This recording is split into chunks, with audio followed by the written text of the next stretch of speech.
Hello, everybody. Welcome back to the Fate of Fables. First, we're going to do the recap because our last episode was not saved. Thank you, Twitch. Unfortunate. But it's fine. Everything's fine. Yep, it's game night.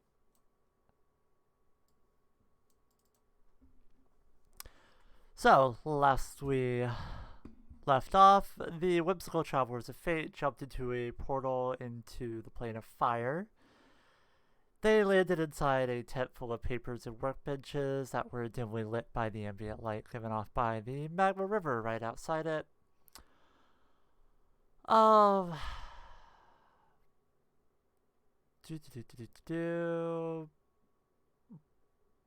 Brooke stuck her hand outside, got burned a little bit.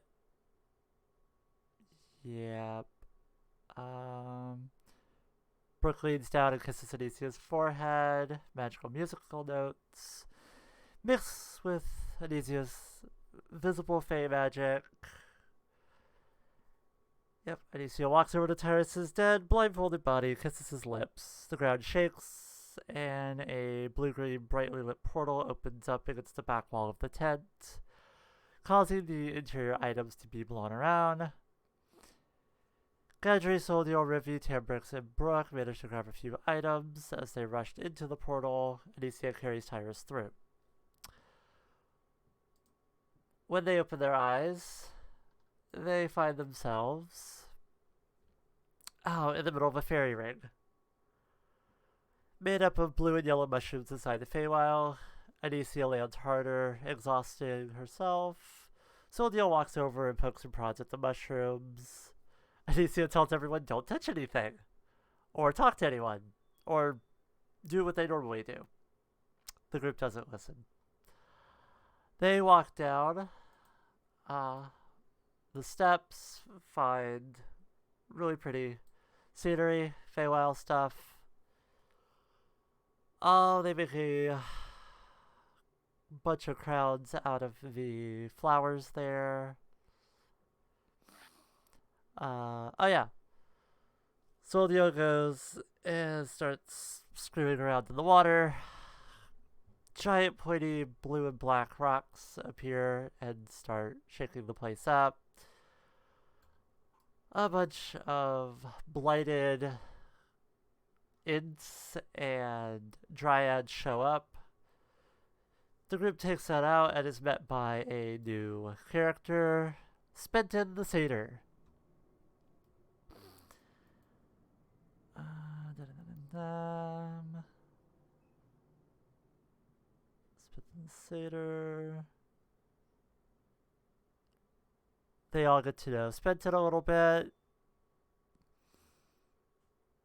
And then Anysia lets them know, hey, my house is around the corner. So they end up going and doing that. They come across this really creepy abandoned Fey village where there's nobody around. Aw, frogs. They go inside Anisia's home, and a lot of backstory stuff happens. Rivi gets visions of her daughter, and her husband, thanks to Anisia's moms. And they also pull some memories from Brooke, including some where she, in a past life was a red tiefling named Pessary. After that, sorry, there's so much. Brooke closes herself in Anisia's bedroom. Anysia talks to her moms and basically says we need to go talk to the Sealy Queen and ask about bringing Tyrus back.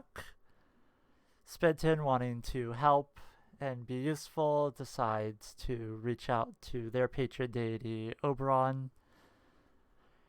And thanks to Oberon, it appears as though Tyrus is alive, although he looks quite different and appears to be missing his soul.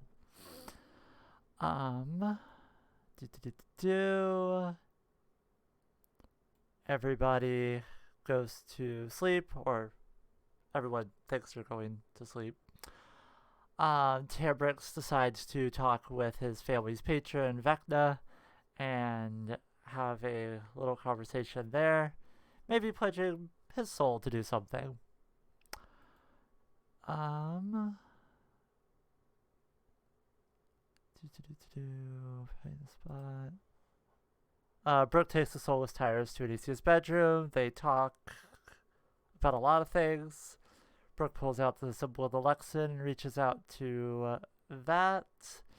And the Lexan gives her a vision of herself on a golden coin with the dealer's hand and creepy smile present.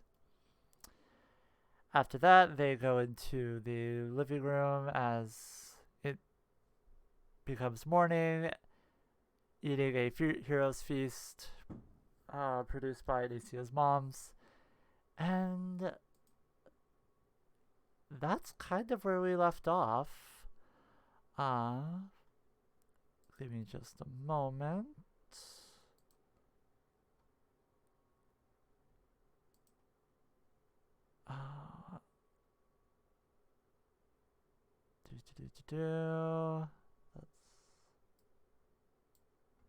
It's now a you have to be there moment. It definitely was.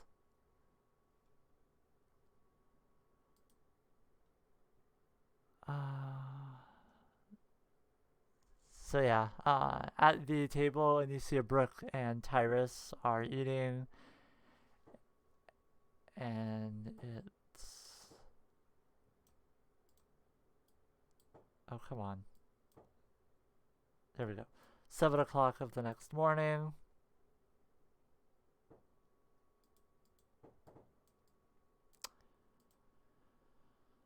What would you guys like to do? I know some of you are still asleep. Some of you are AFK. Tambrick didn't sleep very well last night. No, Timbrick did not. So he's already up and about getting his things together for the day, just kind of putzing around and doing small busy things. Mm-hmm. Oh, we were talking about Tyrus slept great. Oh yeah, so there's a door where you are. Just click it and walk through it. That's the other side of the house. Brooke just be munching.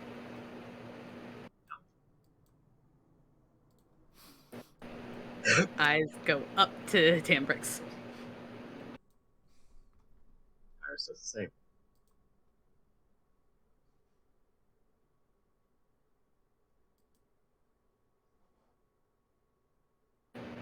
Good morning. Did you sleep well? I'm sorry, that broke up really bad. I can't hear you. Good morning. Did you sleep well, Tambrix?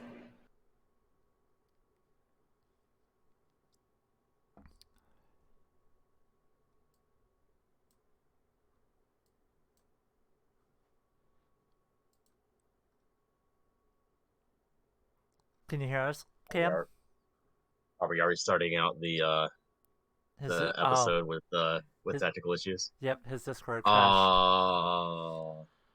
Bear with us, folks. Technical difficulties. Discord is being awesome. Yep, but that's fine. I have to give you all the caption stuff right now. All right. Okay. Maybe is just standing back enjoying a cup of coffee. Yep. Rivy's not going to comment on the fact that Tyrus is alive. Let him figure. Oh yeah, guess what, guys that are basically walking in? You just see Tyrus sitting down with Anysia and Brooke eating what looks to be a quite the feast that's displayed before them. Yep, there's a hero's feast waiting for you guys.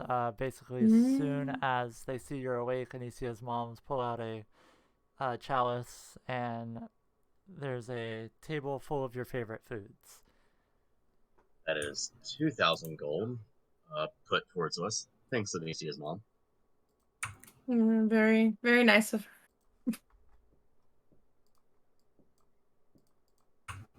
her. Seeing Tyrus upright and moving around, Tembrick just kind of does a double take and like smacks his face a little bit to make sure he's actually awake. Good morning.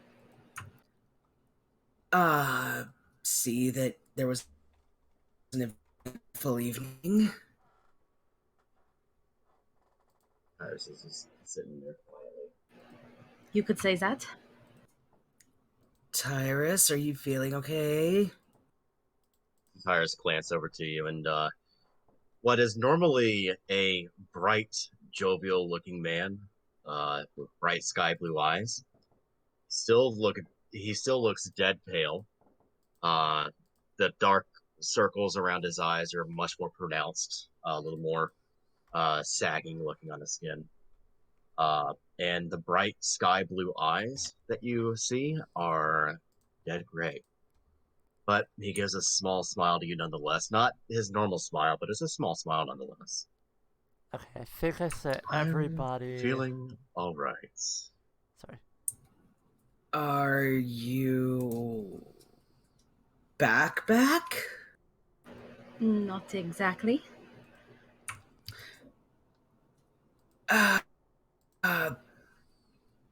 Brooke, can I talk to you perhaps in the other room where there's can we just over here, please? Brooke kind of like stands up and just kind of just nods and goes, yes. All right. And I don't know which room you wanted.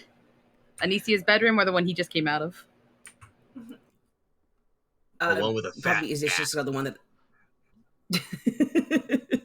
just Tembrick's gonna pull Brooke into the room he just came out of. Oh, I thought you wanted to go into the room with Obi. Okay. Yeah. No, my cat's an asshole. As soon as they go back in, or as soon as no one's go through the talking to door. him, What? as soon as no one's talking to him, Tyrus just looks back down to his food. It won't let you through the door? Oh, there it goes. There we go. It wasn't letting me open it for some reason. It was open. That's why. It was showing closed on my screen. All right. Okay, everybody should have What's up? Everyone should have captions now if they click the link. Woo. What did you want to talk about? Tyrus looks at Sildil and Ravine goes, "Morning." Soldiel approaches Tyrus and gets extremely uncomfortably close and just pokes him in the face. And then tilts her head and goes, "You look different." Okay, Tyrus doesn't even flinch, and as you touch, he's stone cold. that link, that link that I sent you, Swaft, should work. Go ahead and just do that. Okay. Yep.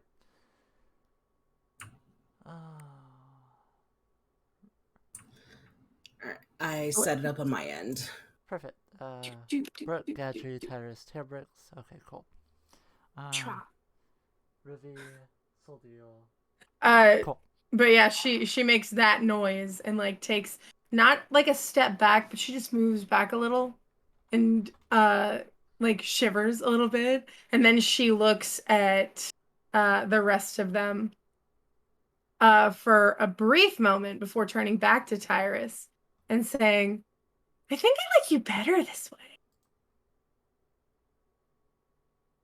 Slow blink. She is so fascinated.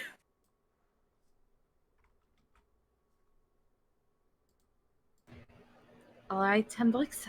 What did you want to talk to me about?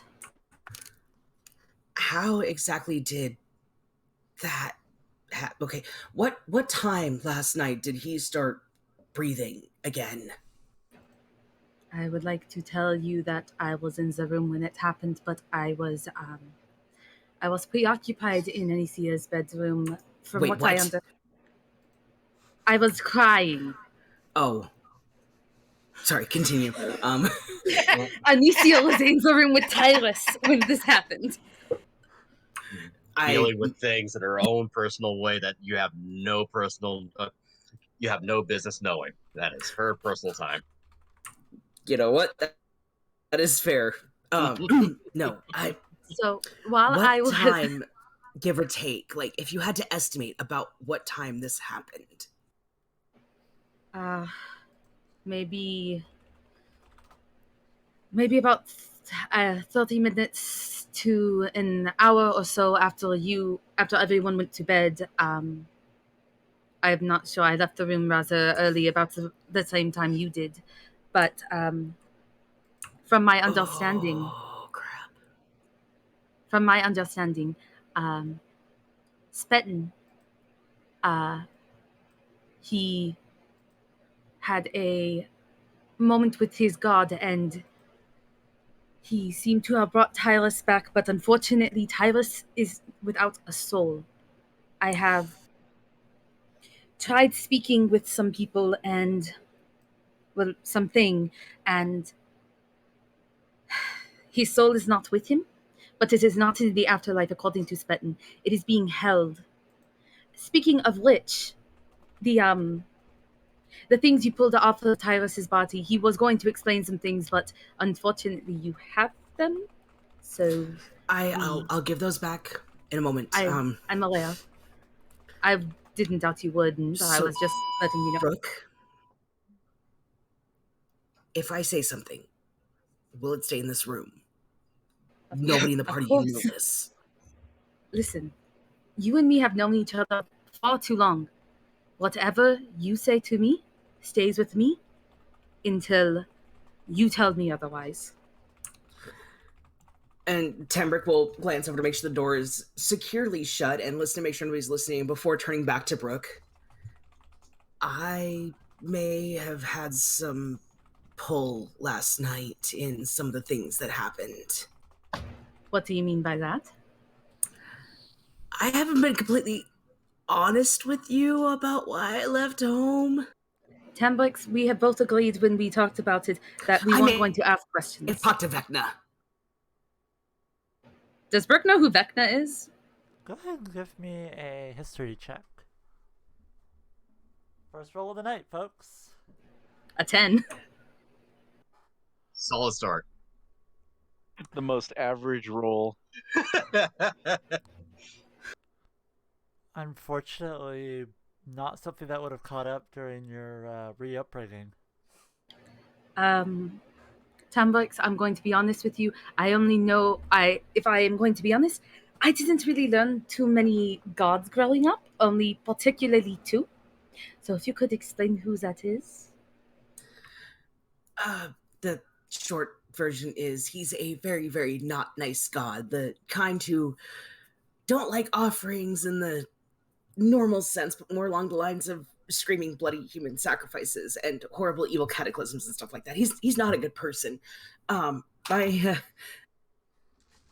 family may have some connections, and I may have tried to pull on those connections last night to help with this. Brooke's gonna stare at him for a moment, and she's going to reach into her bag, not pulling anything out, but just touching her Luxon and then closing her bag back up and going, I may have tried to pull some ties with deities that I know as well. Do you know what exactly they want for this? That I'm not actually allowed to say at the moment because he doesn't know what he wants yet, ? It's a long, complicated... You did an IOU with a bad god? Okay, just keep your voice down. Keep your voice down. She's gonna speak into his head. You did an IOU with a bad god? Ow, that's worse. Ow, ow, ow. Tyrus just looks over to Anysia and goes, what are they talking about? Anysia looks at you, mouth full, and just kind of shakes her head a little bit. Okay, listen.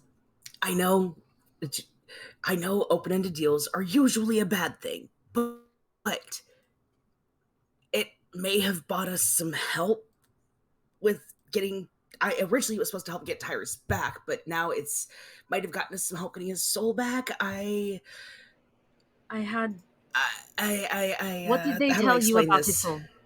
What did they tell you about his soul? I have information as well. But Okay, so when I initially made the deal, one of the stipulations was bringing Tyrus back. I was told it couldn't happen. Now I know why. So nothing about the soul was mentioned. But there is a very good chance that either soon or far down the road, I'm not sure when or where or how or why it's going to happen, but at some point, Vecna's going to come calling for that debt. All right, well, remember when I told you about the Raven Queen? Yeah, and how much bad juju that bullshit is? Yes, well, you told me that no matter what happens, you were going to be by my side to help me through it, so I will be by your side to help you through this. We are in this together, no matter how shitty it is. That means more to me than anything. And with that, Timbrick will give her a hug and go back into the other room to keep the others from being too suspicious, even though this screams all of the bullshittery going on. As he walks out, she's just like, I have information. All right, and then follows. She had information to give you, bitch. But okay. Timbrick is kind of scatterbrained right now, okay? More than usual. So, yes, like I was saying, and she's going to point over at Spenton, our lovely new companion over there helped us a bit with half of our problem. By the way, when you look over to Spenton, he's still like huddled in the corner a bit, still kind of feeling a little bad. And despite Brooke kind of reassuring him, he still feels like, somewhat outcastish. He's going to rub his head. Looks up to her, gives her a small smile. You did good. Rivy's gonna walk over to Spenton as well. Spenton looks at her eye line. They're eye level. yeah, both at eye level. Are you doing all right? I'll be fine. Yeah. He just gives a small smile to her.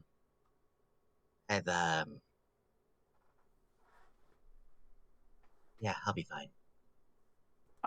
Are you sure? Yeah, I just thought I did something wrong last night. Something bad, but Brooke said I didn't, but I wouldn't say that gonna- it was bad or good, but it was good for us. I just hope that in the long run I didn't do anything real bad to mess anything up. You guys are really the only real friends I've ever had, so just really want to do something nice for you. So thank you. She's gonna kind of put her hand on his shoulder and just smile and nod. We very much appreciate your help.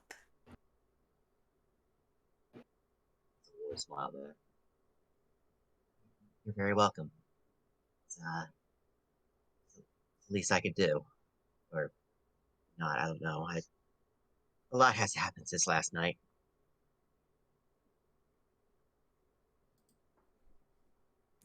She's gonna kind of like look back at Tyrus and be like, yeah, I can tell.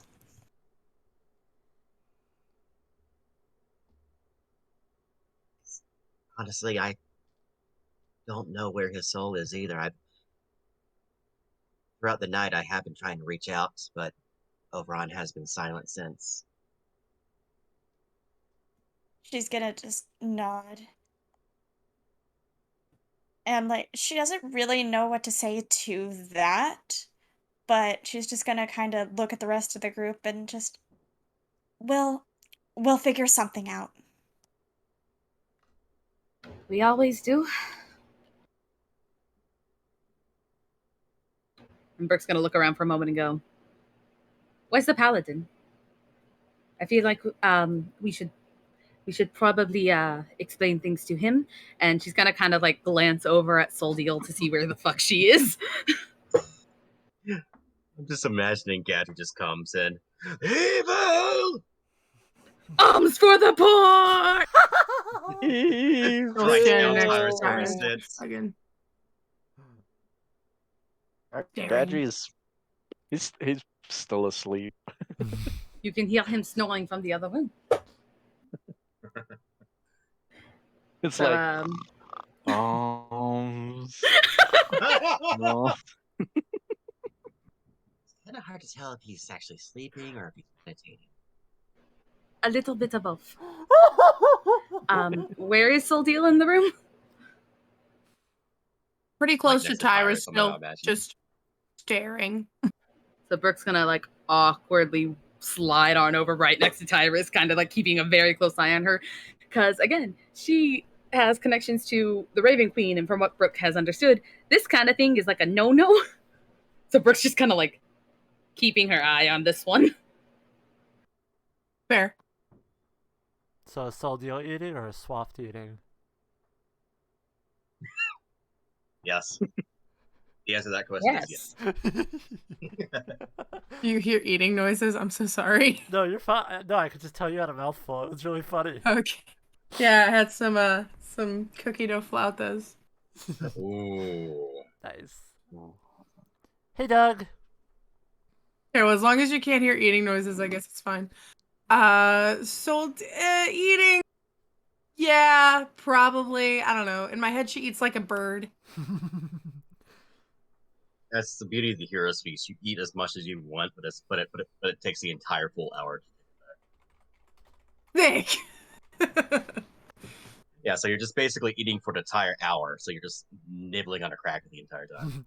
Peck. Incredible.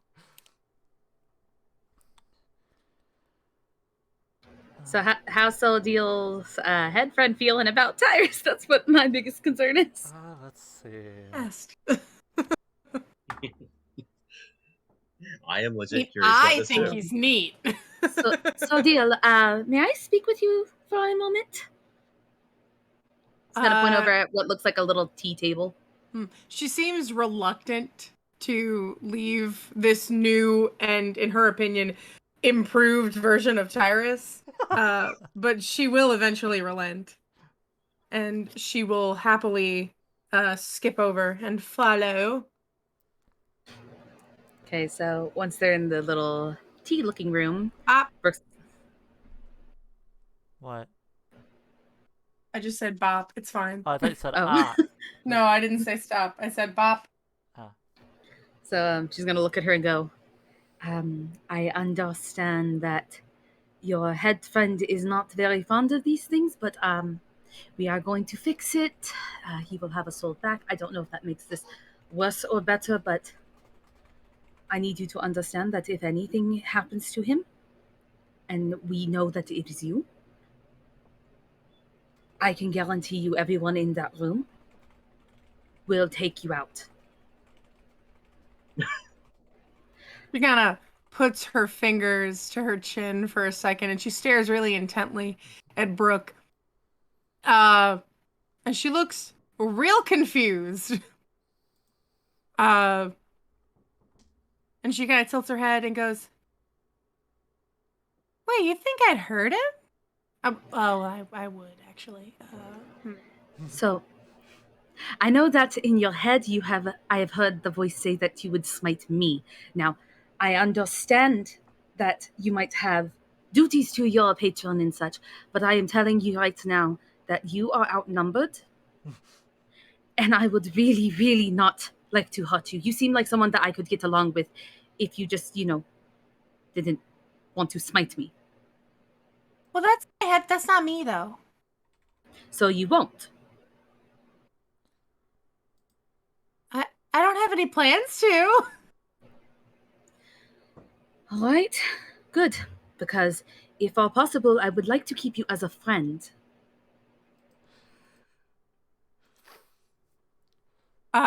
She smiles a little bit, I think, as realization kind of clears up her eyes, and she looks up at Brooke really fast, and she goes, "Oh, you're threatening me!" This is the first time I've ever been threatened. Well, I do not want to threaten you, but I know that your patron does not seem to like me, or if your head friend at least does not seem to like me. But whatever you do to me, you do something to me, that's fine. But I am telling you right now, we are on a mission to protect him and get his soul back. If you make any sudden movements to him, that party will not hesitate. I do not want to there's see you some hurt. confusion. In a very like non-characteristic way for Soul Deal, she kind of folds her hands in front of her and she looks directly at Brooke and says, I think there's some confusion. You keep saying my patron. Are you talking about the Raven Queen? If that is your patron, your It's deity, not. your god, whoever the hell she is to you. Either Oh, her or your no. head friend. Well, my head friend just kind of does what he wants. But I don't. She kind of looks up for a little bit. I don't think I have any allegiance. All right, well. My patron is a god of torture. Torture is something that I know very well, and I will tell you again. I do not want any bad blood between us. I want good blood between us. You seem to like blood. I'm sure you like good blood, not bad blood.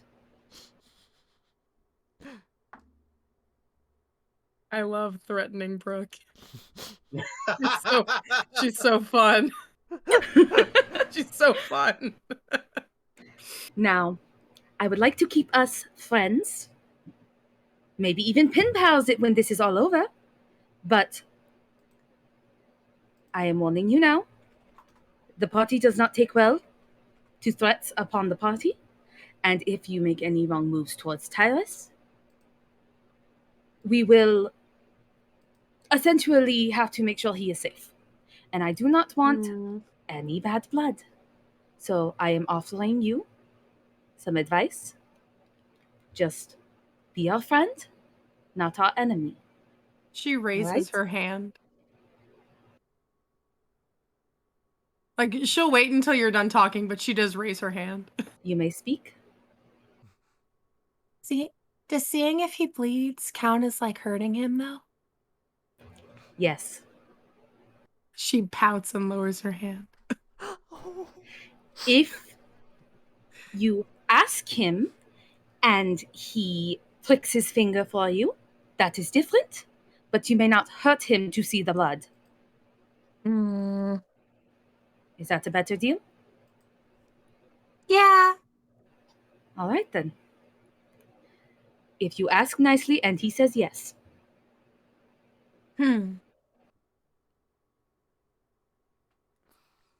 Excuse me while I look through my spells really quick. What did I just fucking say about freaking threatening, attacking the party members? The fuck is this? You said if I ask nicely, and he says yes. You didn't say I couldn't use spells to make that happen. Oh my god.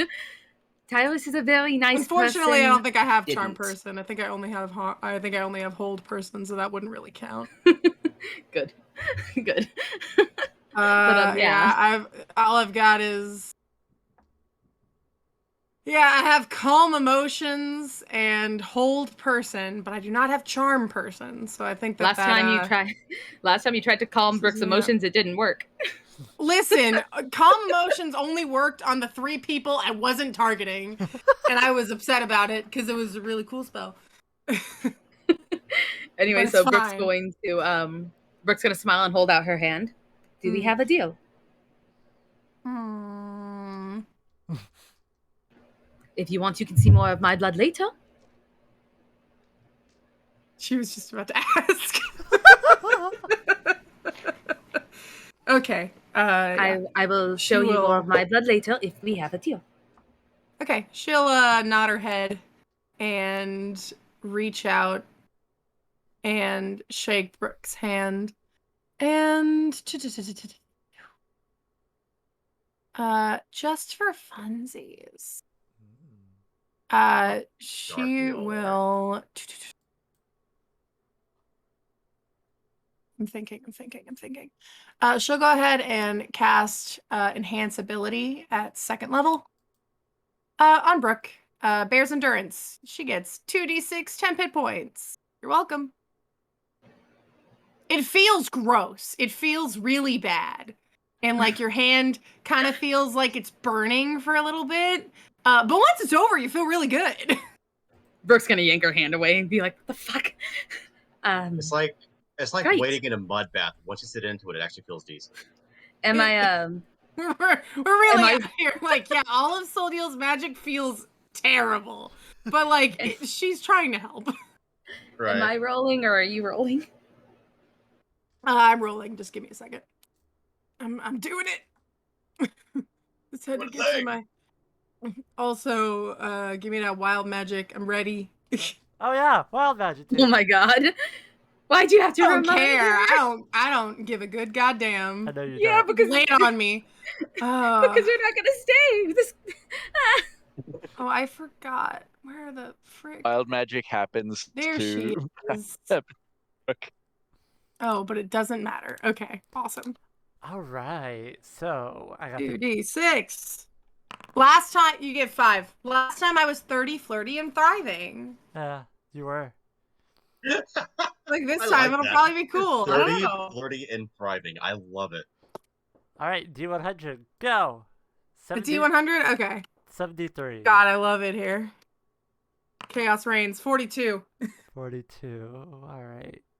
The answer to life, universe, and everything. Oh, you stole it before I could say it. So Deal turns into a blueberry. Chaos reigns. Oh. That number was just literally like the best thing Something ever. good. It's something good. Unless it's bad, but who cares?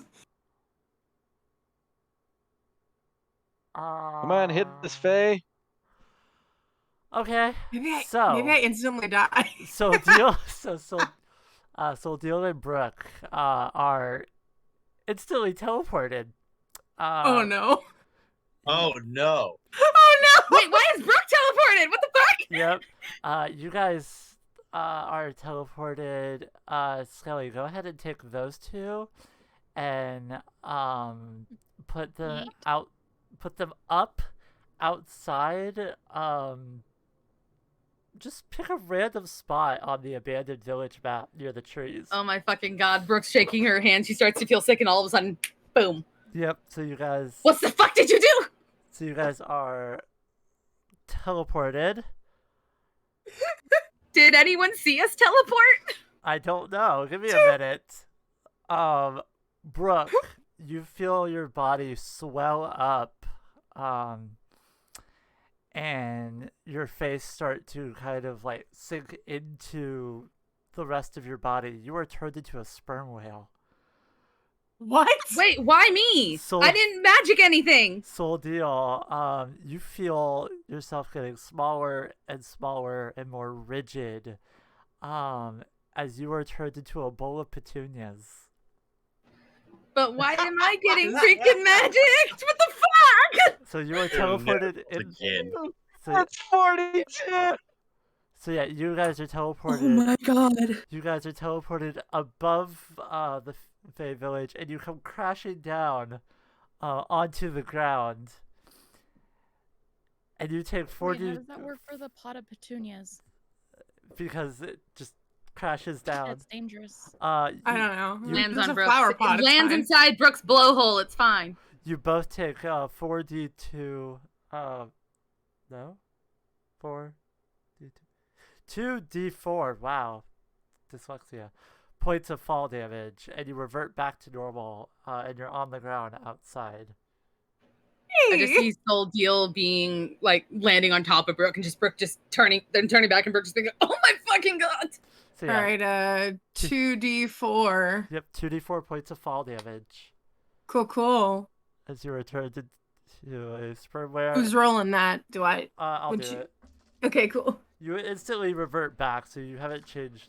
You're not Whee! changed that long, but So what I see is the whale falling, crashing, the freaking petunias landing on top, and then revert back, and Brooke's just like, "Oh my fuck!" okay. So that is Chaos reigns. Chaos reigns. Yep. Welcome to the Feywild. Yep. This is why I'm here. Fun and games. So yeah, that is 7 damage total for both of you. Wow, I'm thank sorry, you. Brooke, that's- Thank mean, you it for the was 10 hit points. You only took 2 damage instead of 7. All right, I helped. So we'll come back. Oh my god. We'll come back to you two. I need That's so funny. I need everyone here that's not asleep, so not Gadry or Ruby. Go ahead and give me a perception check to see if you saw that shit. Or heard it. Or I'm heard pretty it. sure we would have You heard just reach- a sperm whale land from 40 feet from 40 feet in the air to the ground. Yeah. So I just see that 17. okay. So, whoever sees it, I just see them like seeing Brooke reach over to shake her hand, and gone. Yeah. Crashing sounds. okay. So 17. 19. 28. 19. Yep. Dirty 20. Yep. For Tyrus or Spittin? Tyrus. Okay, go ahead and roll for Yes. Spittin.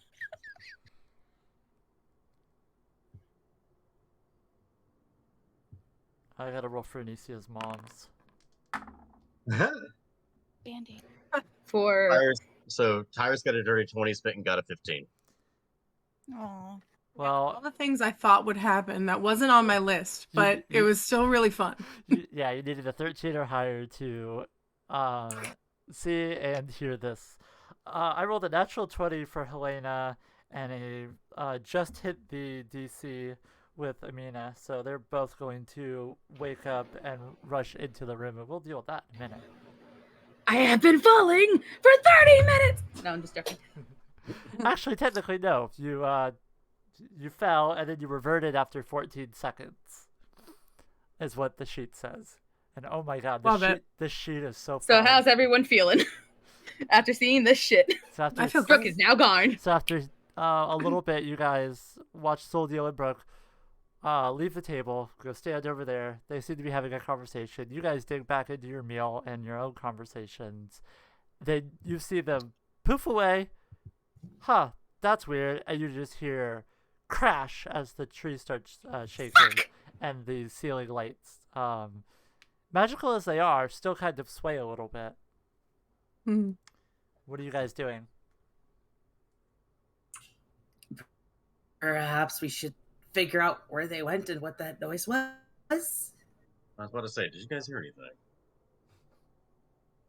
Yeah, maybe we should. Or it's Oh. something scary. Tyrus, before I forget, and as we're getting ready to go find the others, Tembrick will pull out the items he pulled off of Tyrus's body and hand back over to him. I held on to these just in case. Appreciate it. He takes the bucket list and the coin back. Because I believe that's all you took off of him. Yeah, Tembrick just had the coin and the bucket list. And the tarot cards. Oh, you took the tarot Oh, cards right, too? and the tarot cards. Well, he took the deck, but Brooke has Yeah, 3 of them, and I think Gadry has some. Basically, everything that Tembrick took off of Tyrus for safekeeping is being given back to him. Fair enough. Yep. Amina. Goddamn soul deal derailing the campaign. Oh, I'm well. so sorry. It truly was not my intention. It also No, it's makes her look beautiful. really bad because, like, that definitely wasn't her intention. She was just like, I was trying to do a nice thing. Oh no, now we're somewhere else. So, Freaking just being like, we have a deal, and her just being like, I'm gonna give her hit points, then Yeah, it makes her look really bad on the surface. Espe- Because, like, Brooke's Brooke about to being be like, why did you do that? And she's like, I'm just trying to help. Brooke literally being like, do not try to attack us. And then, I wasn't. No attacking has happened. Do not hurt anyone in the party. Sure. Immediately tosses her 40 feet into the air and turns into a sperm whale. On purpose. So Amina and Helena run into the room. What was that? Looks at Tyrus, grabs her staff off of the wall, and readies a spell. And Amina grabs Helena's arm. It's like, down, dear. Anysia, what's going on? It's early. Really early. Tyrus gives a little tilt of his head. There's something you have against me. Helena looks at you. Looks like she's getting ready to say something. Catches Brooke a and her have been having chats. catches a glare from Amina and instantly shuts the fuck up. We see who wears the pants in this relationship. Trust me, trust me when I say this. I'm not going to take any offense to anything you say. I'm just genuinely curious.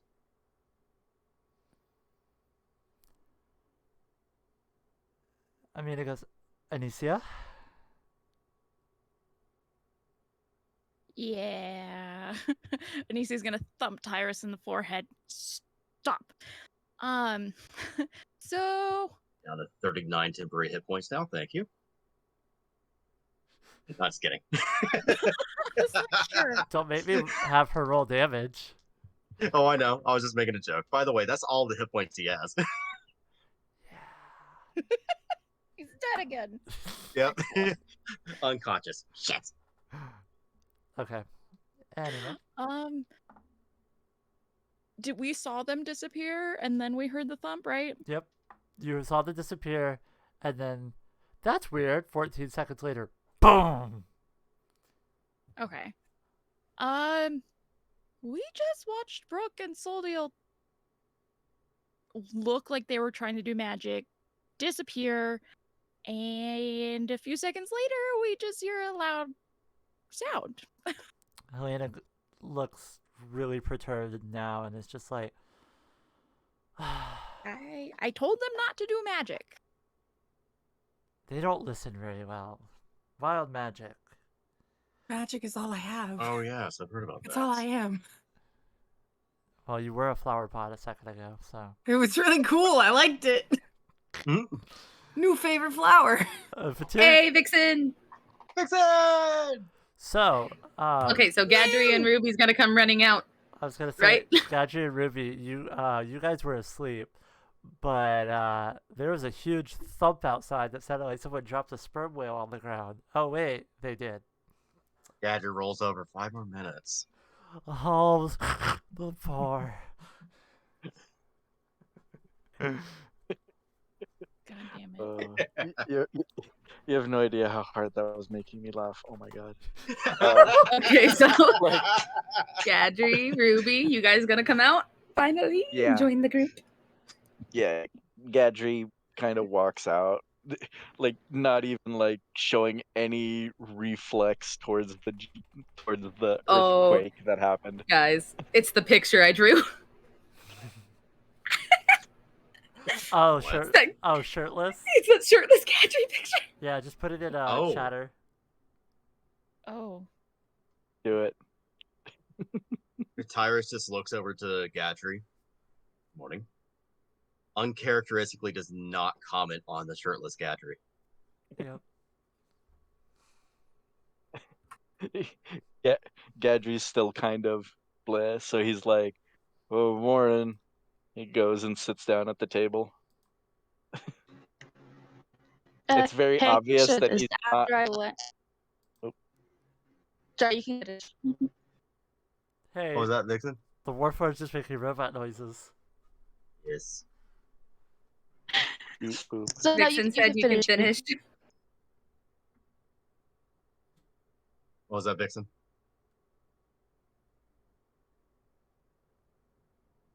She said Gadri can finish. And then Oh. she'll go. So Gadri just kind of, with no real expression other than very sleepy, just kind of walks over to the table, sits down, and just slowly starts eating things. It's Gadri very was a morning person. He was, until he spent several days just kind of with a lot of roughness. So He's a morning person, but like he's a morning this is- person on normal days. I feel We like this is haven't- Gadri, like when he first wakes up, in order for him to be a morning person, he spends like 10 minutes going, happy, happy, happy, and then walks out like, okay, guys, I'm happy. This is fresh, just out of bed, Gadri. I love the fact that Gadri was a morning person until Tambrix ran into the forest. There's also the fact that, I mean, technically, since time moved a lot different in the tent area, technically he's been awake for days, and much longer than you guys were, so he's kind of like it's all hitting him now. Oh yeah. Because you guys did get a little more rest than he did during that time.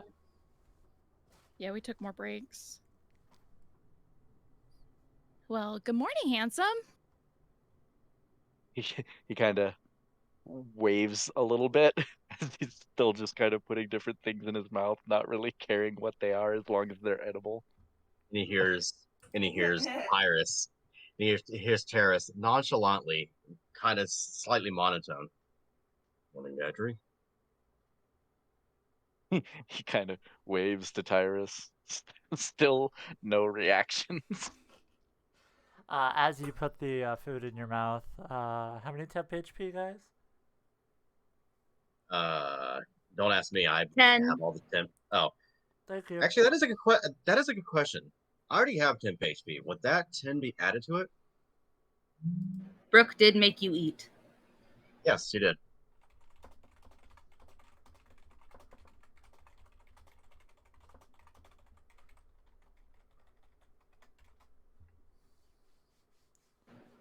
Okay.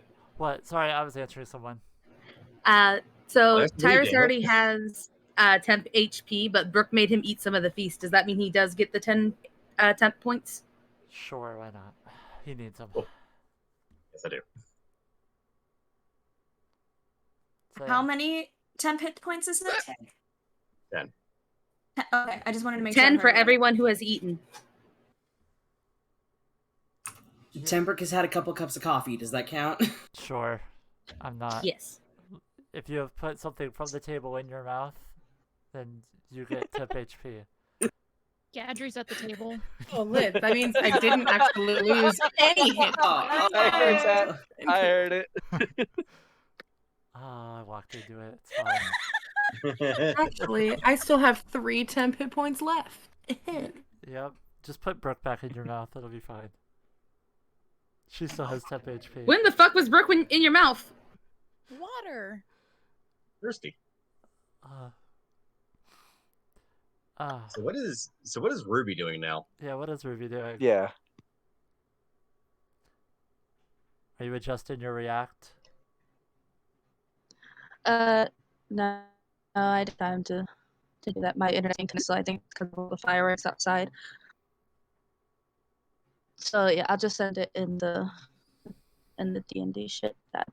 But yeah, so Ruby's gonna come down, except none of you are gonna recognize her because instead of the usual out robot Bob that you're used to, a pretty dark-skinned lady with red hair and lots of bright feathers, all over shit, comes down and happily greets everyone. Goes, "Hi guys," just smile, down the step. She's very happy.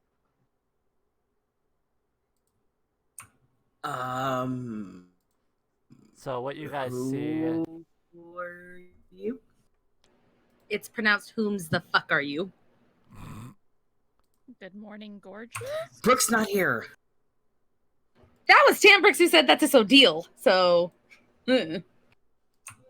Yes, but Brooke is not in this situation, so shush.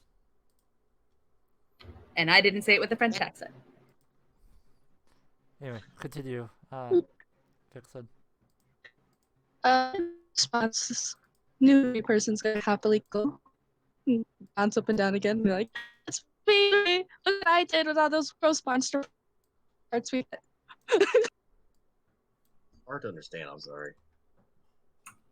Yeah, that I only caught like half of that. I'm so sorry. I'm trying to lower the bit rate and change up the server, but yeah.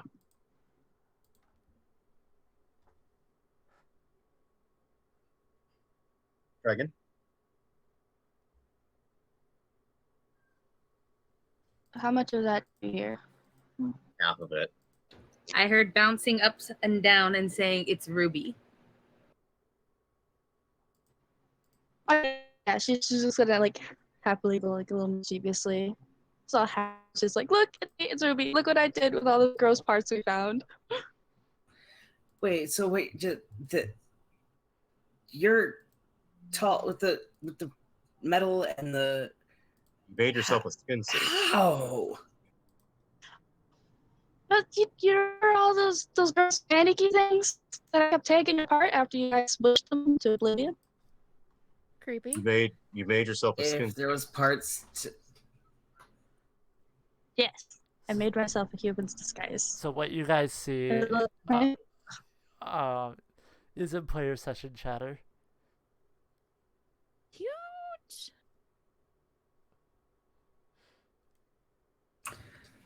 I am impressed, but also slightly mortified, and I find myself to be a purveyor of creepy and just unnerving things. I'm not saying I'm not impressed, but wow. You look amazing. Thank you. Dixon has made Terminators now canon. Don't worry, it's not a permanent thing. It's just something for... Well, I've noticed that you guys are a bit of troublemakers, and I have a very recognizable appearance normally, so I was like, I should probably make a disguise. That's what it says. I can put it away later. Do you have something bugging down your network? Probably, like I said, it's the internet's probably shitty today because fireworks. Ugh. That or my brother fucked up my headset. No, it's clear now. Yeah, that's clear enough. I let him use it. I let him use it a few times. Like he might messed it up. Yeah, no, it's clear enough now. It's much better now.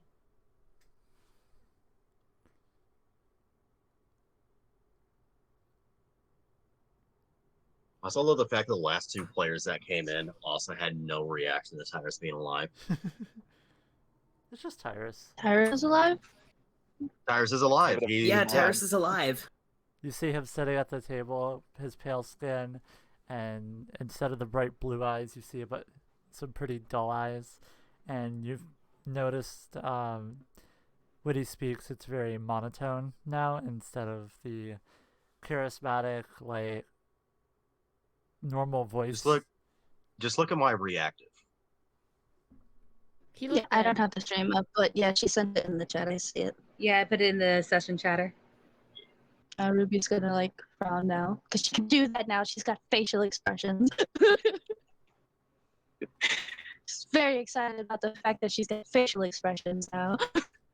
She's gonna notice Tyrus and go, so you guys went and revived him in that weird half-dead thing, but you wouldn't let me experiment on his body? We would let you do what? Like, you would let me do it? Why did you get to be a zombie?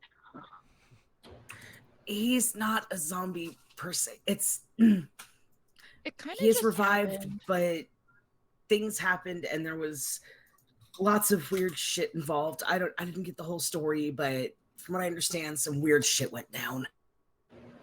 At that point, Spin kind of chimes in and says, Oberon brought his body to life, but his soul is not intact. And does he still have memories? Does he what? Does he still have memories? You still cut out what? Memories. Does Tyrus have memories? Oh, yeah. Tyrus just looks over to you and goes, I'm assuming you're Ruby. You know, that doesn't sound like he has his memories. You gave me this ring.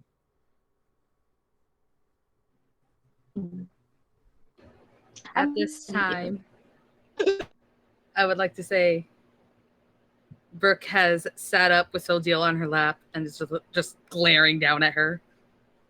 Yeah. We said we were going to investigate that sound, and we just didn't. It's because people woke up and Anysia got distracted by half-naked man. And then Tyrus gets up. Yeah, Tyrus gets up. I'm just going to go see what that noise was. Excuse me. All right, anybody that wants to go with him, feel free. I'm gonna follow him. All right. Even in Temric will follow. response to Brooke's glaring of daggers, Soldeal is, Maybe, unfortunately, all giggles, because she really did not expect that to happen, but it was kind of fun. Is everyone going? Gadri is not awake enough to realize what's going on. So he's But not he's following? eating. No. Anisia's enjoying her view. What the hell was that?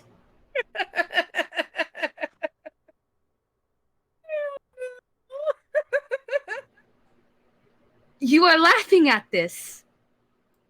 I told you It not. was a little fun. I was a whale. Yeah, and I was flowers. It was cool. I told you one order, one condition: do not hurt us. And you hurt me. Do it on purpose. Did you cast a spell? Were you trying to cast a spell on me? Because that is the only thing I could think of is that wild magic triggered.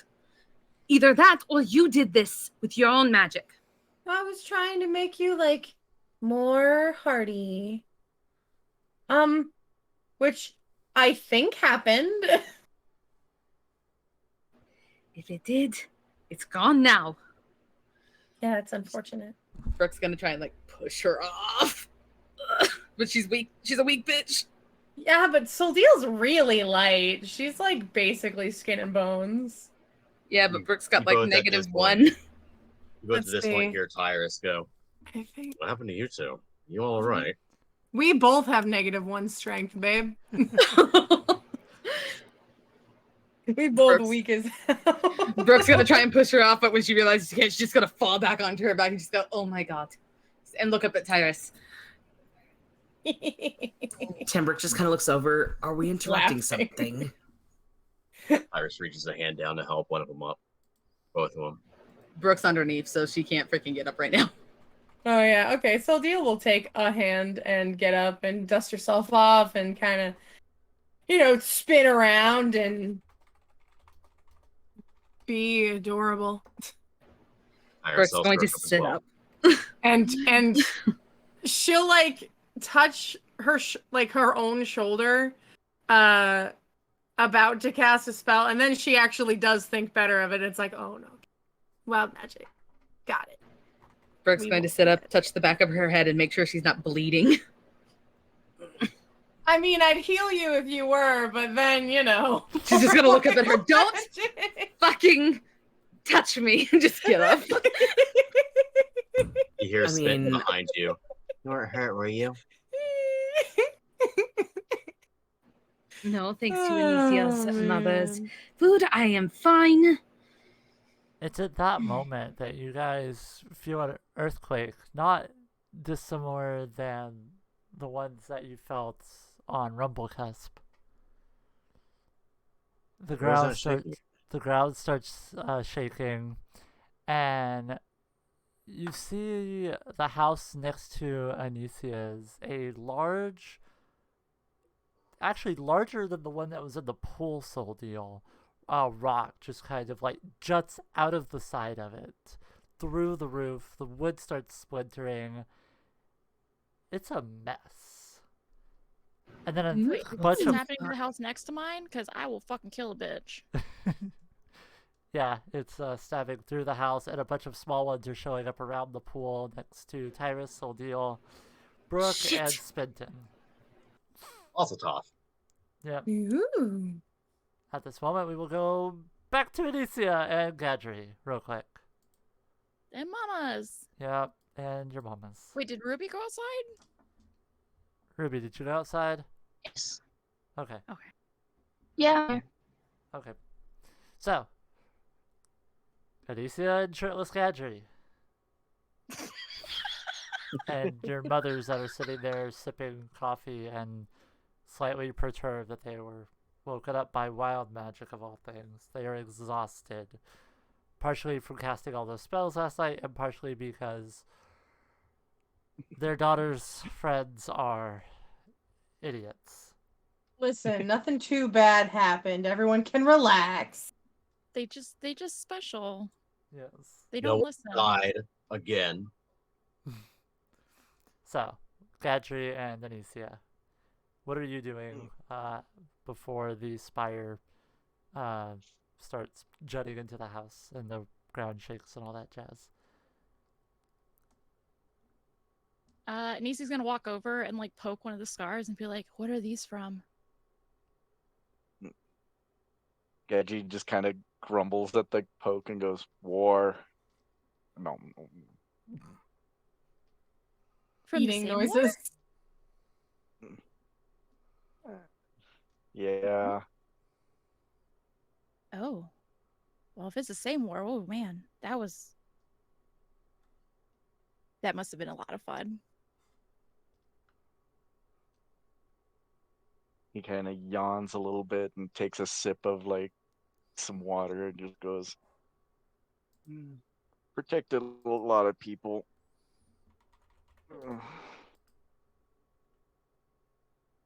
Don't protect without gaining a few scars. Okay, that doesn't sound as fun.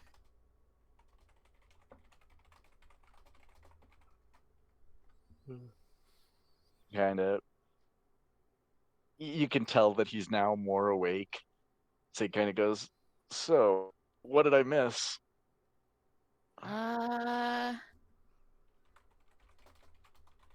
A lot. Tyrus is kind of back. Thanks, but no thanks to Spenton.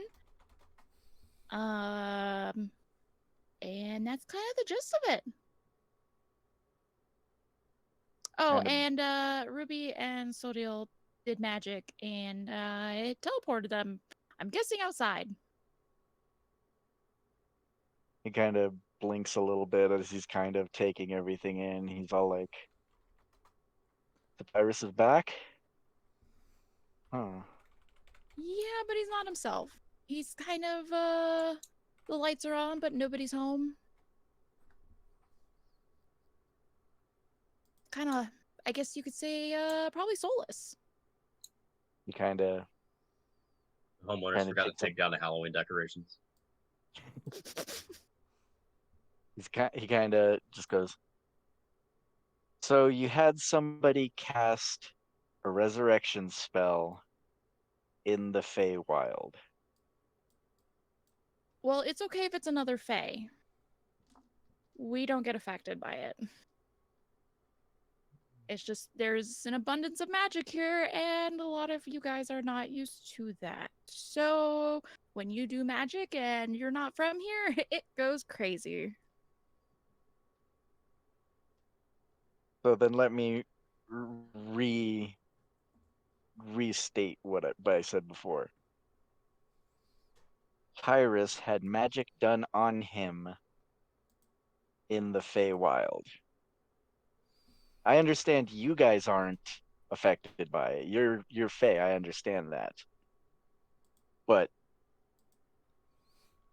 well, like you saw kind of, well, what you said, having magic done to you can have effects as well.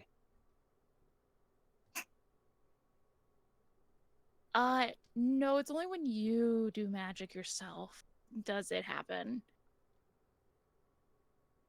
He kind of thinks a little bit here. Okay.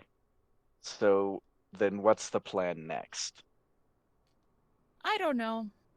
Just kind of winging it. It's at that moment that you hear a bunch of yelling outside, getting louder and louder, and then the wood cracking and the spire and all that jazz happening. Earthquake. Your moms are done. Your moms are so over it. Helena goes, "I swear." They just go back to bed. When I said I wanted wood, I didn't mean like that. Well, no. You hear Helena say, "I swear to the Sealy, if that's more wild magic." Nope. Nope. Grabs Amina and literally you watch them go into Anisia's bedroom and shut the door. They're done. I got this, moms. Don't worry. You I'll hear, smack them. you hear, "Love you, sweetie." That's it. Best moms ever. Definitely 10-10 moms. 10 out of 10 moms would mom again. They have faith in their daughter. They know she's more than what she seems. Oh, I know. That did not sound like normal stuff. We should go figure out what that is. You should put... Nope, never mind. Maybe just stay like that. He kind of just he just kind of like rubs his eyes for a second. He's all like, we got to get out there. And he goes and grabs his armor. Dang it. No, he goes and grabs his shield and Morning Star at least. I'm letting you know, if you go out there shirtless, you're losing your AC. Which is fine. I can actually hit you now. I can actually hit you now. I gotta check something real quick here. Well, the shield adds 2 to AC. Shut but up. Yeah, the armor. Shut up.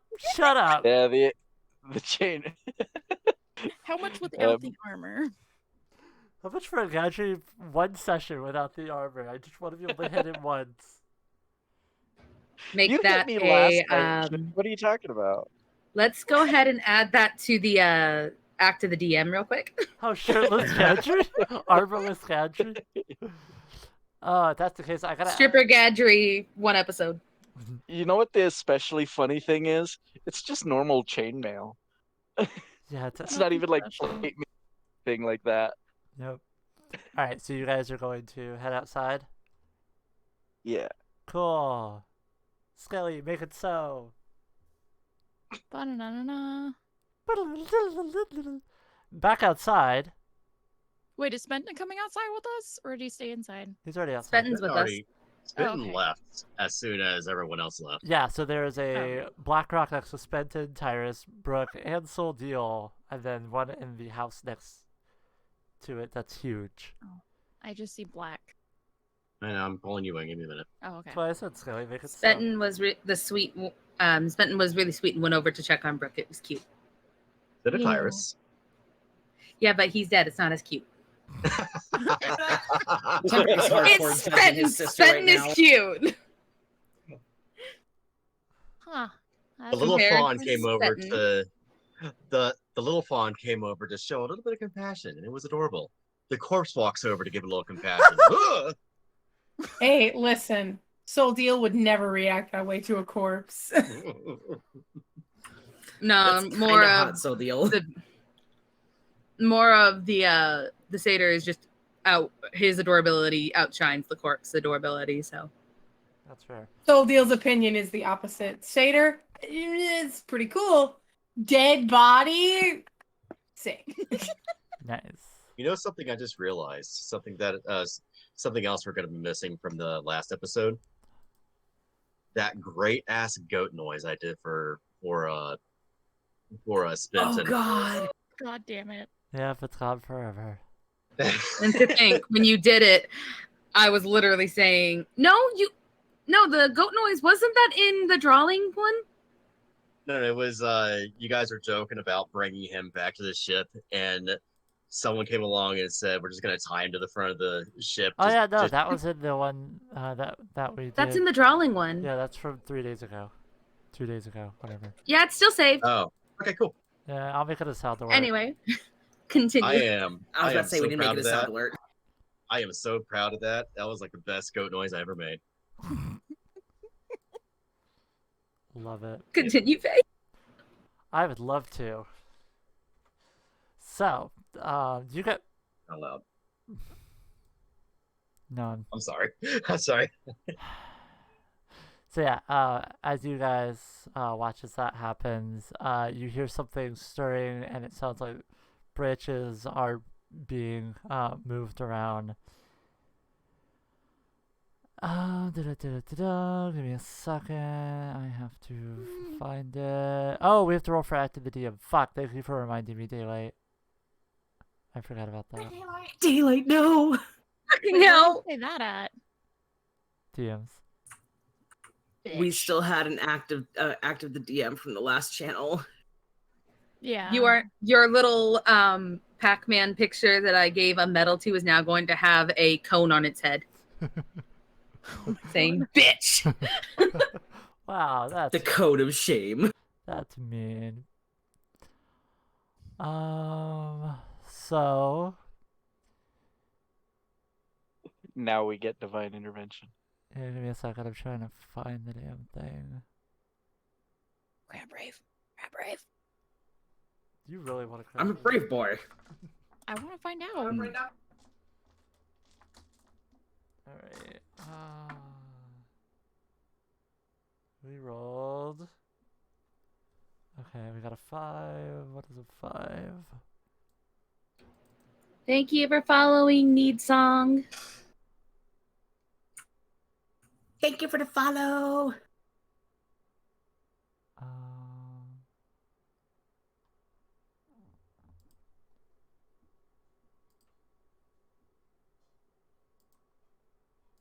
Okay, 5 is that one. Okay, whoop, woo.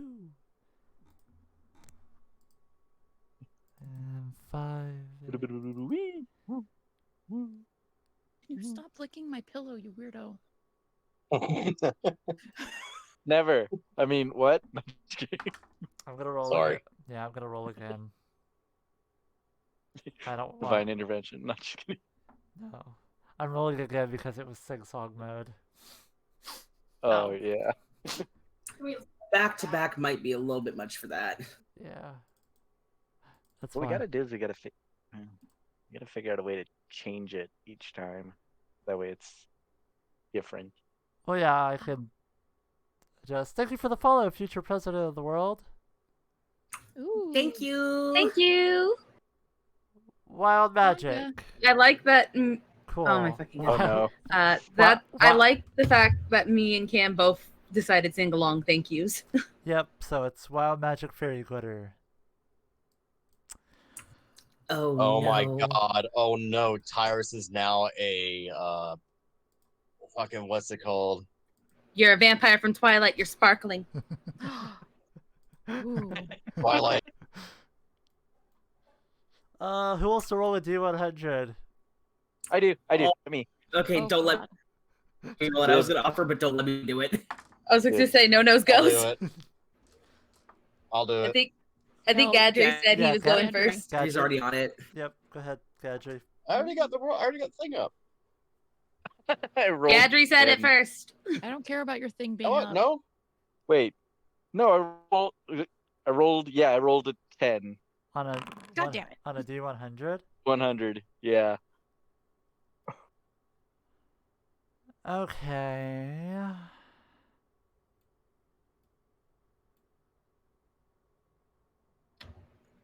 You can get the next one, Tyrus, when we roll one where we're going to have to roll another D100. Oh no, you all get one. That's the fun part. So, Gadri, What? a 20-foot high, 20-foot diameter, and 5-foot thick wall of thorns appears centered on yourself.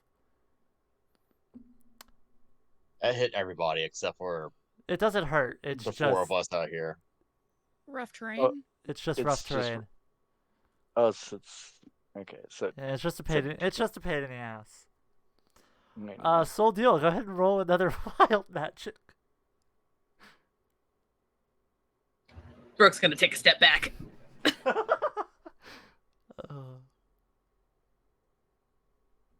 Hey, Yeah. Plague Rider guy, thank you. Again. Welcome to the Feywild. We got fun games. Benton got a 53. Spencer got 53. Okay, that is.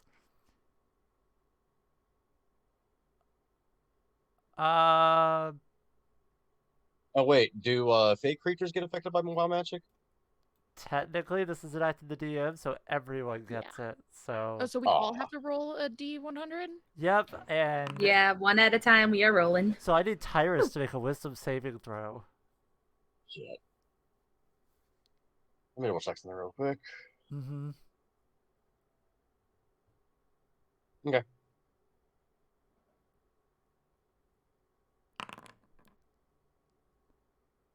That is a big old 3, Jolly Roger.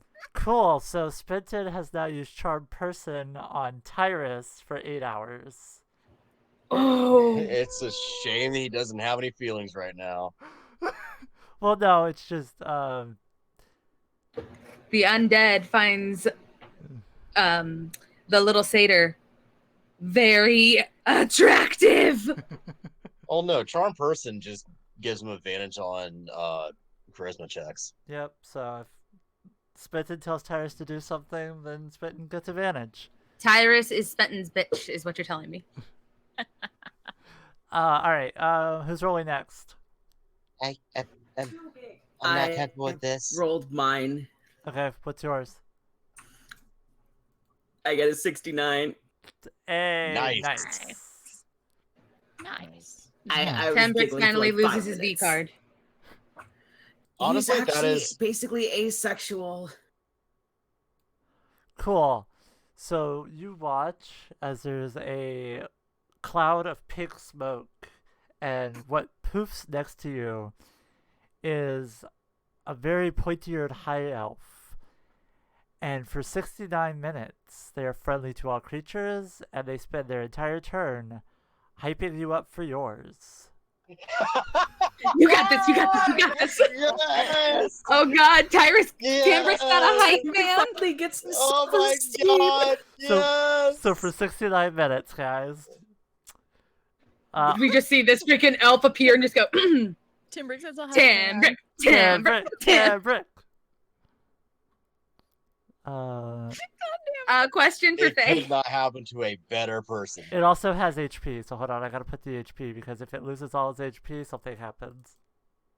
Oh no. So I have a question for Faye when you're able to. Go for it. So, Spenton cast Charm Person, but was that Tyrus or Spenton's? Because both of them had rolls for their wild magic. That was Spenton Spit. first. What's Tyrus's? 15. Yeah, Tyrus got a 15, but Spitton didn't cast any magic. He just had wild magic happen to him. I know, I'm just saying. Okay, Tyrus, make a dexterity saving throw. Tyrus is just having a time of his life right now, guys. 5. Cool. So, you don't see this because it happens way too fast. But some creature runs out from behind the tree, runs over next to you, and steals something from your person. Send me a list of what you have. Well, no, send me the Shit. send me the number that you have, and then I'll roll a d20 and see what it's gonna be. So, I got 28. Okay, I like this. This is fun. I love acting the DOs, guys.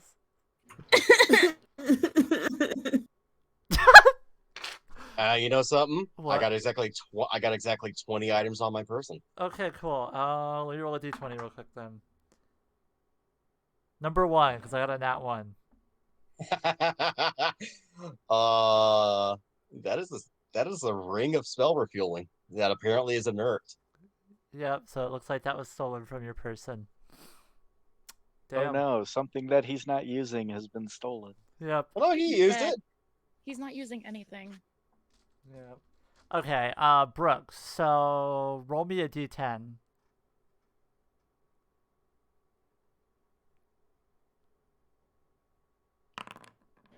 Three.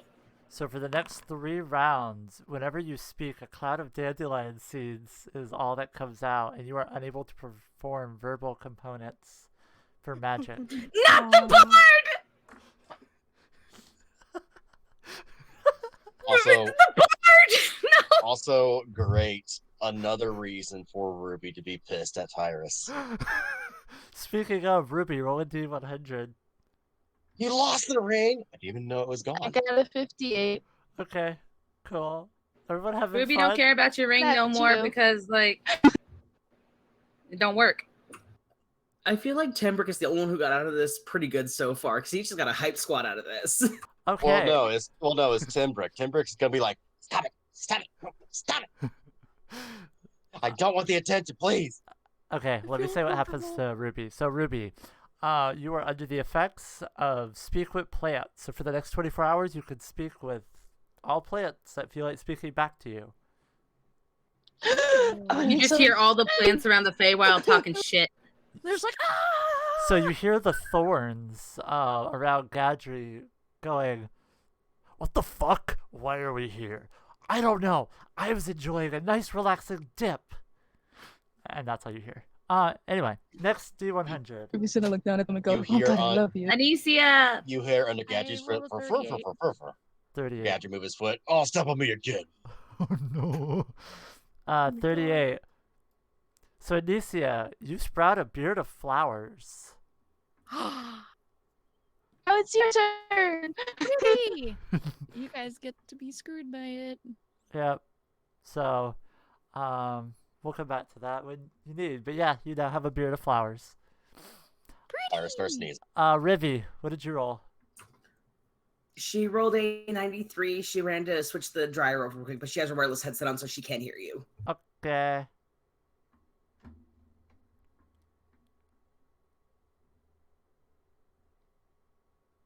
How long does that beard of flowers last, by the way? Until Until she shaves. until they sneeze and it explodes. It explodes. So they're explosive flowers. It's what Ruby had in the carnival. Yep. Rivi, I'm just gonna send this to you. It's a lot to read out. Can you give us the summary? So you guys watch as Rivi's standing there, and something poofs into her hands with yellow smoke, and she appears to be holding a teapot.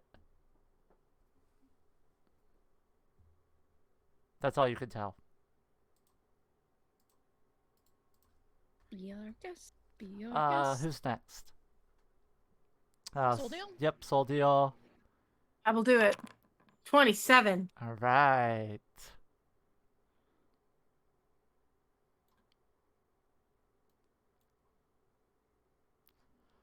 All right, roll me a Constitution saving throw against your Heck yeah. your own spell save DC. Against my own spell save? Okay. What is my spell save?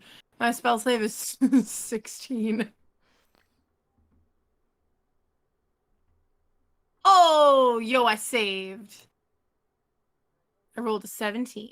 Nice. So you do not become a T-Rex. Wait, that would have been cool! You could still turn into one, couldn't you? Just turn yourself into one. I'm just imagining Soldier be like, wait, fuck! I'm sad. Everyone else got cool things except for me. Yeah, I Brooke did it. opens her Wait, mouth to say no. something and I kind of want to let Soldier roll again. Fuck it. Let me do it, DM. Let me do it. Do it. Do it. Because you're going to end up casting another spell and getting one anyway. I want to be a T-Rex. Well, I don't know if you'll get that again. You need a 28 or a 29 to get that one again.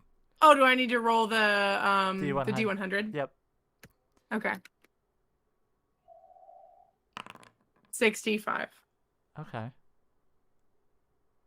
Not a dinosaur. So close. No. Bad. Aw. Almost got another. We might have another elf person though. What the fuck is this? Not a T-Rex, but a dragon. That would be fun. Ruby me over there live. like, more parts. I was literally thinking about that. We don't kill our friends for parts. Okay. How does that die to give me her parts? So you guys watch as Soldiel starts shining really weird and pink, and suddenly the pink sparkles fly off into the pond next to you guys. Wait for it. Then you hear the sound of a roar.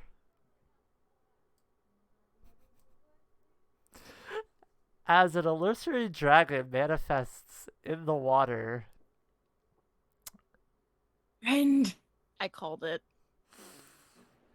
Brooke is gonna reach, grab the bat. Since she's still like sitting on the ground, she's gonna grab Tyrus by the freaking shirt, yank him down on top of her, like, "Oh shit!" So yeah, Like, get away! there's a dragon hovering above the pool. Cool. It just says affects all creatures, including allies. I don't know if this means you're in initiative now, but I think it does. Is it an illusion? I'm confused. Oh my god. Let me look. I need to see the stat sheet anyway. I'm Googling. Do I get dragon parts? You do. Brooke is pulling Tyrus from the back on top of her, just like, fuck, in reaction to, oh my god, dragon! Because he's a little too fucking close to the freaking pond. It's an illusion. Okay. Okay, I was gonna say Anysia and Draconic. Hi, friend. Friend. Is that like a strength check? Give me a second. Would I get it in? It's made of shadow material. I'm out here like, be my friend, be my friend, be my friend. So it's made of shadow material from the Shadowfell. It's a huge shadowy dragon, and that occupies space. Any of your enemies that can see it have to succeed on a wisdom saving throw or become frightened of it. Soul Deal, we're friends, right? We made that deal?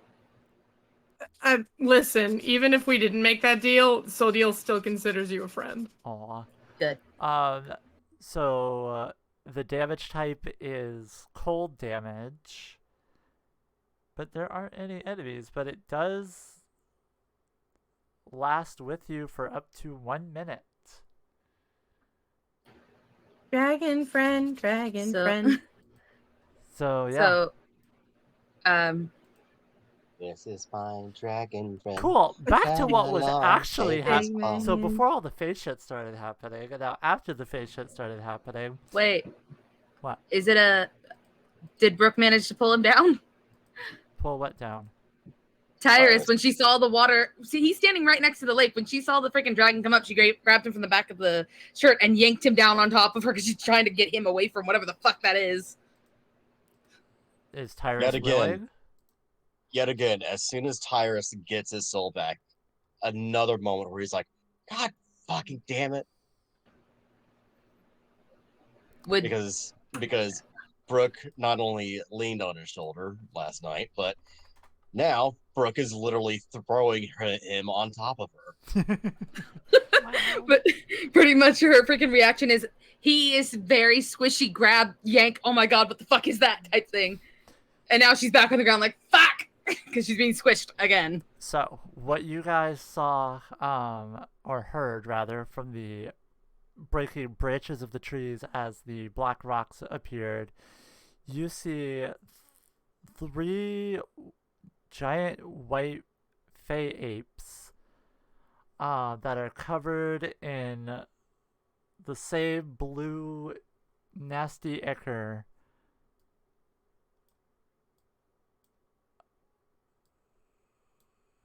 Oh, cool. They're not. That's a huge bitch! As they show up. Oh my god, those are big. Holy shit! Oh, good gods. Yeah. I think Anysia needs to run back inside and wake her mom. Do it! So I need everyone to roll Tell her how initiative. tree it needs to fucking run. So yeah, Shit. I need everyone to roll initiative, please. Oh. Fuck, Brooke can't cast sending to get the moms! 14. Alright, give me a second. Hold on. I've gotta get the music. I rolled her well. Actually, yeah, Skelly, just find. Oh, it's I a net rolled really 20, well, baby. Yeah, go ahead and find a music track. I'm gonna get some water real quick. 12. Put your roles in player chatter with your name, please. Oh, talk to the audience. I'm gonna laugh my ass off. Holy shit. Oh Yeah, no. no, this whole hype squad thing is going to drive Tambrook up a fucking wall. Yeah, I was actually about to ask, are you gonna have to roll for your hype man? Oh god, probably. No, I think he's just a hype man. I think he just sits there. Yo, I know, but Ribby! Yeah, I know, but he's gonna be part of the like Ribby! encounter. Is he gonna be like? Is he gonna take the Fucking same Gadry! turn as Timbrick? God damn it, Gadry! I'm just Fine. imagining. Timber, I'm just imagining the dude from Morrowind that comes up and he's like, Bias Yoda, Bias Yoda, Bias Yoda! Just coming up to Timbrick. oh my god, I know exactly who you're talking about, and I fucking hate that guy. But no, like, Timbrick is just now shifting his personality into a whole other thing because of some shit that went down, and now this on top of it, he is going to be so fucking done by the end of all this bullshit. Also, hi audience, if you guys haven't had the chance yet, be sure to follow and subscribe. They can't subscribe yet. I could just imagine Timbrick No, just turns we- to Tyrus True, and goes, To get the subscription set up. I would could just see say we Tyrus. are at the point that we can, after this stream, we should be able to get affiliate. I could just see Timbrick turning to Tyrus and go, "Why the fuck is this place on your bucket list?" Because it's pretty. Oh, just wait, there's a whole thing for that. Hey Cam. Also, there will. Here's your hype man and player chatter.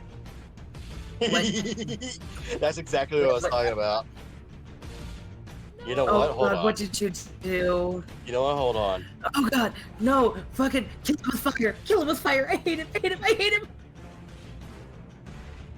There you go. Now he's the right size. Oh, What do he ever do to you? Oh no. Make it a little. There we I'm go. surprised you don't save it. and There then we put it- go. But yeah, no, Timbrick's gonna have a lot of explaining to do later on down the road. I'm not even denying that much. Exploding? Tyrus' soul is Explaining. screaming in the dealer's room, like, you don't understand what's going on. I need to get back in my body ASAP. Okay, I'm back. Hi, brains. Welcome back. Alright, so everyone put their, so Soul Deal got a 23, Anysia got a, Luna got a 24. Who's Luna's? Oh, there's Ruby.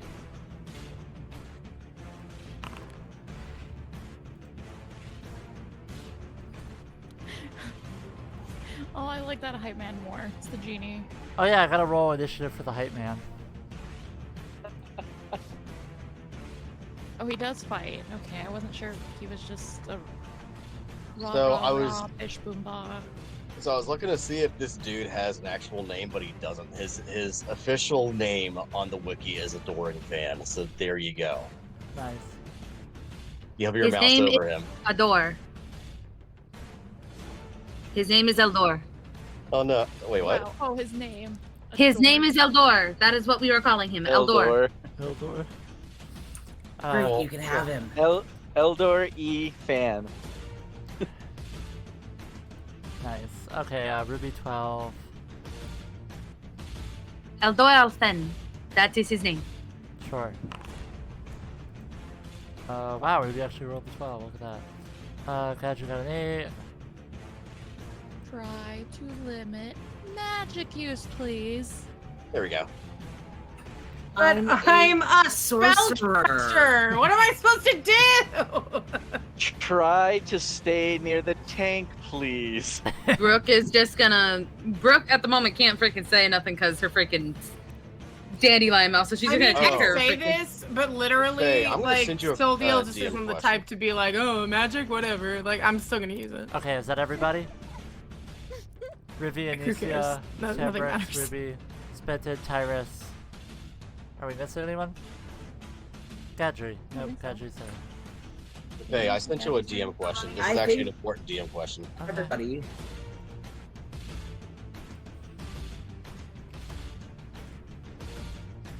No, yeah, no, everyone's there. Yeah, thank you. Oh. I forgot. Send me, or let me do this. Because we didn't pick what you still had and what you don't. Oh. Oh, his stuff, yeah. Yeah. Wait, what do you mean? Well, remember what I told you? You don't have everything you had because then you were brought back. Yeah. You don't have a patron, technically. The only thing that we got rid of, if I remember correctly, was summon construct. Well, yeah, but you haven't changed subclasses yet. That's literally what I just asked you. I know. If we change that, and you said no. Yeah, we haven't, but you don't have all of your stuff from before, unless. Yeah, you didn't tell. Yeah, you didn't tell me what all I lost. I know we haven't gotten that far. So.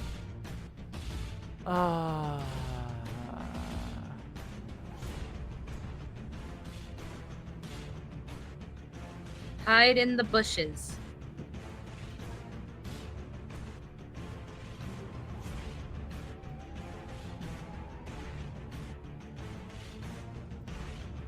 I would say the Gambler's fallacy-oriented stuff and the construct are probably the only things you lose for now. The other stuff is kind of fine. Wait, everything Gambler's fallacy? Yep. Okay. Anyway, top of the round. Starting with Rivi. I gotta scroll out so everyone can see what the hell. Yo! You're up. So Alright, I'm going to... Well, okay. Hang on, there was shit on my screen. there's a lot on the screen. So are those, like, things are they hostile? They are. They're, Okay, just like the Ints. They have the blue, ichor coming out of their orifices, and they're moaning in weird, not language. Yeah, if you have your mouse over them, you see that red border, that means they're hostile. Well, other than that, though, they don't look normal to be here in the Feywild. Nope. There's something wrong. They do. I have a question. Sure. The teapot that I have, I can't put it down, can I? Yeah, you can. Because if I can't put it down, I can hook it to my belt. You can do that. I'm gonna do that. Okay. Easy. So I'm gonna do that real fast. Seeing like everybody else's shit, I'm like, yeah, I probably shouldn't put this shit down. I'm gonna tie it to my belt, like as secure as I can make it, and I'm gonna load my longbow and shoot at the one that is closest to us. Cool. That would be that one. So go ahead, roll to hit.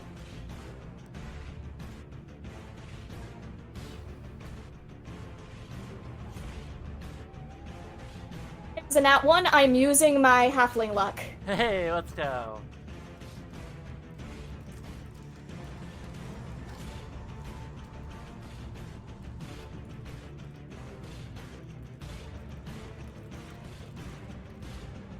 Hang on, I'm checking the attack for my longbow. I think it's a +10. I'm just double checking. You're good. How's everybody feeling after this? It is a +10, so does a 26 hit? Yes, roll damage. Oh, Faye. Uh Tyrus is still level 9, isn't he? huh. Okay.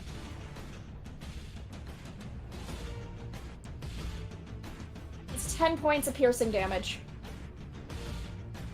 Yeah, that hurt. I'm going to 5-foot shift back a little bit and use my extra to reload my crossbow. Save as always. No crossbow, damn it. Longbow, I'm sorry. You're fine. But, and that's gonna be my turn. Sounds good. Go ahead and end your turn on the thing.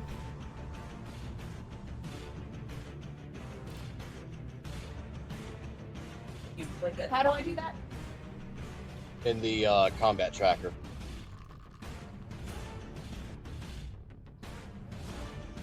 So deal up and Anysia on deck.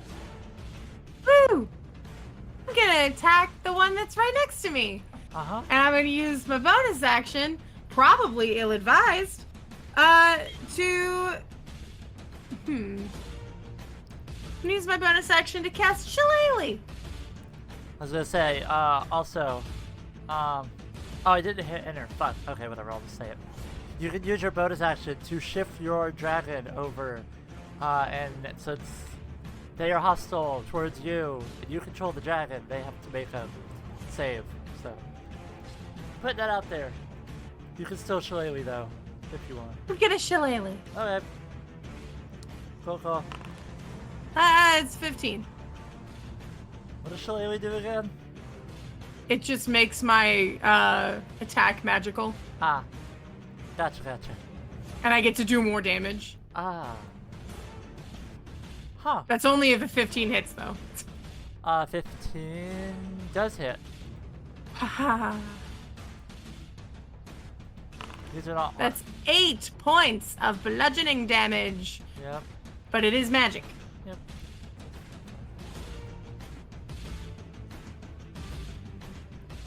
Oh, That's my turn. Yep. 47. 59. Yep. Wow.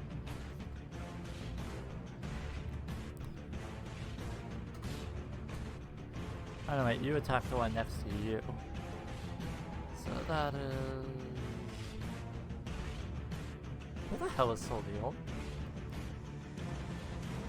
Underneath the dragon. Oh, underneath the dragon. God damn it. Okay, cool. Good to know. So you said 8, 6, 5, 9. Okay, so...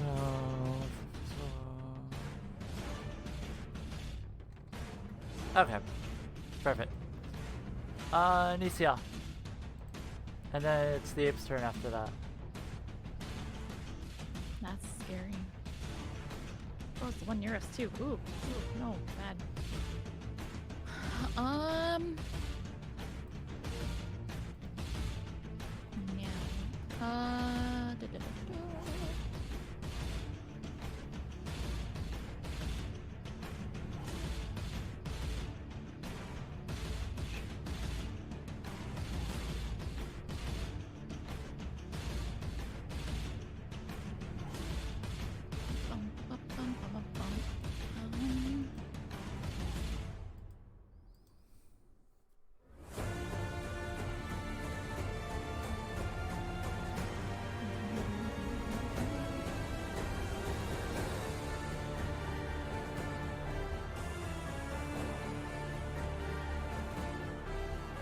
Okay, let's go ahead and do a...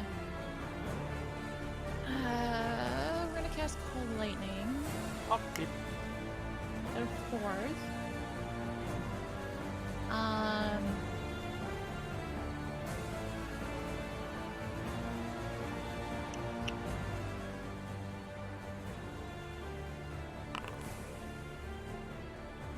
Wow, okay. Fuck you, dice.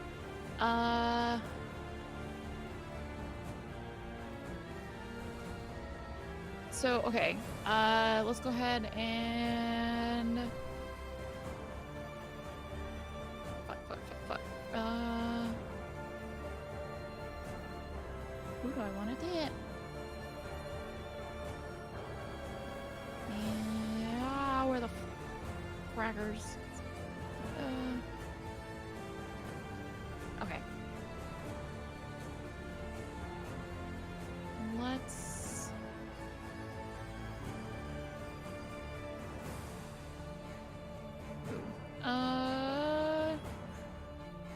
Let's set it on its butt. Okay. Which one? Check its butt. This guy right here. Okay.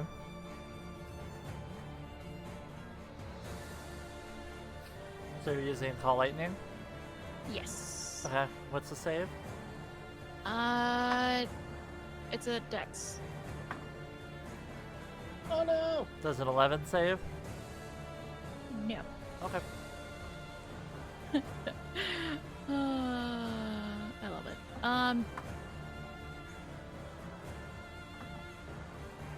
Did it not put it on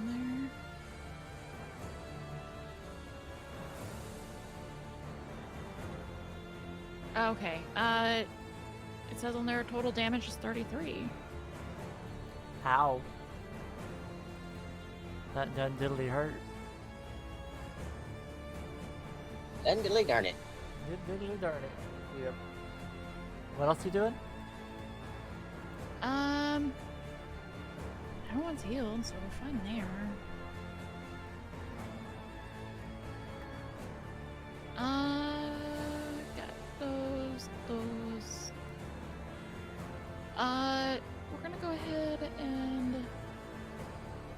I guess as bonus action, she's gonna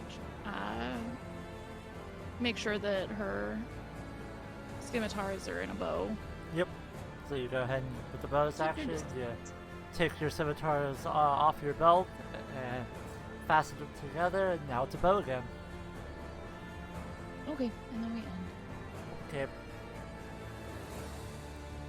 End. Giant Ape's turn. The one you just hit. It's going to get pissed off, and it's going to pick up what's left of the house and is going to throw it at you, Anysia. As long as it's not my house, and I'm not a wicked witch. No. But he's throwing the rest of the other house. It's a 21 hit? Yes. Alright.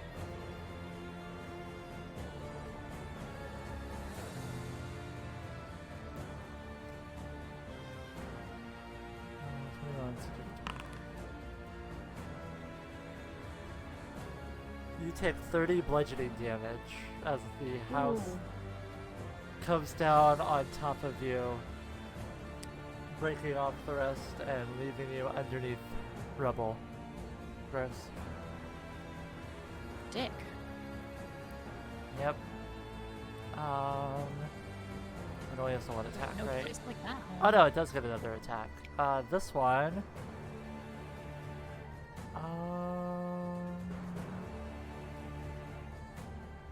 It's next to Tyrus.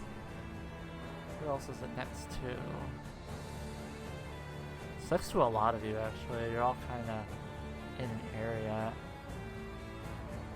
Actually, no.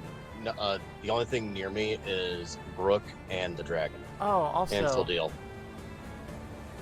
So it's a range 50 to 100, one target. Okay.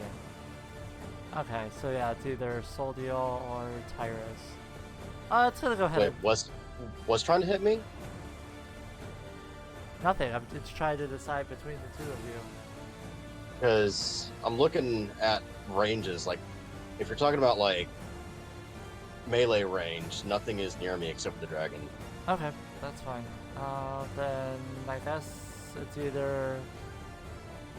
Well, no, it's gonna be 10 bricks. Crap. All right. So it's gonna fist 10 bricks. So I don't consent. does a 25 work? Yes! 19 bludgeoning damage. Holy fuck! As the ape picks up its arm, which has a mixture of blood and the blue, nasty crap, and it just punches into you. Done. Counterspell. Thank God I had those 10 temporary HP. Jesus. I'm like, at least it wasn't 30, okay? Okay, Timbrick, it's your turn. Brick on deck. Oh, this thing is pissed me off. Okay. It's personal now, motherfucker.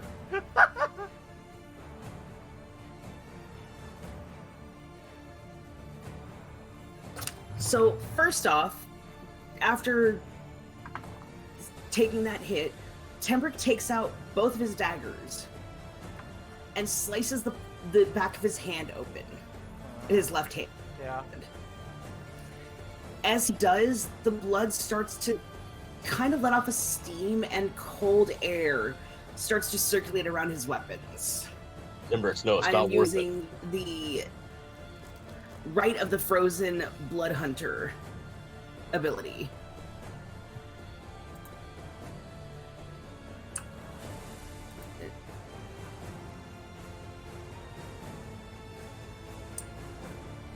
Alright, what is that? Can you guys hear me? Yeah.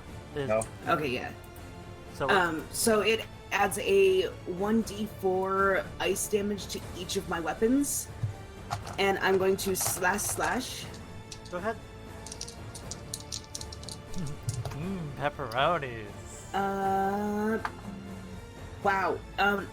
Abe, this is a once in a fucking lifetime roll. Can you confirm that is in fact 2 18s on the die? Go ahead and take a That picture is of two them. 18s. Yeah, take a picture. Can you? So yeah, 2 how the fuck this worked? So, So that would be 18s will hit. Roll 19 for both. Yep, 19 hits. Roll damage for both. I want to get cake, but I can't leave the freaking fight. Aw, I'm sorry. It's a d4 plus 1, so that is going to be 1. So that's 2 for the first dagger. 2 damage? 4 for the second dagger. Okay. Yes, that is just the slashing damage. I'm rolling the ice damage now. Go for it. That is a 4 on the first dagger for ice damage. Uh-huh. And a 4 on the second one for ice damage. Nice. And as he uses this ability that nobody's really seen him use before, if you look carefully, his eyes go from being that golden yellow to almost like a red tinted amber, kind of like when you put a couple of drops of red food dye in an orange soda. Ruby, I need you to roll me a history check real quick. Dun, dun, dun.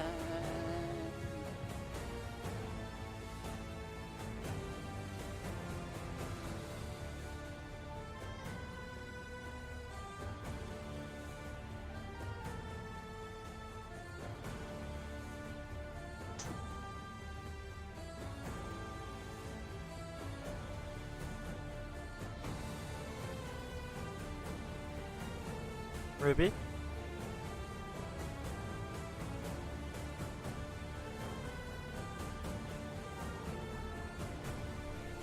Vixen, you there?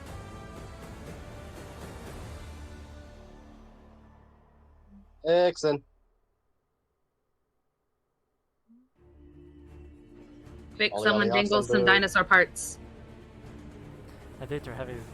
Okay. She got a 10. 10. Okay. So with that, you suddenly have a flashback, and you've seen this type of magic before. In fact, you've seen this specific blood rite before. This appears to be the same blood rite that was used against your father when his head was lopped off. You remember staring at his frozen corpse, and all that was still flesh and blood was his head. Are we having a Batman flashback? Are we on a Batman moment? Basically. Temperance, anything else you're doing? Okay. For my movement, I'm going to 5-foot shift.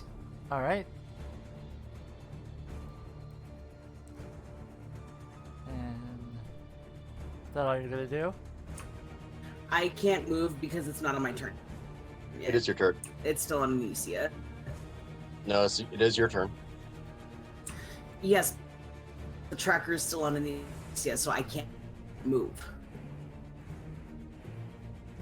Refresh. Right, because it is on our end. Tambrix. Adoring fan's nickname is Meat Shield. Just letting you know. It will not let me saying movement is set to combat turn. It's your turn. Okay, so Try now.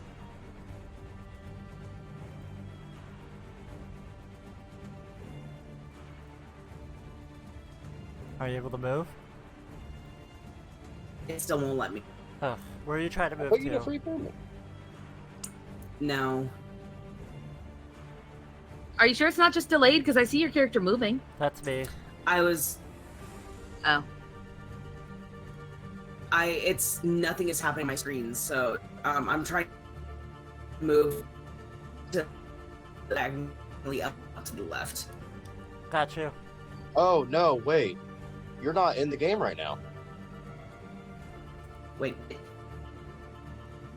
Yeah, you're not in the player list. Seriously? Yeah, refresh your page. Huh. Alright, Brooke, your turn. I fucking hate this. Okay. So Tyrus is on top of Brooke at the moment, and she's just like, motherfucking, but she can't exactly speak. She's trying to say something, but dandelions. Yep, so as if someone Yeah. blew the tops of dandelions off, you guys watch when Brooke opens her mouth, and it's just dandelion seeds. They float all around in front of the giant apes. Brooke's gonna sigh frustrated and put her hands on Tyrus's chest and cast mage armor. What do you need for that? Do you need to... Is it touch? It's only touch, not verbal? Hold on. If it's all of them, does that mean I need everything? Yeah. Or one of them? V is verbal. So I need all of those? Yeah, VSM. Verbal, somatic, and material.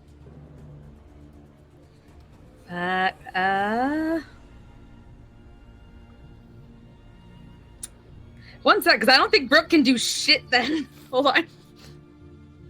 I know she has a melee weapon. Tyrus is on top of her. Tyrus could also help, so... Yeah. Tyrus does have an idea to help you out. Don't we love wild magic, folks? Yes. I hate this. The act of the DM. Every 10 subscriptions we get rolls another one of these. Soon we'll... Technically, Tyrus does not even realize anything happened at this point. Oh. Fair enough. Ruby, you're on deck. I'm looking at all her spells and I'm seeing so many V's. Goddamn bards! Fuck it, the only thing she can really do right now is, because again, she's kind of being pinned down. Kill anybody. I cannot use magic word. Yeah, you can't use... Because seeds. Yep, you can't use word. I'm saying, do you have any healing magic that is not verbal? Cure wounds, but it still says verbal. Everything on here says verbal. Except one thing, and so that is the one thing Brooke is gonna do at 4th level. She's gonna throw an ice knife. Okay, go ahead. Where are you trying to hit? Over at the one by Tambrix. This one. This motherfucker.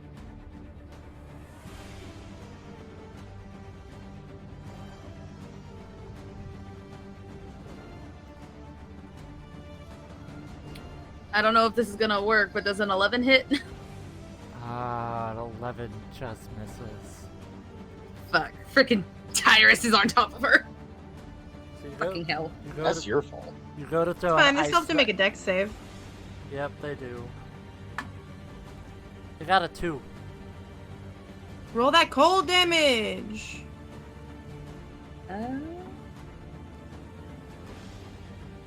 Every creature within 5 feet of the target also needs to make a dex save. Which one was the target? Thankfully, Tambrick just stepped out of that shit. It was this one. Oh, okay. The one The y'all one are that's already wailing. damaged. Yeah, the one you guys are wailing on. 2d6. Yep. And why? 5 points of cold damage. You cast that 4th level, didn't you? Yeah, which just makes it a 1d10. 5 cold damage? Still No, it doesn't. Yeah, it does. No, the 1d10 is the piercing damage. The cold damage is 2d6. Yeah. Well, no, it's 3d6. No, 3d6? 46. Yeah, 46, because for every level higher that you cast it above 1st level, you add a d6. Oh. Okay. That is 15 points of ice damage. Nice. This thing's looking hurt.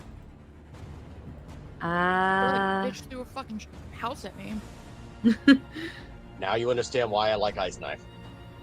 Ice Knife is like great fail-safe damage. It really is. Like hit or miss, you have the chance to do some damage. Can't do anything for bonus action because my bonus action is Healing Word and Bardic Inspiration, and no one can hear me past the goddamn dandelion. So, it's Well, Brooke you can do is. more than just say stuff as to do bardic inspiration.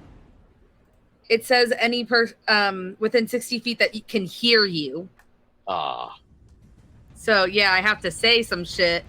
But I am going to kind of, with movement, shimmy my way out from underneath Tyrus. Like, God damn it, get off.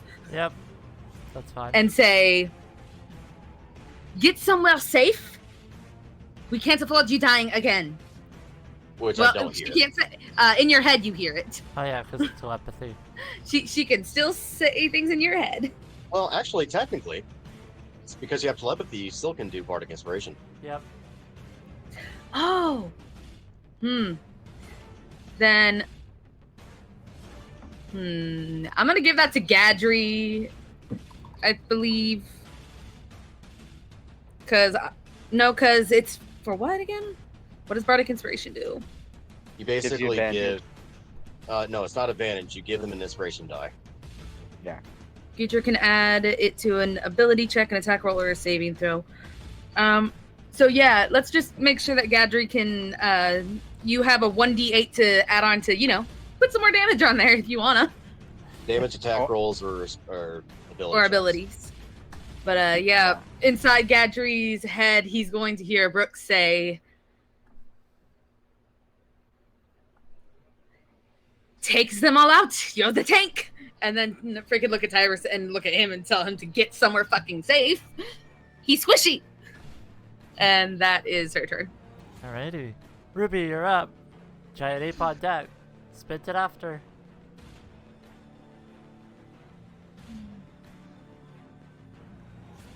I'm gonna get the one that got the first away. This one here. And I'm just gonna pull up my rifle and do 2 shots. Okay. Roll to hit. The first one is 26. That hits.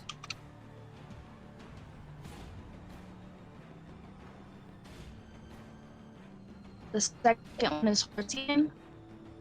That hits.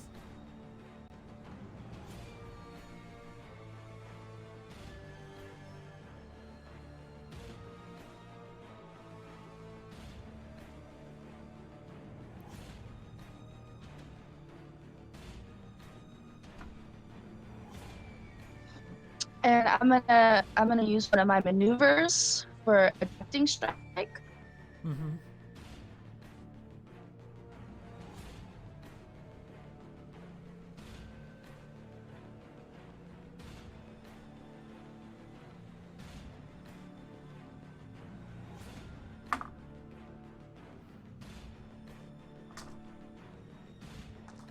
Okay, so that's a 10 to the damage. Let me roll for damage. Yep.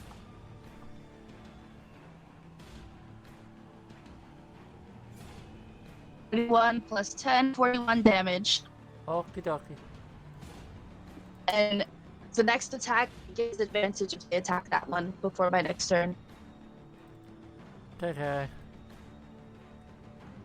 And It's looking pretty bloodied at this point as Ruby just rifles into it. 2 shots. And it's pretty pissed off now. I think I'm gonna use my action. Sure, shoot 2 more times. Fuck it. Go for it. Kill it, kill it, kill it, kill it.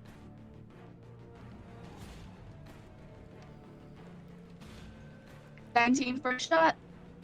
Hits. 22 second shot. Hits.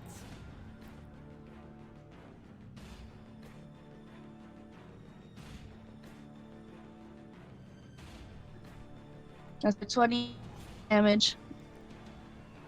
20 what? It's another 28 damage. Alright, 1 second.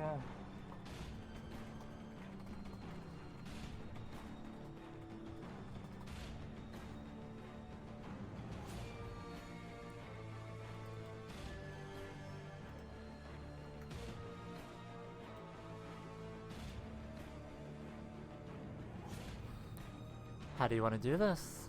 Yes. Nice. Yes. Poor giant ape. Just 4 shots to the face, baby. Alright. Back to back. So you guys watch as Ruby, in her human form, human disguise, holds her giant rifle and just unloads it into the face of this ape and just annihilates it, and just the blue ichor and blood and what appears to be some of the black rocks even kind of fly out of it as it just slumps on the ground dead and begins to instantly start decomposing, which, Soldiel, that's kind of interesting to you. I want it. I want to touch it. I know you do. I'd like to imagine that while she's shooting this thing with her, like, owl That's not the style one I head. shot at. Oh, it's not the one you shot at? No, it's the one on the right side of Brooke. The one furthest away. Wow. Then that one. Oh. Okay. Then I messed up. I want to... Hold on. I gotta give the HP back. So the one on the right of Brooke. And you did 25 plus that. And then 4 more shots. Okay. So that one's actually pretty fucking hurt. I want to say that while she's shooting the big gorilla, she has like her owl head turned, just staring at Tambrix the whole time, not even looking at the gorilla shooting it. Which is weird because all you guys see, it's kind of an exorcist moment as Ruby's head turns, and because the suit's made up of doll parts, it kind of moves on a swivel freely anyway. So you just watch as she just 180 turns and just stares deep into Tambrix's eyes as the rifle goes off. Tambrix, you are unnerved. Did I do that? Hi? Me and you are gonna have a talk later. Okay. Okay, is that all you're doing? Is that all you can do, Ruby?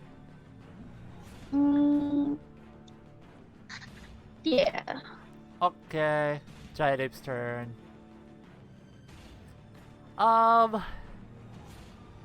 It can't hit I you got to with bring out... can't hit you with a melee attack, so it's gonna pick up one of the big old rocks next to it. It's gonna check it hard. So 100 feet. Oh yeah, I can hit all of you. You guys are all nice and clumped together. I got my bag of cake and a bowl of fruit, Nice. so I can watch us all die.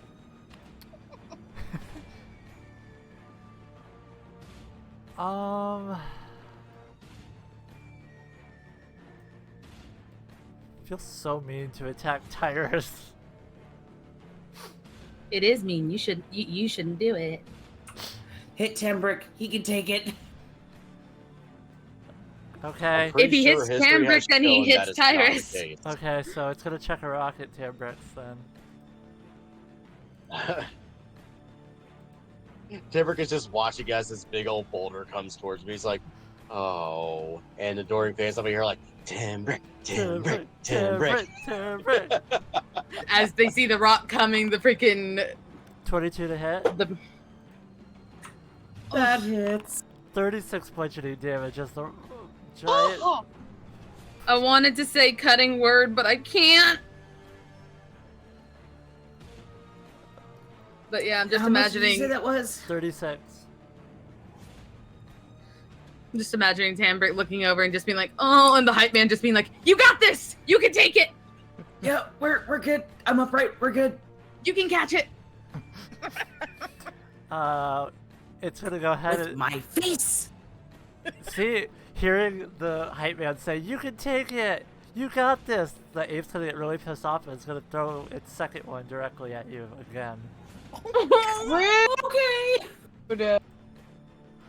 23 to hit. Somebody killed That me. hits. 32 bludgeoning damage. I'm down. Fuck! He couldn't take it. You hear the hype man look at you and go, "Oh, 10 bricks, 10 bricks, 10 bricks." Just the As hype man Timber just falls goes, to the ground, oh, he and just slowly. holds up. As Timber drops to the ground, he holds up his middle finger at the hype man and just, fuck you. The hype man. The hype man pulls out a loot and just goes, no one takes rocks in the face like Tambrix. He dies like Tambrix. No one passes out from fear like Tambrix. Oh my god. Yep, that is the His giant. name is Mr. Timbix. He has fallen down. So, yeah, well, the hype man's singing bard songs, apparently, because this is what it is. Spittin', you're up, Gadry on deck. Alright. This is only round Spinton. 1, guys. Yeah, so Spinton is going to... Let's see.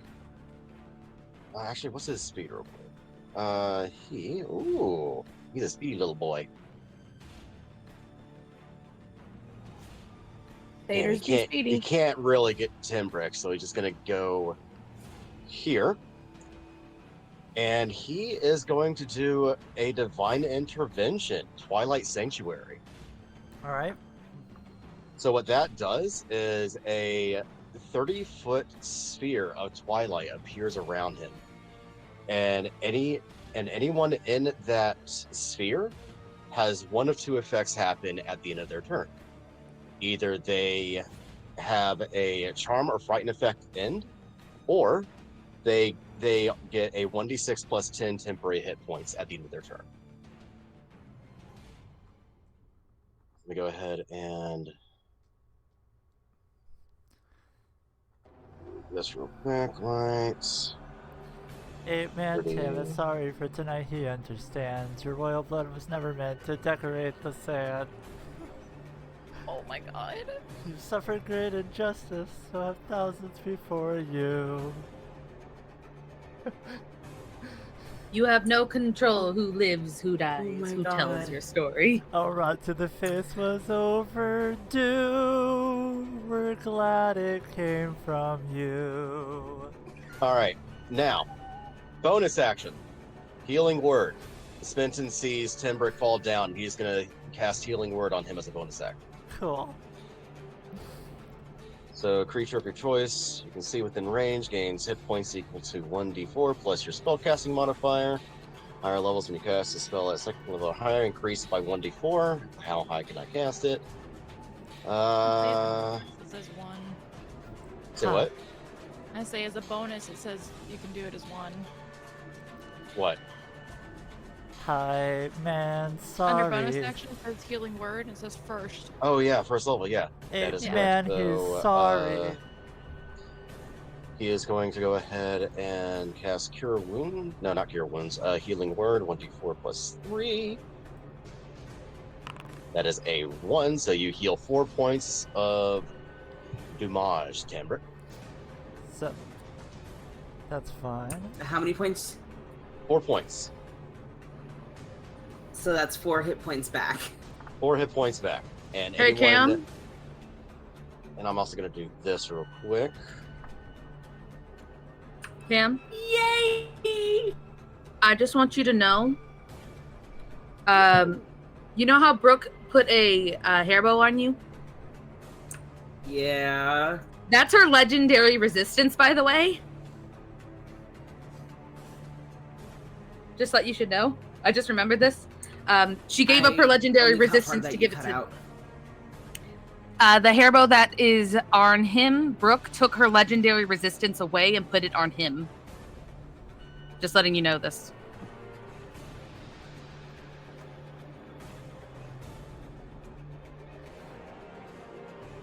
Would have been helpful. Yep. So your turn. I just remembered. There we go. Ooh, Good to know. Alright, is that your turn, Spenton? That is his turn. I'm also doing something, so give me a second. Okay. But yeah, so Brooke saw that we were in the fire plane, saw that Tyrus had died, got really worried, and was like, fuck my legendary resistance, give it to Tambrix without him knowing. Fair enough. That's not really a legendary resistance, by the way. That just lets you see the Arcana for concentration if you fail it.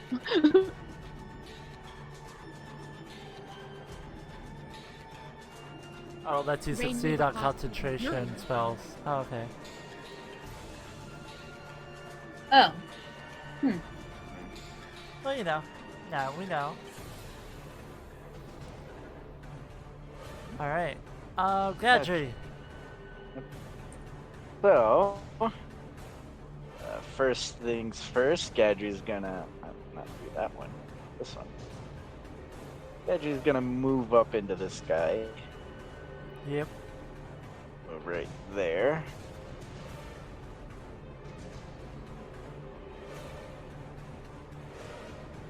Actually, let's move right there. So Gadri's gonna move there, and Cool. I got a question. Uh-huh. Because the dragon's right here, Mm-hmm. would that count as flanking towards this guy? It would not. Ah, darn. Okay, well, at least I asked. So, Gadri's gonna do his normalness and strike with his Morning Star. Don't forget your bardic inspiration. I know. Does a 21 hit? Hits. Okay. So, first, the normal damage. So, 12, my bad. Mm-hmm. Then, as a bonus action, I'm going to use Branding Smite at second level to deal an extra 2, of course. And then I could also use the inspiration for damage, right? Yep. Okay, and that's 1d8. a D8.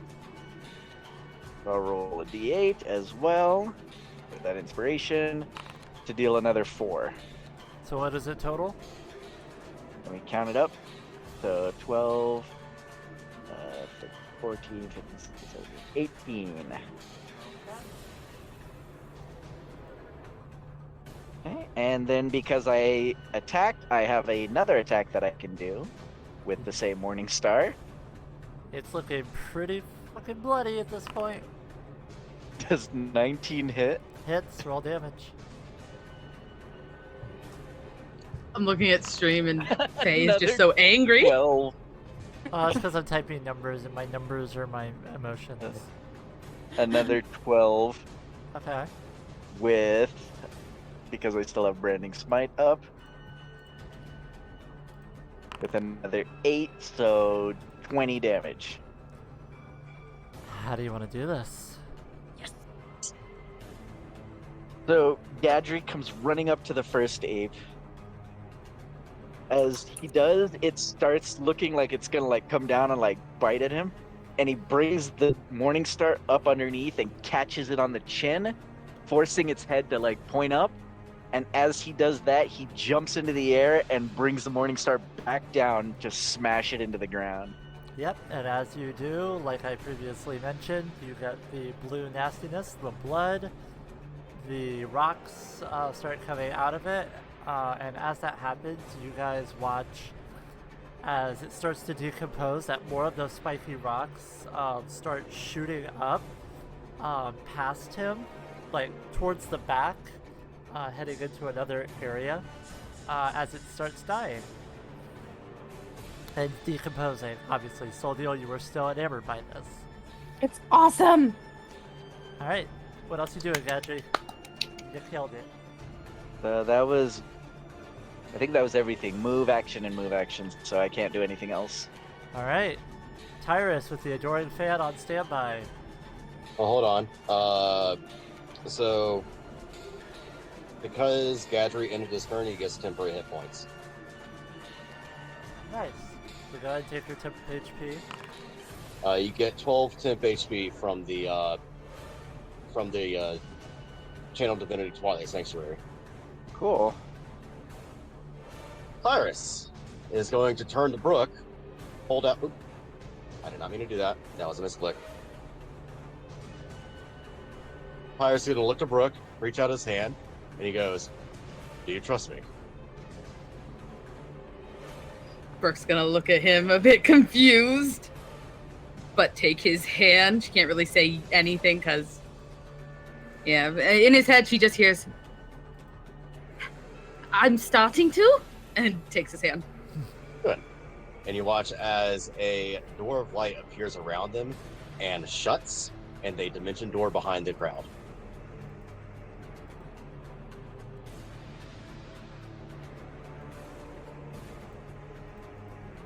Though this is good, Brooke's getting kind of fucking sick and tired of being teleported. Sorry. They So this appear, and Brooke just kind of looks a little like nauseous, like, what the fuck? Why do people keep doing this? Where did you put him? Where did you? I put him right behind the crowd, right here. Oh, okay. We're on top of the roof. It's fine. Alrighty. Fair enough. So that is his action. How much you can do as a bonus? Not a boner action. Yeah, his boner action's not looking too well. They can't really do much. You know what? Let me look. Since that was a high level spell that he just casted, he's going to go ahead and do, as a bonus, convert sorcery points. Fair. Transform unexpended 16 points for one spell slot in this section. Spell slot. That was a. That was a 4th level, so. Oh! That costs 6. Nice. Worth it. So yeah, he's gonna expend 6 sorcery points and get back a 4th level spell slot. Okay. Is that it? That will be his turn. Alright, it's the adoring fan's turn. So, as they stand there and the elf starts lamenting over presumed to be an unconscious Tyrus, singing the I'm Sorry song to the great ape, Tyrus stands back up, healed just a little bit, and instead the adoring fan is going to pull out their lute, and they're going to start jumping up and down singing, "Never gonna give you up, never gonna let you down, never going to run around and let a giant ape kill you." And that's his turn. Oh my fucking god. Does he at least get bardic inspiration? Also, Tyrus gets an additional 16 points of temp because HP. the sanctuary. Yep, that's fine. Alright, it's the great ape's turn. It's gonna throw a rock. I got a rock. I got a rock. No, it's not. I'm gonna rock. Rock. I kiss Tyrus though. Does an 18 hit? Who? Who? Oh, sorry, I got ahead of myself. I was so excited to rock it. Anyway. I'm gonna rock and roll all night. So it's going to hit Anysia. Thanks. Does that hit? Yeah. Alright. Wait, what was it? 18. Yeah. 33 bludgeoning damage. I fucking hate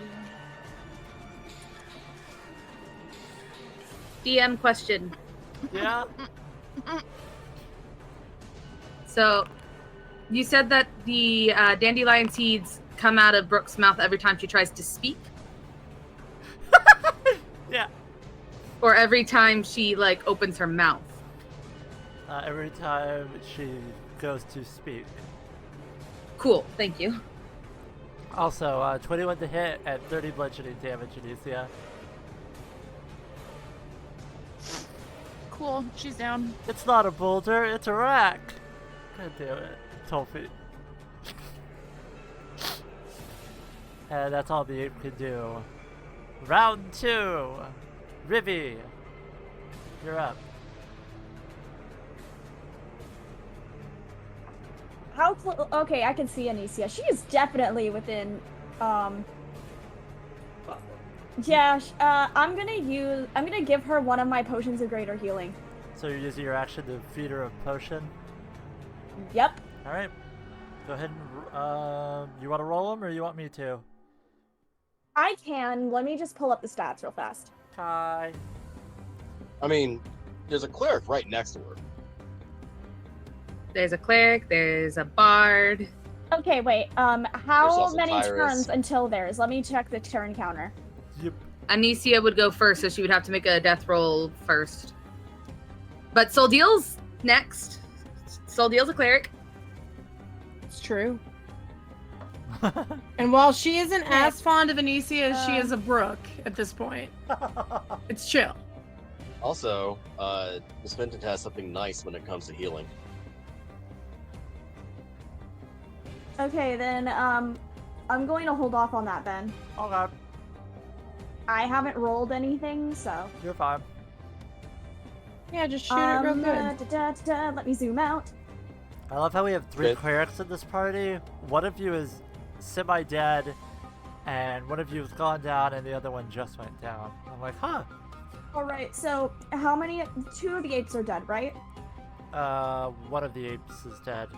One of them I thought it is was 2. one of them is bloody, and the other one is untouched. Miss Vinton at eye level I'm looks gonna at her and aim goes, for the one "Don't that's worry, I got her." untouched then. The one untouched? Yeah. I know, Matt. I can't play it. The way I had attack. Yeah, you get an advantage if you attack the one I had before, because I used distracting. Sorry, could you repeat that? You get advantage on the one that Ruby hit because she hit it with a thing. Oh, okay then. Is that one in my line of sight better? That is the one. Where's Ruby? This one. Yeah, it's not. That's what I thought. That's the one I was looking at. Okay. Alright, I'm going to take aim at that one then. Dragon, if that's what you mean. Go ahead. Since I already was loaded. Yep. Fire away. That is a 29. That'll hit. Roll damage.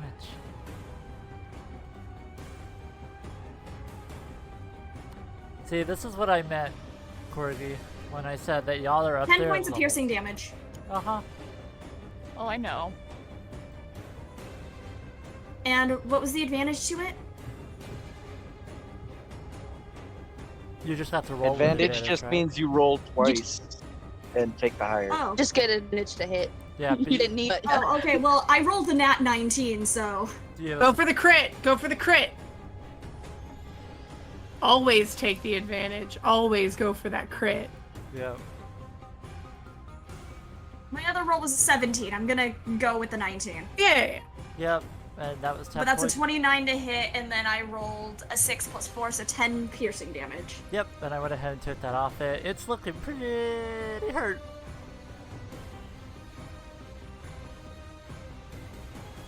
Alright, I'm going to take my bonus action and for another arrow, and I am going to... That's gonna be my turn. Okay. Soldeal, then Anysia. Ooh. Okay. So. Oh, I don't know how things work. I can move me. I cannot move that dragon. bad dragon. You can move it. Wait, hold on. Doesn't the dragon get a turn? It's something I have to do. Did it not do anything last round? I didn't do anything with it. Oh. I reminded her she chose not to. Hey, I'm going to. Hi. I'm going to move like over here-ish. And I'm gonna bonk this one again with Shillelagh, which is just an action at this point because my bonus action was to make it magic-y, and that lasts for like a minute, I think. Yep, you're good. Whack! I'm gonna bonk it. Fuck! Bonk! You're out of melee range. Am I? Here, wait, I'll fix it. Melee. There you go. Yep. 11 bludgeoning damage. Nice. Wait, you rolled Then to... for my bonus action, I'm gonna move my fancy dragon. Wait, did you roll to hit it? Yes, I rolled a 23. Oh, yeah, okay. My bad. I was reading. I'm going to move my fancy wagon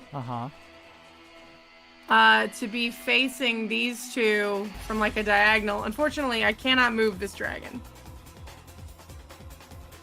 Okay. I want to like... Oh, I'm having a time.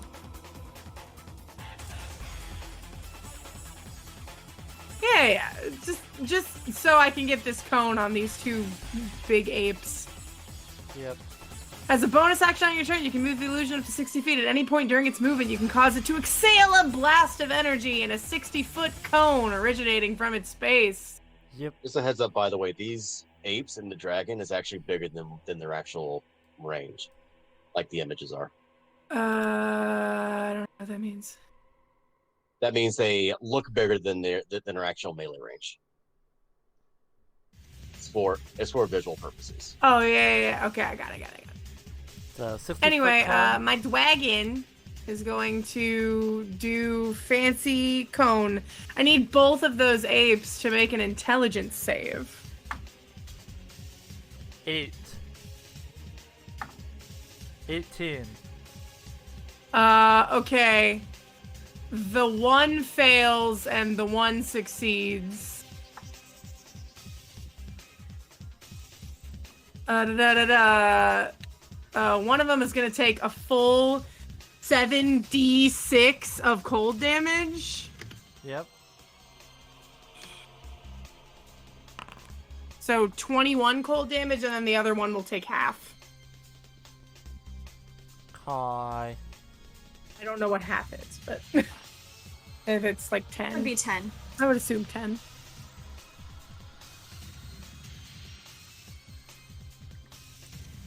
Okay. And that be my turn. The other one's 10, you said. How much hit points does that one have left? That one only has 10 HP left. It's dead. How do you want to do this? Ooh. My fancy dragon illusion's just gonna get him. Yep. It does. Gonna say heck you. It does. And then Soldeal's gonna clap and go, yay! And you watch.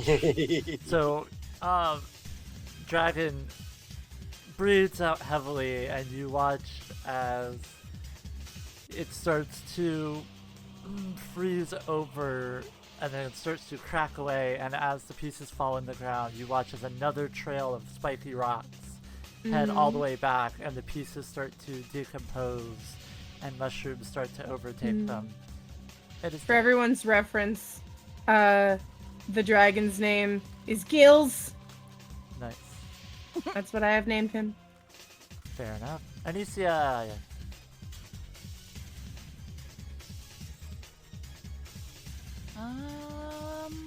Oh, right. Hold on. I need to roll for Rivi.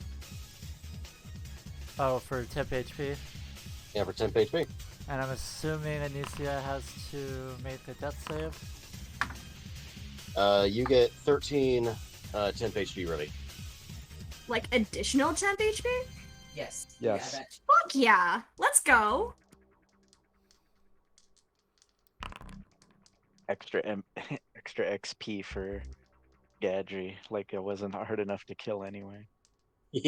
How do we know if it's saving or What, a death save? yeah. Yeah, 15 does save. It's 11 and up. Nice. Saves 10 and below is not. Nice. If I remember correctly. Let me double check. I was pretty sure it was a save. I mean, you should know. Weren't you rolling some? Cam, why don't you tell us? Damn. Damn. I'm gonna need a healing word for that burn. Those cutting words Brooke over there. can't help you with that. Mags used cutting word.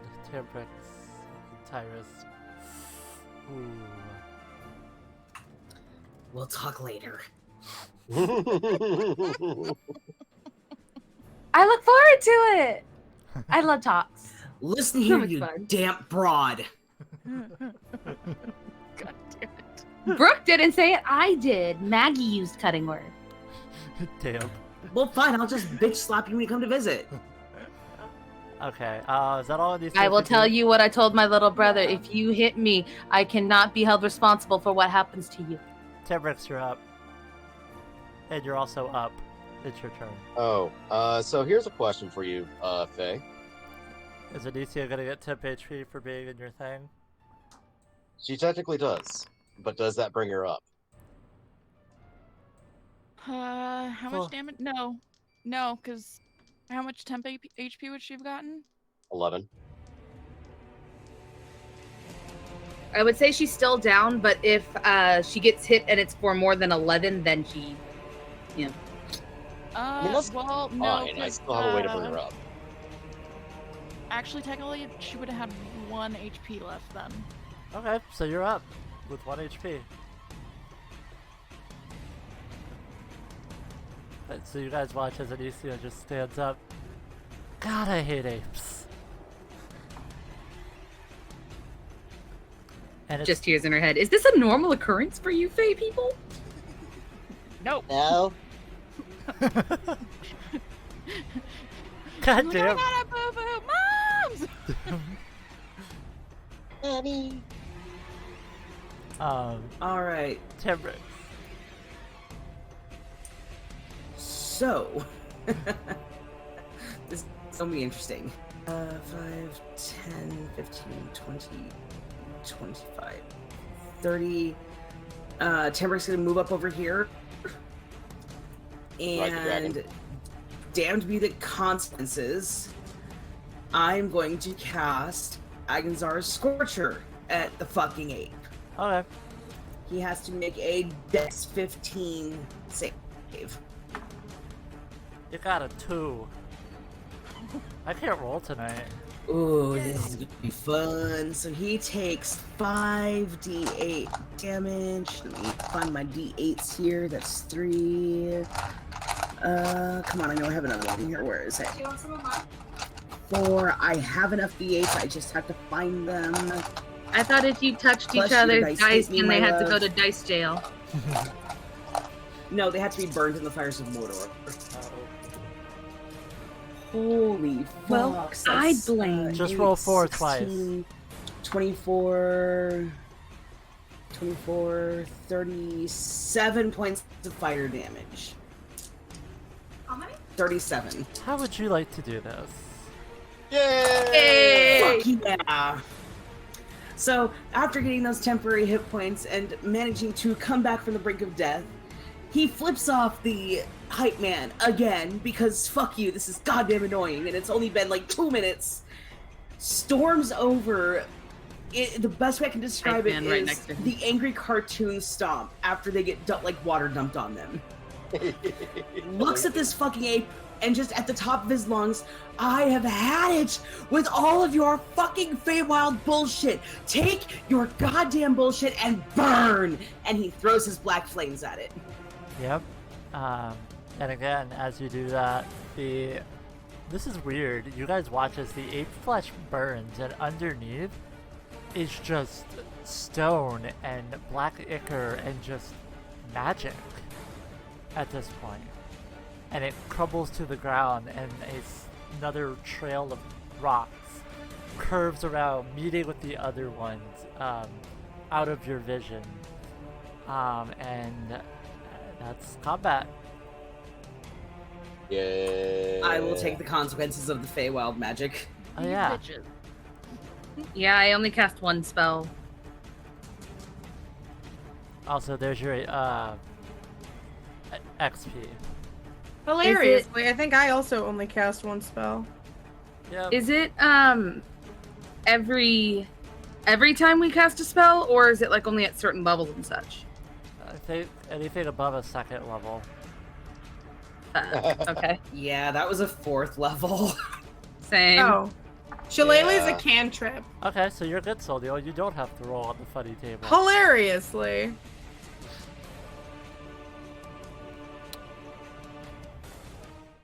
Nice. Alright. Who's rolling first? What am I? 84 Oh, for Tambrick. You rolled a 4 for Terbrick? AT4. Oh, 84.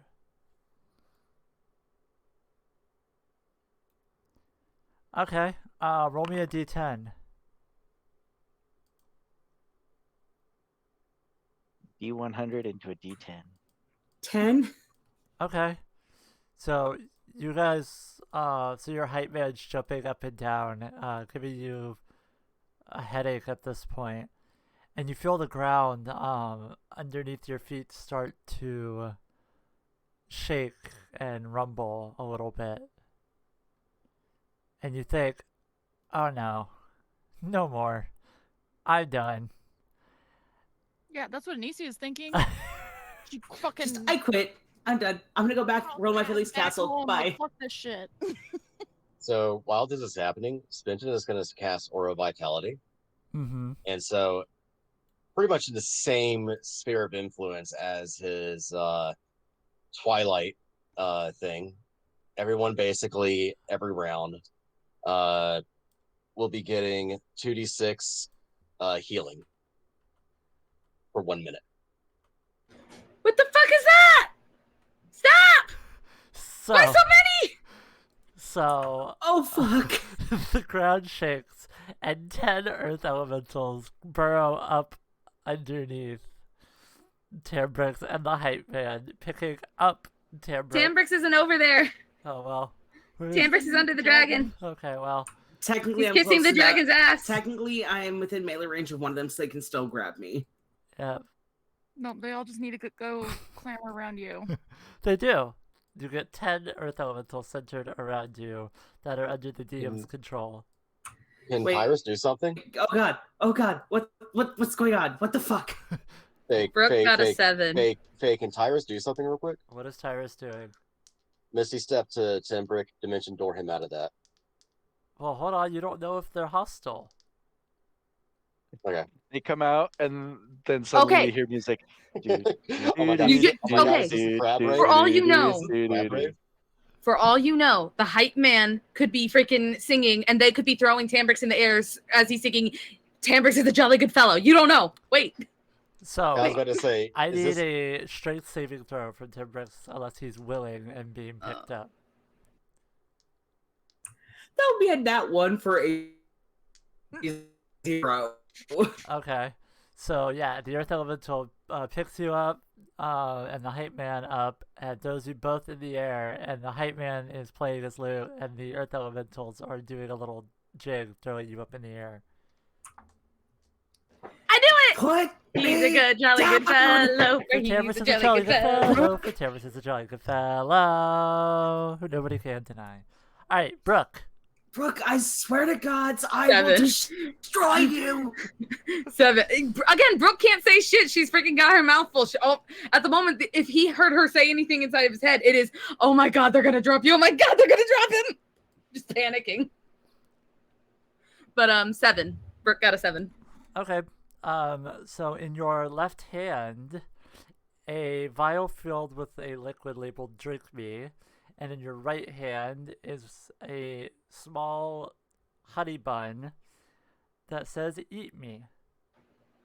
Brooke is gonna look very confused at them. I believe I've read this story before. Brooke's gonna sniff the honey bun. Just sniff it. Go. It smells delicious, fresh baked. There's still steam coming off of it. She's gonna sniff the liquid. It's in a vial. She can't sniff at the top of the vial? It's corked. It smells like glass. It smells like cork. Can she let go of them or no? Are they like attached to her hands till she does something with them? Can you what with them? Let go Is of them. Brooke able to like put them away or can she? You can put them away. That's fine. Okay, Brooke is gonna put them away. Okay. Not understanding what the fuck's going on, but she did just eat. Yeah. So. Who else cast higher than a second level spell? I did. Okay, go ahead. Tyrus. What did you get? How many did you cast? I cast 1 Dimension Doors, the 4th level spell. Yep. That's okay. It says Spinton, but I got a 24 for Tyrus. 24 for Tyrus. 24 for Tyrus. So for the interesting. Roll me a d10. Oh. 6. For the next 6 weeks, you are now half Fey. Oh, yo! Oh shit! That's sick. So you watch as Tyrus's ears start pointing. His skin gets even more pale? How's that possible? I am white as a fucking sheet right now. His hair gets a little longer. 'Cause I don't know, that's just fun. And yeah. Isn't that neat? God damn it, Faye! I just did the goddamn reaction. God damn it! You could have turned into like a flower praying mantis thing. He could have turned into a thing of petunias. And then next time after you finish this reaction, he's gonna like turn into a vampire. So you're gonna need to add like teeth and stuff like that. You know what? Let every me week just. It's gonna be different. Well, no, because now that he's part Fae, he's not affected. Yeah. Yeah. I'm just saying he's just gonna change into something else each session. I love the fact that in a matter of 24 hours, Tyrus has became part human, part Fae, part undead.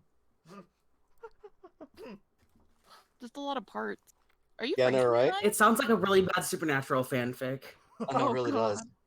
does. So just a supernatural fanfic. So is all the wild magic done? Yep, that's all the wild magic. Because Smith is going to do something. Okay. He's going to stand right here, so that everyone is within 30 feet of him. Mm-hmm. He's going to do Aura Vitality, so everyone in 30 feet gets 2d6 for the next minute, which means I get to roll 20d6. Yeah, go ahead. The Earth Elementals carry Tambrick, still juggling him, but he is in the area. Everyone gets 60 healing. Oh, thank God. Brooke don't need it, but thank you. Yeah, I was at full health, but thank you. Yeah, Gadri doesn't need it either. So here's my question, Faye. Thank you, I love you.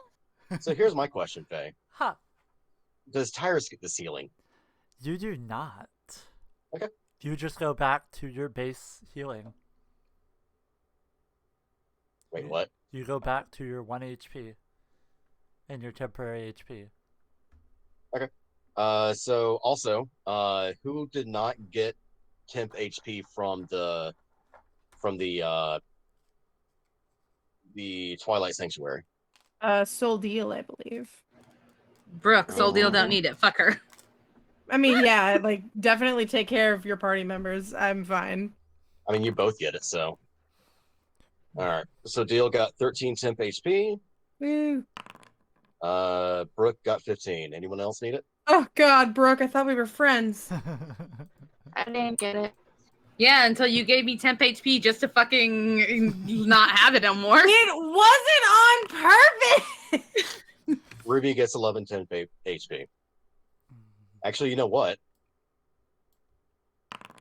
The Adoring Fan gets 11 temp HP. Oh my God. Great, so I can beat it out of him. Yeah. And the Illusory Dragon gets 13 temp HP. Sure. Also, I'm not going to roll for every single Earth Elemental. They don't.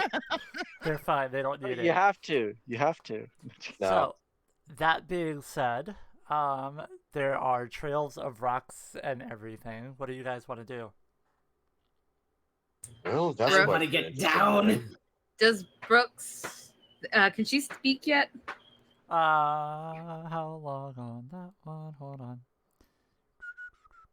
Well, this has been an interesting morning. It has been. Yeah, you can speak. Okay, it has been. She's gonna like go spitting out the last of the goddamn dandelions and going. It has been a hell of a morning. I think I missed the carnival. Tyrus pulls out a handkerchief and hands it to her. He is a jolly good What does he do? He pulls out a handkerchief and he hands it to her. She's gonna take it and just be like, God, if you don't stop singing, I will stab you. The Adoring Fan plays his lute even louder. It starts to sound like rock music. getting way too into it. Yeah. Sounds like Gadri Stormhammer music. It has to be. It has to be to the tune of what? Master of Puppets. Gadri Rockhammer. I'm gonna do something real quick. Let me That check something real is. quick.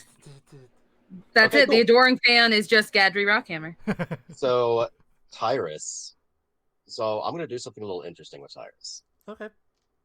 You watch Tyrus walk up because he hears, Timbrick displeased with everything that's been going on. And he knows, the adoring fan is not helping. So he's going to come up behind the adoring fan. Uh-huh. He can't. The adoring fan's being thrown in the air, isn't he? Well, the adoring fan is not back down on the ground. Terbrix is the only one in the air. Okay. And he's considering something, and I rolled to see what he considered. Uh-huh. And so he's going to do 4th level ice knife and just stab him in the side. Okay. Go ahead. Roll for all the damage. That is a nat 2 for a 10. That's all the HP it had. And the adoring fan is... Well, no. That was to hit. Oh. Oh, that definitely hits. He has no AC. Okay.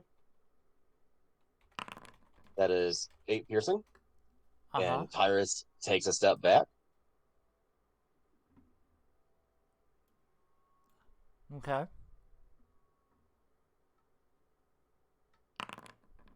An 11 Tyrus, ice check damage your goddamn DMs. An 11 ice damage as the ice knife explodes. Tyrus watching without any remorse in his eyes. Okay. So you watch the adoring fan drop their loot, hit the ground, turn bright yellow, and then explode. Also, I have to roll again for the thing. Actually, no, I don't, because I'm parfait. Not only that, though, I need you. Let's see. So 20-foot radius. Max didn't have to. So I need It happened. So I need everyone that's in a 20-foot radius around the adoring fan to make a Constitution saving throw, please. Wait, Oh what? god damn it! I just realized. I'm not that close. Where is the adoring fan? Ah, fuck. Constitution? Yep. Taking my goddamn Hambro back. 11. +3, guys. Am I within range? Because I you're- can't tell. Actually, Yeah, is this a spell or is this an effect?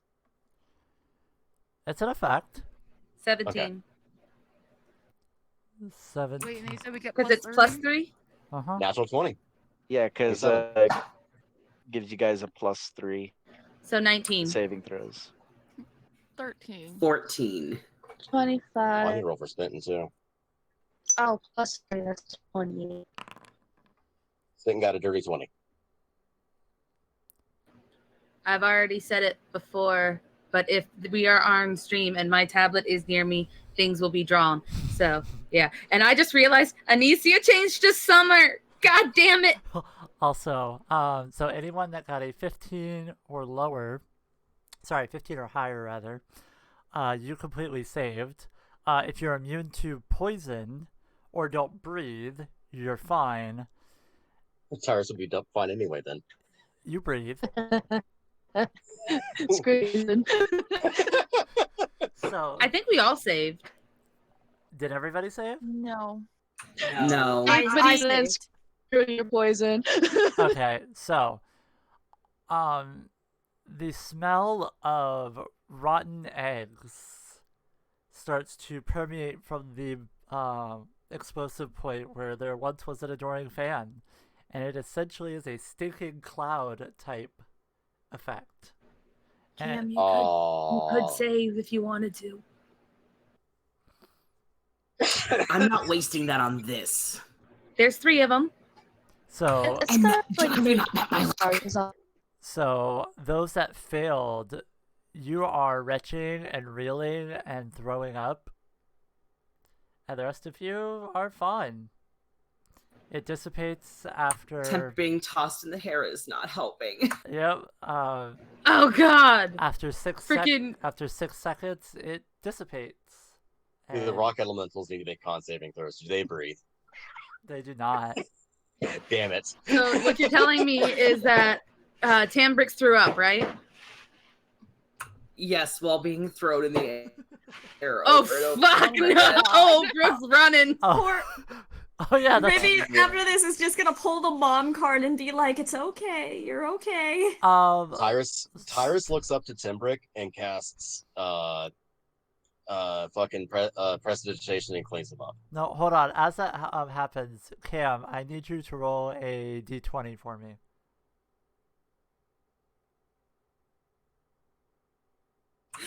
2. So anyone that is, well, I guess that would round up. So 5 feet around Timbrix, I need another Constitution saving throw. No, sorry, a Dexterity saving throw to see if you get hit with vomit. Oh no! How I don't many? think I was. I don't think I am. Let's see. Can I? Basically, if you're adjacent. Yeah, if you're. No. Can Tyrus just use prestidigitation as he sees it flies I don't through the think- air and just cleans it up? All the instantly? elementals, right? Yeah, it's I think probably that's only the elementals that are like right there. Yeah, I'm not. Tambrix just showers them with vomit. Yep. It's fine. Oh So God! now there Fuck are this shit. vomit-covered earth elementals throwing Timbrix up in the air. Suddenly, the Brooke's just evil backing family up. card is not seeming that bad. Brooke just backs the fuck up, like, oh. All right. So what are you guys doing? Nisi's saying, fuck I this want shit. Nisi's saying, fuck this shit. Fuck everybody and everything. I'm going inside and I'm taking a fucking bath. Fuck this shit, I'm out. No. The rock elementals, what do they speak? They don't. Damn, so I can't like primordial them. Nope. Oh, I think they do actually. These don't. Oh. But I think we all just need to. after a little bit, the earth elementals basically put Timbrix down, wave at him, and then you watch as they curl up in a ball and then turn into just normal stones around the fountain. Brooke's gonna go over to Tambrix. Timbrix rolls into a They're ball, boulders. like fetal position. Timbrix is in the fetal position, crying right now. Brooke's just gonna hand Rivy the handkerchief that Tyrus gave her and said, "Can you go take a look over at him?" Because Tyrus He's just comes kind over. of nod, take it, just kind of slowly rock over, put her hand on his back, like, "Hey, you okay?" By the way, I just gotta say, Timbrix was basically in the middle of what is essentially a RuneScape emote. do I know. I was having flashbacks to middle school. But no, as soon as Ruby like pats his back, he kind of flinches and just no. I would rather taste the cold, sweet bitterness of Vecna's nasty ass fingers than be here right now. Oh, God. Also, She's also, gonna- I should mention Tyrus was also going over there as well. So Tyrus yeah. heard what he said. Yeah. Too. Yeah, does Tyrus know the Vecna at all? I don't know what Tyrus knows at this point. I just roll a history check since he's just well traveled. Why not? All right. It's a 13. You've heard of him. You don't know him or anything, but you've heard of him. The banished one. Tyrus is- Vecna. Yep. I've been trying to break free for a while. No one's really succeeded as of yet. All right, so Tyrus is just going to kneel down. Timbrick just feels a cold, clammy hand come just rest on his shoulder. And Tyrus, while still, not showing much emotion at all, still tries to comfort him. And There. Ricky's just pulling the there. mom card right now. Aw. She's hardcore playing the mom card, just Brooke ain't kind of going rubbing near his that. back, reassuring him. After a few minutes, Timbrick will stand up and just kind of try and compose himself, adjust the collar of his shirt, kind of push his hair back as best he can, and just tries to walk it off. Even though Do you want some even though water? he's like bright purple and You know, he's not anywhere near skin tone. He's looking a little green underneath all the purple. Do you want some water? I don't want to put anything in my stomach right now, and I need a bath. I can help with that, actually. And he casts Prestidigitation and cleans up Tendrix. Yep. Tendrix, you feel like you just took a shower.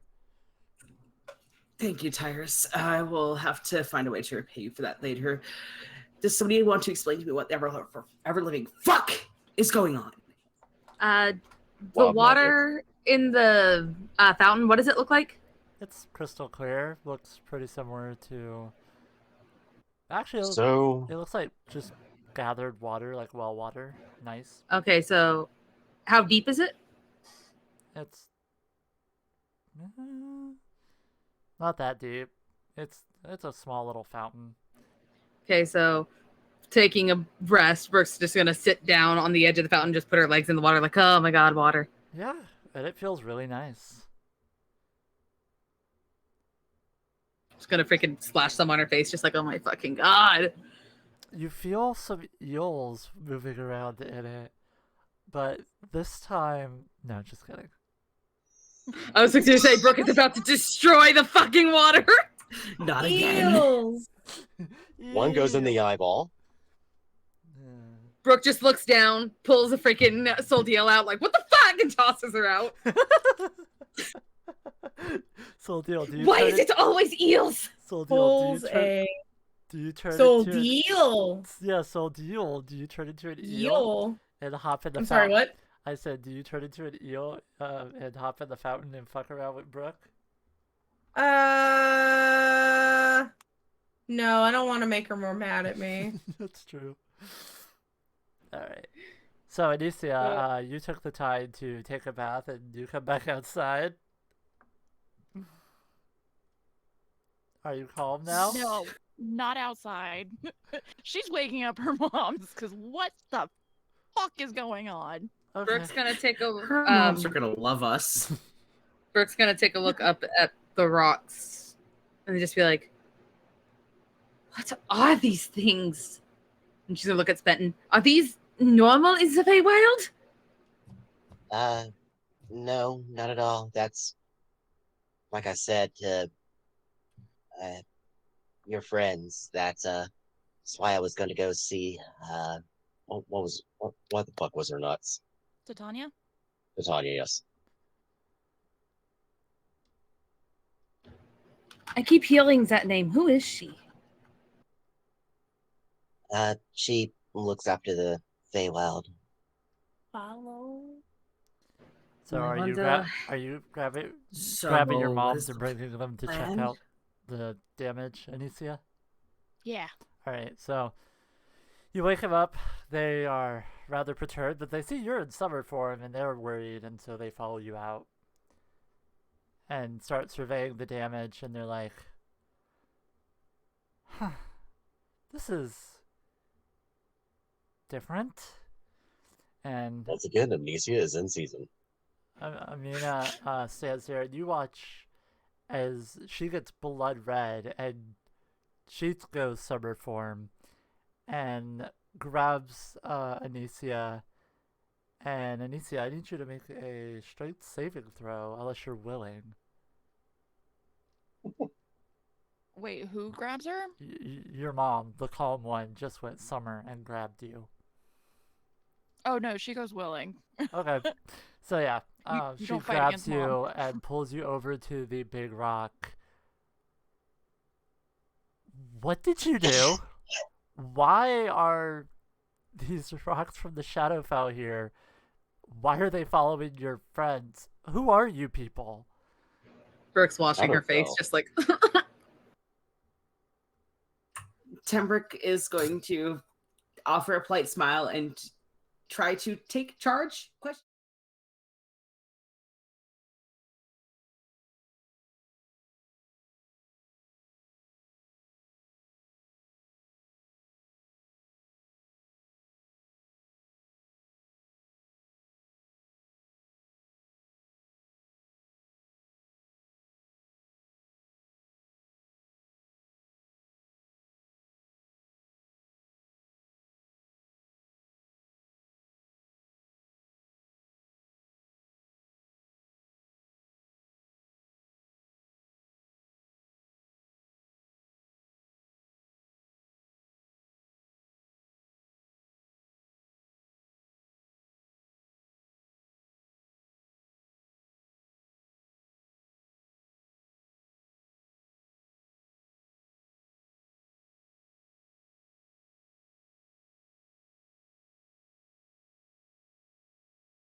Okay.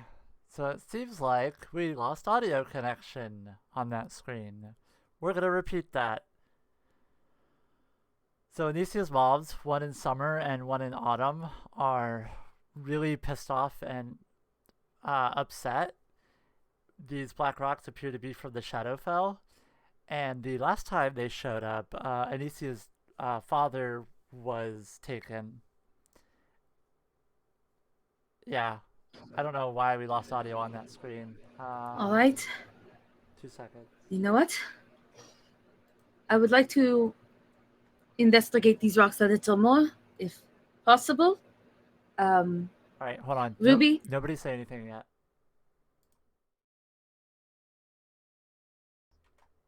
I won't say anything. Okay. Could you hear us on the screen now? Tofi, Rain, Daylight? Yes. I I did. just turned up the audio. I had to put the source back in. We weren't using this one. So, all right, cool. All right. I feel as if we should follow the rocks and see if we can figure out a little bit more about where they are coming from. Ruby? They came from the Shadowfell! I am aware of that, but I meant where does it start? What is causing this? Asshole Shadowfell people. Does Brooke even know what the Shadowfell is? Tyrus know what the Shadowfell is. Faye just went AFK, guys. Just a heads up. Damn. Oh. Okay. Well, So fun. for now, Brooke. She said to RP while they're gone. Okay, Brooke's gonna look over at Ruby. You're obviously wearing some of them. So, do you have any interest in these? Do you think you could figure out what these are? Oh my god, I would love to. Do you see how pretty they are? I know it's kind of spooky. I probably look like cursed or something, but look, they're so pretty. Right. Temper, I would like to point out, is making it a point to avoid any and all eye contact with Ruby right now. Brooke is realizing something, and she looks around for a moment. Where is Sodiel? Did you check the dried stomach? Sodiel? She's gonna look around. Anyone see Sodiel? I'm not entirely sure if she can hear you, actually. I'm not entirely sure of what I have done. Where are you on the map? Off, what have you done? I mean, I'm somewhere on the map. But you can't see me, I assume? No. I mean, I know where you are. They can't see you. Okay. I don't know. I'm gonna be honest. I don't know where I. Were you put there on purpose, or? Oh yeah, I went there on purpose. Okay. But I don't know where that. I don't know where that is. Using a cantrip. You're basically off the map. For prestidigitation. I believe you said that we can project our voice using the cantrip. Oh yes. Prestidigitation creates a harmless sensory effect, and can Okay. also it could clean up or alter physical properties of a surface from a 1 by 1 by 1. Let me double check real quick. Just to double check to make sure, because I'm talking out my ass right now. Prestidigitation. Kindly don't talk out your ass, by the way, I'm back. Oh, no, cool. let me pull an Ace Ventura, please. Come on now. This spell has a minor magic trick that novice spellcasters practice. You create one of the following magical effects within range. Create instantaneous harmless sensory effects such as a shower of sparks, puff of wind, faint musical notes, or an odd odor. But yeah, you can basically increase or lower the volume of your voice or Okay. other people's voices. Faye, does Brooke know what the Shadowfell is? No. So she's going to use prestidigitation, the cantrip, so, no wild magic. And kind of amplify her voice and go, Sodiel? Hello? I was just following the rocks, I think. I can move back. Maybe. I'm not entirely sure. Oh, so Deal went to follow the rocks? Okay. I went to follow the rocks. Okay. Well, Oh, okay. if Well, if What's if going she on? shouts over, Brooke can probably hear her. I probably can't hear you. Hold on. Unless I can't. Who knows? Hold on, give me a second.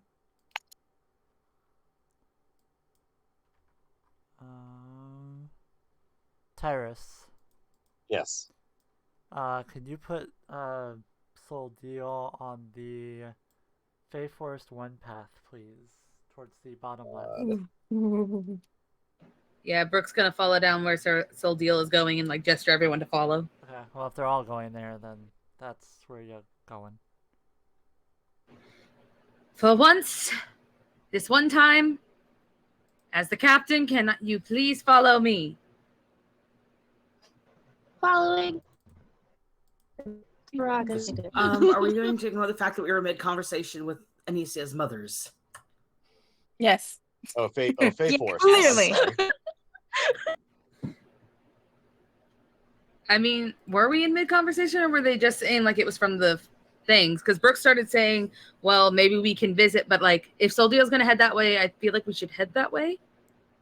Yeah, no, at this point, they're in a lot of shock right now and just kind of doing their own thing and having their own conversation to figure out what the hell they want to do. So yeah, everyone follow the blue one.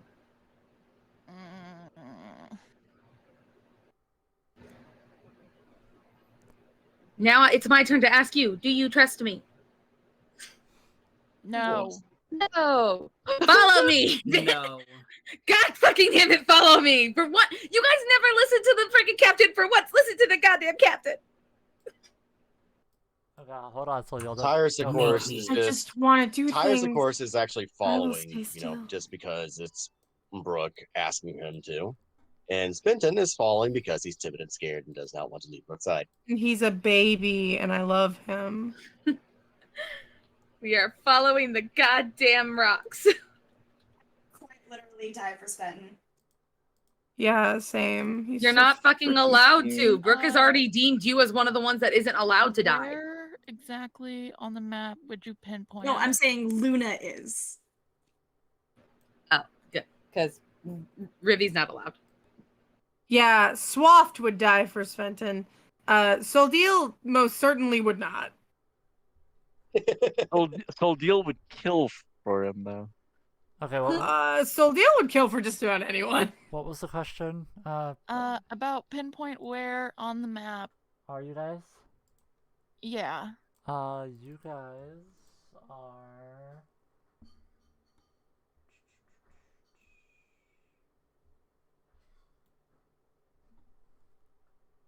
Oh, it's raining outside. Awesome.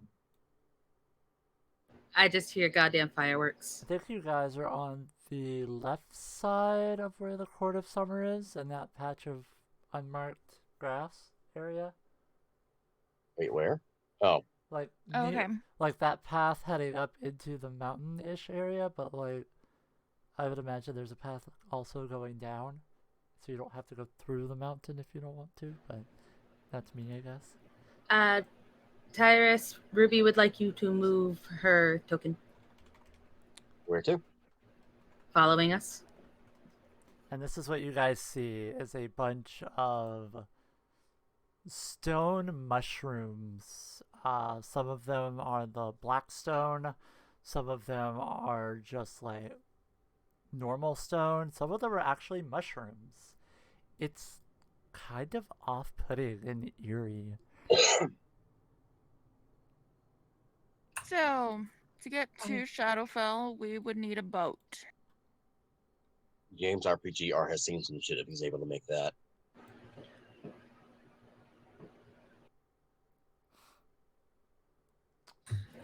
Vivi? Tambrick walks over Tamblick? to one of the... Yes? Are you coming? I said I was coming with you, yeah. Oh. Okay, so is everybody coming this way? Making our way? Anysia doesn't want to. I have no idea where I'm supposed to put my token. I'm definitely breathing hard. Trust me.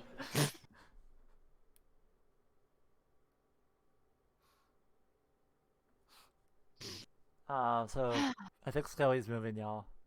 Or, Yep. or giving y'all a teleporter. I don't know which. No, I'm just moving them. Oh. No teleport hasn't been set up yet. What do you want to do, Timbrick? Cool. One of the mushrooms that doesn't look like stone, can I slice off a small portion of it and just kind of investigate? Go for it. Give me an investigation check.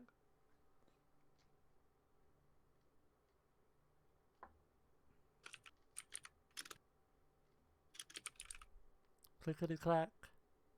Don't turn back. That would be a 16. I'll slide into your DMs. 2 seconds. Sweet. There we go. Here we go. Question: Are Anisia's parents joining us? They're not. They're busy with the big rock casting magic on it.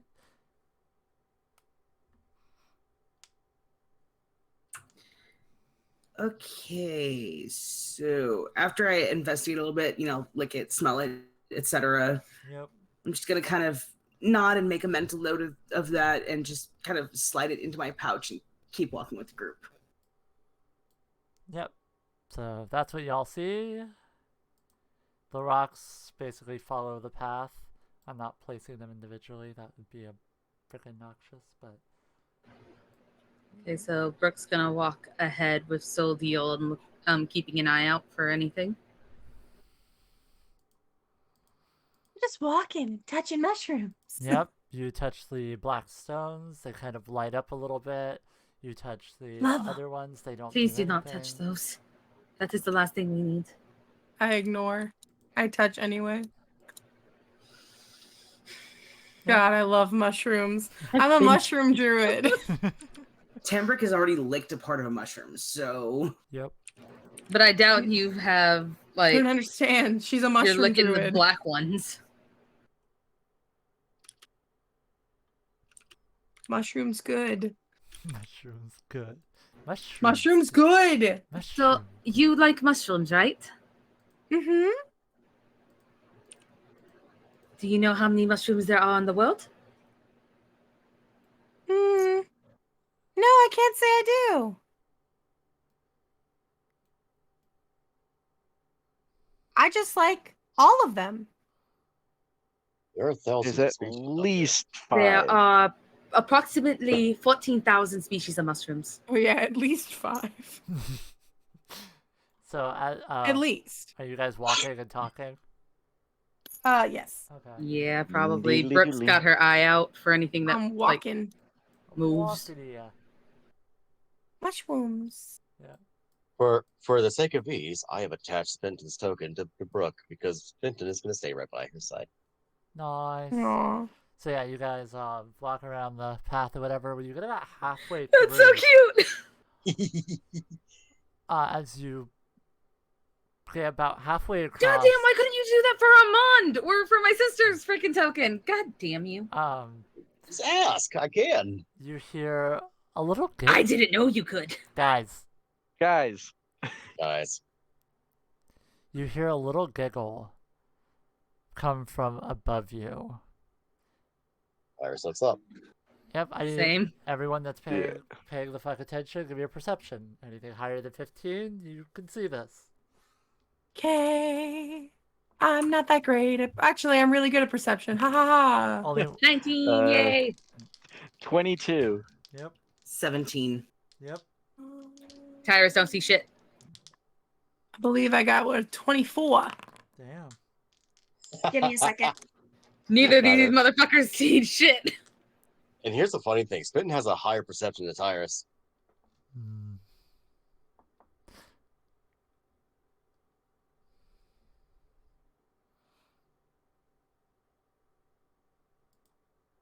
24.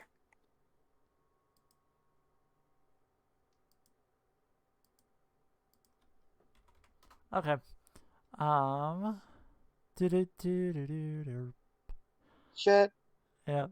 I'll just use this token. So you guys see larger than you, but not like as big as the illusory dragon was, but you see the shadow of wings and a long serpentine tail fly above you and land Oh no. somewhere ahead of you. What do you guys want to do? Brooke feels a little body get a little bit closer I go touch it. as Spenton is waking in his heels. Oh, poor Brooke's baby. gonna place Would her hand Spenton on. know who that is? What? I was just wondering if Spenton would know who that is. Because I'm sitting here like, thank God Anisia's not with you guys. Oh, did Anicia Would not go? would Anicia Spenton didn't know? come with us? No. Oh, Anicia's with her mom's? Okay, that's Uh-huh. fine. No, I told you there was You a. guys aren't going in the direction of the court to find out what the fuck. And Yeah, we don't but have any ship to go to Shadowfell. But I needed you to be here. Fuck. Nope. Would Spenton know who this is? Give me a history check. I say Anisia does. That is a 2. You do not. Spenton is too scared to look. Yep. You just hear just tiny little as his little heels are just clacking together. Poor baby. Yep, so what are you guys doing? It I lands. want to go toward it. Of course you do. Go for it. You know I do. I know you do. Alright. Timber pulls out his daggers as a What? safety. Brooke's gonna pull out her rapier and like place her hand on Spenton's head, and it's just. Spenton is shaking Aw. like a leaf. Like a... It's all right. No harm will come. She's gonna walk forward. Staying close behind her. As a big boy! Big dragon, big dragon, big dragon. I was zoomed in. I was zoomed. I the just fuck saw like into a the group, toenail. and I saw a toenail come in. I was like, "That's a huge fucker." So Brooke's gonna peek over and see what's there. Oh, fuck, that was so funny. Oh. I can't really see the highly name. doubt I gotta make a perception check in order to see that bitch. It's not that big. Hold on, give me a second. I see the name. I'm just like, that is not a pseudo dragon. It is a It's not a pseudo. pseudo dragon at all. It is a pseudo dragon. They don't get that big. No, they don't. It ate like I 500 almost pseudo dragons. So you It's the guys. alpha. Superior Can't feed that pseudo boy 'cause it's dragon. too big. So yeah. Pseudo dragons. So yeah, you guys watch. I don't know why it's so big, but okay, whatever, it's fine. You guys come around the corner and you see a large, not that large. Hold on, let me fix this. It's not supposed to be. How big is it supposed to be? I got it. Shush. I'm the DM here. I scare the players with giant dragons all the time. That's a little better. That's fine. Yeah, so you guys look over. That's still a big bitch. Whatever. That is still a big bitch. That thing is gargantuan. Okay, well, whatever. It's all... So Brooke's gonna like take a peek, see it, and just be like,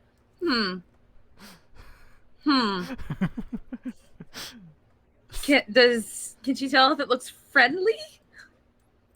Well, how close are you guys getting to it? Because you just see the... Well, where's the description?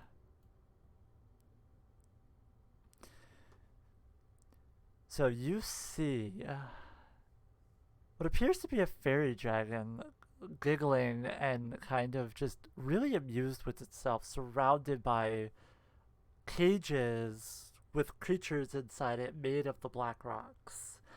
And what you see, the dragon with a thin body, a long prehensile tail, gossamer butterfly wings, and a huge smile and large, like a row of small but long teeth.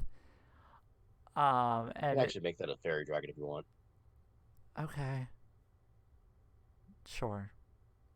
I don't care that much. Okay. And it's going to look over at you Does it seem like it is, you know... I mean, it's laughing at you. You guys aren't close enough for it to see you, so... I was just wondering if it seemed like it was hostile. It's laughing at you. It was laughing, flew over you, still laughing, landed somewhat in front of you guys. But you guys are like an entire neighborhood away, just yelling, "Hey, are you friendly? What? Can you hear me now?" What's your name? She's not gonna freaking do. She's not gonna like approach it. She's gonna like stare at it for a minute, like make eye contact with it and just kind of stare at it. See if it does anything. Tambrick will slowly start approaching. Do not fucking shoot it. Okay. So yeah, you guys walk I'm not up. gonna fucking shoot it. Everybody looks to Tambrix and just kind of moves them to the back behind us. It was one time. It was two times. So Spenton? you guys get your Yeah. wherever you're gonna get, like basically get in your marching positions, and then we'll see what happens. So they'll be at the front because pretty dragon. Okay. Oh my fucking god. Gadri Brooke is like also- kneeling down by the fucking mushroom stones. Like, she's not gonna be in view of this shit. She's gonna be peeking out at it. Okay. Gadri also near the front because, you know, tank. Soldiel has no fear. Soldiel does not. Spenton? Yeah. Say like Tia for me? Okay. Thank you, Saribot. Brooke is gonna slowly make her way up a little bit more. Yep. Again, trying to see if it looks like it's hostile. She sees it's giggling, but she's trying to see if it's like... So as Soldiel gets closer, the giggling subsides, and a sing-song androgynous voice escapes from its lips. And it almost seems like it's half in your head and half actually coming from the creature's mouth. It's really kind of weird, Soldiel. It doesn't sound like your head friend, but only like a little bit. But you can kind of hear it like in the physical space. It's kind of weird. Wow. You should try talking with it. What does You know what? Say hi to that it. mushroom I licked. Before Brooke breaks off from Spenton is going to say a quick prayer and do vigilant blessing on her. Aww. Aww. What that Everything he does- does, he breathes and everyone goes, oh. But he's But that- cute. Yeah, what that does, he basically touches her side, and you feel a little radiant warmth into your form, and you have advantage on your next initiative roll. Ooh, nice. Hopefully there will be no initiative roll. She's gonna look at hoping not either, Soldiel. but he's being prepared. In Soldiel's head, she's gonna hear Brooke say hi to it, I guess? Well, what did it say to me, or was it just laughing? It's just laughing. Oh, I'm gonna talk in its head, and I'm gonna go, wings are beautiful. Thank you, small one. I am small. It is me. I'm sorry. I hope you and your friends enjoyed my apes. Oh, you sent them. We didn't enjoy them very much at all, actually. My rocks, my apes, my ants. Just a little prank, a little fun. Kind of stir up some trouble around here. It's been... Inside Soldiel's head, she hears, don't say your name or anyone else's name. As soon as she says that, Tyrus kind of calls out, "It wasn't really helpful whenever you knock people out. I mean, I had to bring Timbrix back up, so." Does he hear this, or is it speaking back into Soldiel's mind? It's speaking in the Soldiel's head. Ah. Oh, never mind. Yeah, she just goes, actually, we didn't really enjoy that at all. Yeah, that's what you guys hear. Just stirring up some trouble. It's been really boring here, and I don't know. There's just so much the Queen of Air and Darkness wants to do here, but Titania's no fun, and it's time. It's time for the court to be adjourned, and you watch as What that means? the wings beat, and it's not a large enough gust to blow you guys off or away, but just kind of floats there and moves its like dragony hands, and a couple of black cages. One comes up underneath Soldeal. Soldeal, I need you to make a dexterity check to see if you move out of the way in time. Okay. Is it a check or a save? It's a save. Okie dokie. I I don't know why plus it's the same for both. 19. You save, so you roll out of the way as a black rock cage appears up, and you hear the giggle again as they flap their wings, and they proceed to whip their tail and cause a little bit of a dust storm and fly away. For fuck's sake. Whee! At this point, Brooke is going to send a message. It is a 3rd level spell, though. That's fine. Also, hold on. When your dragony fairy dragon friend leaves, what you see was behind him were 6 black rock cages with a bunch of creatures inside them. Some sitting, some standing, some crying. So yeah. Alright, anyway. What you doing?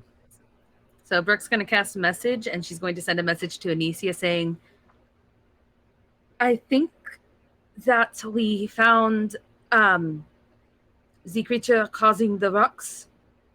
Some type of dragon with really pretty glowing wings. If you could come with us and explain what the hell is going on, that would be great. Is it message 25 words? Are you casting hear me sending?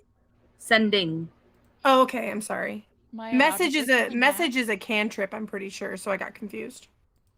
No, sending is a 3rd level spell, which I am fucking rolling. I just got it confused with message, which is a cantrip. 33. Okay. Yay. So you're wild magic. God, I'm gonna be so sad when you guys leave the Feywild. I love Yeah, sending is 25 words or less. Yep, 33. You also get the ancestry. The next spell you cast deals max damage, and its damage type is radiant. Yay. Whoa. Cool. Nice. Keep that in mind. But yeah, so Anysia, you're gonna hear that in your freaking head. Brooke pretty much saying some dragon with really pretty sparkly wings is causing this problem. Can you meet us? What are the rest of you doing? So do you see? I want to look at the things in the cages. Okay, pick a cage, any cage. It's at this point Tyrus realizes that he has pointy ears and he's reaching up and kind of touching them. Ah, yeah. This one, like, I can't click on anything. Cry. That's fine. So yeah, inside that cage are 2 small elven children. One with bright green eyes, one with bright blue eyes. They appear uninjured and just look terrified. Anysia can respond to the message, by the way, if she wants to. I know who you ran into. That's it, you're not gonna And he's considered a god. A god. Yes, you guys don't another hear this god. shit. Only Brooke does. Tyrus was contemplating on throwing an ice knife at it too. Oh. You just hear. That's what. Fuck. You just hear freaking Brooke say. Anyone who speaks Elvish will know what she's saying. But she's pretty much saying, "Goddamn fucking deities!" Watch your language, Brooke. Glares. What are the rest of Gadri? What are you doing? Are you looking at that one? Yeah. Okay. Yeah. Inside that one, you see the body of a female elf. Does not appear to be alive. And next to her is a small hand mirror. That she's, Wait, I want to go see that one. She's Dead body. Dead body. No, just kidding. she's clinging onto it. It looks like she died with it, like clutching it I tight. want to see the dead body. You don't hear this. What are the rest of you doing? As I said, Tyrus is now realizing that he has the Fey ancestry thing, and he's reaching up and touching his ears because he's like, "Whoa." Okay. So deal Tambrick just is A, wondering what was in that mushroom he licked, and B, keeping an eye out in case anybody decides to try and get the jump on us. Understandable. Rivi, what are you doing? Brooke's gonna look in the fucking cages. Okay, which cage are you going? I'm just kind of like looking around for now. Okay, Soldio looked at the one you're at. Brooke, that leaves the one in the middle. You're looking at the one in the middle? Yeah, that's fine. So you see a furbolg holding a really creepy staff covered in... God, I can't fucking remember what it is. It is Deadly Nightshade. Deadly Night, yep. So you see a furbolg holding a staff covered in Deadly Nightshade, kind of sitting there fiddling around, and they appear to be speaking into a skull. Then all of a sudden, as Brooke is peering in, the furbolg's gonna look up at her and go, "Oh, new friends? What do you think?" And she's gonna look at her skull. Everyone, say hi to Lamora. Wait.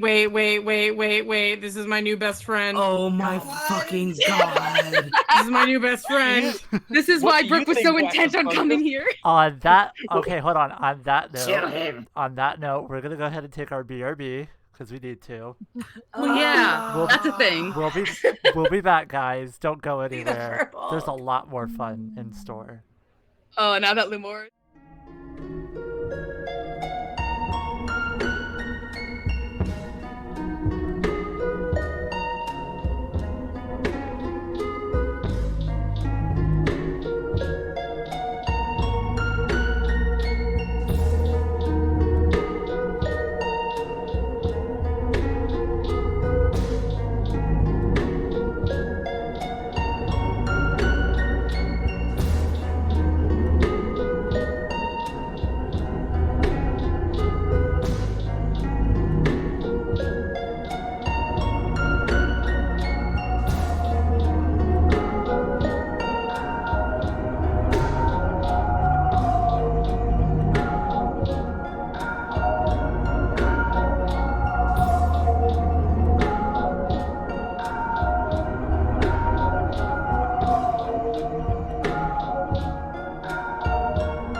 solitaire. Everyone's back. Welcome back, I guys. used to go on. We're live. We're live. Is the message channel between Brooke and Anysia still open? See? Sending is, I believe you only send one and then they send one back. Oh. Oh, okay. Oh, yeah, It's not message. it's not like a phone. Yeah, it's not message. You can reply. You send one 25-word or less message. So yeah, Lamora, Brooke, Soul Deal, Cages, Gadry, Cages, more people in the back. So Brooke's gonna stare at this one, look over at Gadry and say, get you out, and go to look at the other cages. Okay. So that cage. Hey, Captain. Love her. I want to help. Yep. So that cage has notes. Where's my notes? Lumora is talking to her skull, wondering, should we trust them? I mean, they seem friendly enough. My God. Do you talk to yourself a lot? She's gonna look up at Tambrix and just be like, I'm not talking to myself, I'm talking to my friend. And she's gonna hold up her skull. He says hi. Oh, Deal waves. You must have had a very lonely childhood. I love her. Oh my God. No, I didn't.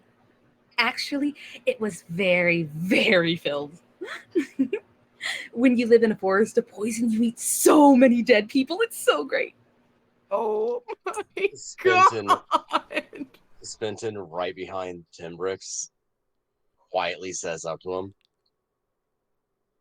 I think we should be careful around her. So yeah, in that one, I think you're right. You hear come from the cage as you press your face closer, Brooke. Don't worry about that one. She's been yammering on for what feels like a decade. Shut up already! And you see this very hoity-toity looking high elf. Memora is gonna freaking look over and go, stay out of my conversations! Damn! I use mold earth to try and help dig some stuff up. Sure, you could do that. Go for it. I mean, in theory. I mean, if you want to. That's kidding. Wow. Rude!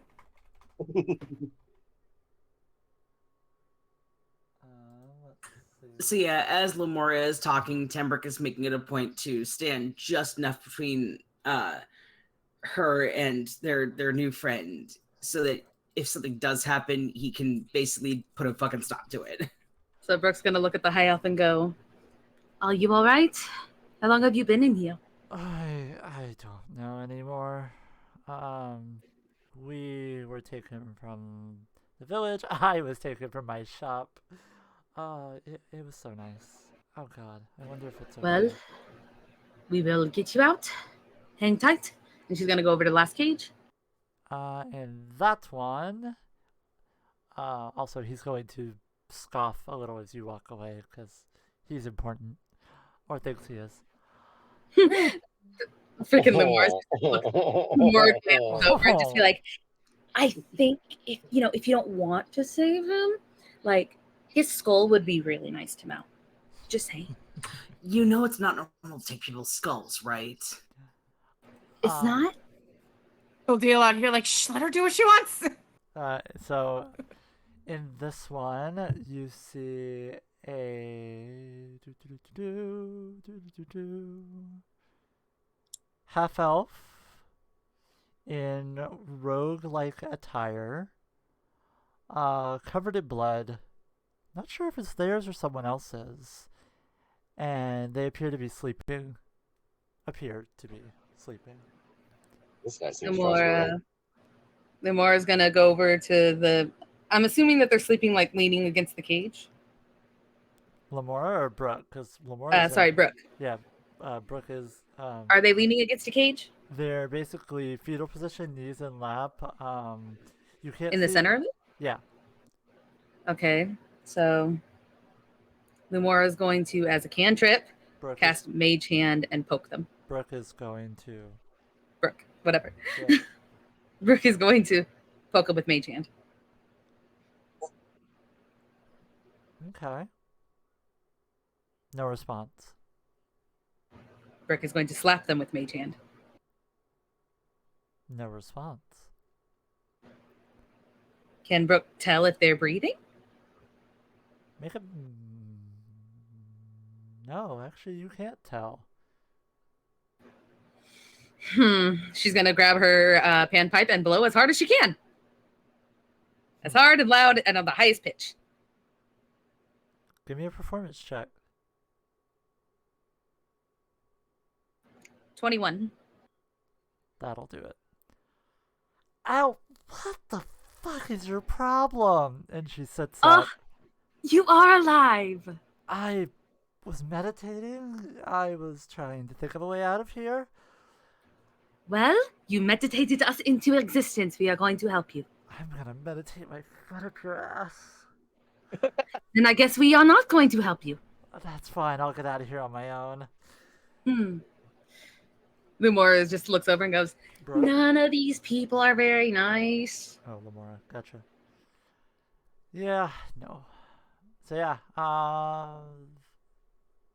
kids, dead, high elf, half elf, bones? Yeah, that one's full of bones. Well, let's work on getting everyone out. Man, before Lamora existed, Soldeal would have been all up on, like, I want to see the dead body. I want to see the bones. Not anymore. Yeah, she's using mold earth to try and excavate. Go for it. Perhaps we should wait to see about releasing the creepy one talking to her staff. And yes, I'm aware. I'm sure it's a lot for me to call somebody creepy. I'm friendly. She's gonna. How tall is the cage? The cage is about. It's a little bit taller than each of the creatures are. These were like made for them. It's really weird. Okay, so Lumora's gonna stand up at her 7-foot height and look down at Tambrix. I am friendly. As you do that, Soldeal, if you're paying any close attention, or anyone is, the cage that came up where Soldeal was almost exactly Soldeal's height. Lumora's got hands on her hips. I am a friendly person.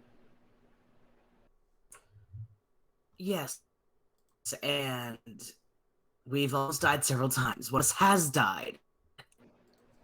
I can help with that. I am a cleric, if that helps. You also seem you're a few marbles short of a full set. What are marbles? Oh my god. And how many come in a set? I can't. And Timber throws his hands up. Just I can't. You know what? It's fine. I can't deal with this. And she's gonna Misty step out of there. It's fine. My god. Yeah, go for it. Lumora's just gonna. She's like, it's fine. I tried to stay in here and I tried to make conversation with them, but you know what? It's fine. Misty step. Boom. She's freaking out. She appears right behind Tambrix. She is the epitome of the whole cartoon thing of, hands in the cuffs. One hand slips out, scratches the ear, slips the hand back into the cuff. So she's gonna Misty step out, be right behind Tambrix and go, there, now I'm out. And as soon as you do, a small little satyr that is right behind him jumps, falls backwards, and goes, yeah!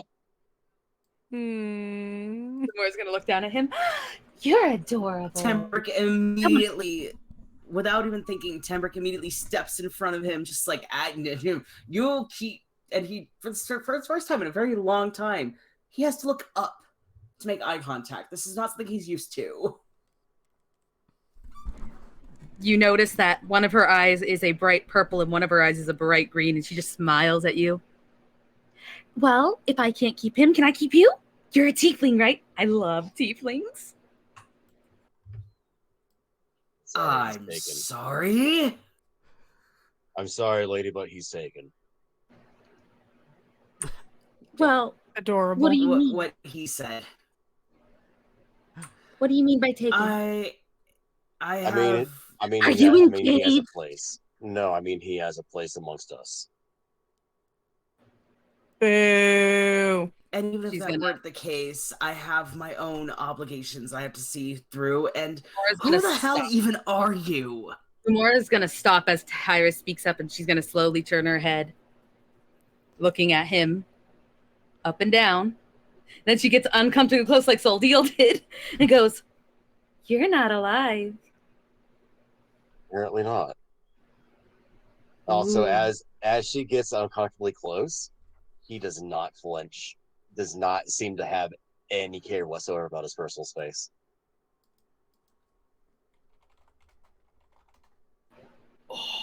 So, I'm gonna refrain from Lumora ever using Turn Undead on you, because if a Turn Undead fails its saving throw, you instantly get No, I am destroyed. aware. I'm aware. She's a little too powerful with that shit. I'm So- aware, but that will be an interesting battle. I'm just gonna say. So she's going to start poking and prodding. Do you feel pain? As this is happening, what are you guys doing with the rest of the cages? Brooke wants Gadry to, you know. Freaking Gadry walks over there getting ready to help freaking Lemore, just like, huh? Misty step. Mm-hmm. The dead bodies. Or dead body. Okay. So if you're gonna... I wish to look. Okay. You want to look? You don't want to break it open? I mean, I can't really break. I can only try and excavate and, like, dig my way under. Oh, wait, can I turn into an animal and do that? I bet I could. You can. You can break those black rocks Let's as an see. animal. What animals are good at digging? I mean, you also need a... I also Moles. said you could make a strength check and just try to break through the rocks or bite through the rocks. Well, or- yeah, but I'm really bad at strength. I'm baby. But you use the strength of the creature you turn into. Oh. Well, what animals are good with strength? Here's something interesting I just realized. Turn Undead would not actually work on Tyrus. Yeah, no, you're not undead. Okay, I only appear as detected undead, but any undead spells that, Yep. stuff like Turn Undead would not affect me. Yep. Anyway, go ahead, Soul Deal. all right, let's do bear soul deal. Darn, there's no pun. Bear. There's no pun there. Is there? What? I said there's no. Oh yeah, no, there isn't. There's no pun. I can't think of any animals that would allow me to do that. I'm sorry. Yeah, that's fair. Wait, what's the joke? Not that. No. Faye was just saying it's not funny like Soul Deal is. So yeah, go ahead and make a strength check. Fun story. I don't know what my strength modifier would be as a bear. Full deal the seal. So I suppose I will just roll a d20 Yeah, that's fine. and figure it out later. Strength of a bear. That is 19. Cool. So +4? Yep. Sick. Just knocked something over. Cry. Did you nat 1? I got a 4. I rolled a 10. Well, bears have multi-attack, don't they? I don't know. Do it again. I'll do it again. Do it again. They do have multi-attack. They can do one with his bite and one with his claws. So 23. that As a wa- nat 19. So you go. Is Soul Deal a bear right now? So you tried. Yes, I am a bear. So you tried to bite through. Didn't quite work. You get pissed off and you just rip through it with your claws, and off comes the top, like, I don't know, a fucking topper on something. I don't know. So yeah, now you have cracked it open like a Cadbury egg, and there's a dead body inside. Lumora claps. I want to touch it, but I also want the mirror.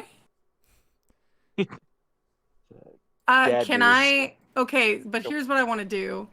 I look at my necklace and my string of teeth that I have around my hair and stuff. Uh-huh. And I want to take one of her teeth. Okay. I'm not gonna make you roll for it. That's fine. Cool. I don't care. I want to take one of her teeth, and I also would like to take a toe. Okay. Yay! And then I'll take the mirror. Bear! There you go. Whoa! That's big. Okay. What are you Big doing ol' teddy here, Bear? Go away, Bear. Bill! Bear! That's not food, that's plastic! God. Okay. Please go home. It's November. Why are you here? Gonna send you a thing. I love being sent things. I feel like the gods are telling me I'm not allowed to draw. Where the fuck did my pen go? No! They said stop drawing. Have fun. Stop drawing. No, stop drawing. Drawing fun. Check your DM. I'm checking. You're gonna try and free the kids? Okay. Go ahead and... How are you gonna do that? With the tools. Okay. So yeah, you could just roll me a d20.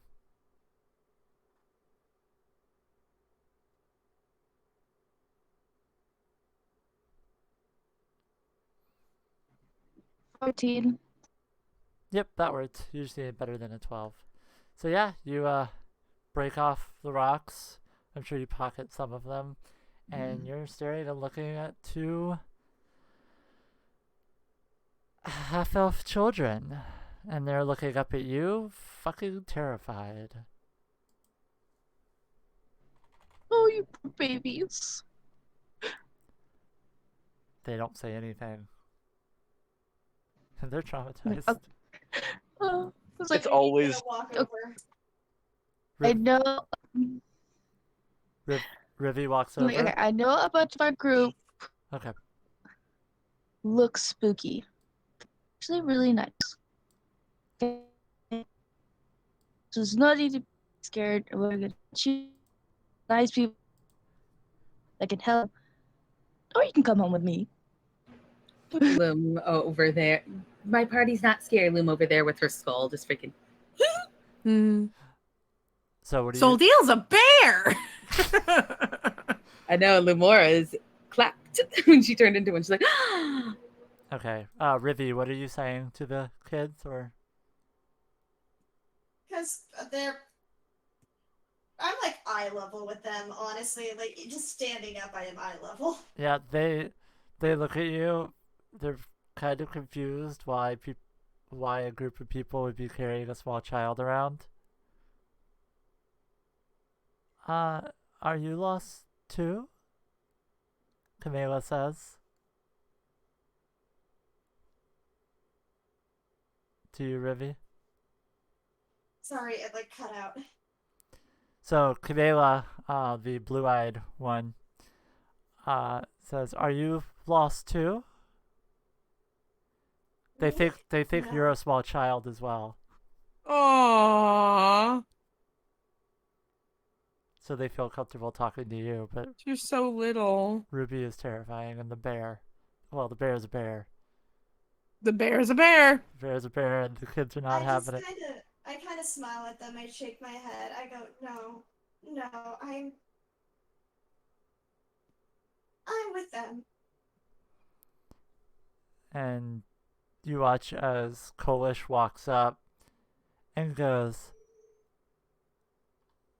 "She's got to be an adult." And Camila kind of turns her head, and Kolish points and says, "She has boobs, like Mama did." And then they start crying because their mom is dead in a cage over in the corner.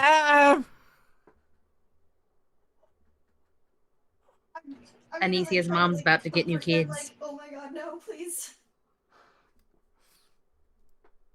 So, Says, Mom says does just Spenton hear the kids crying?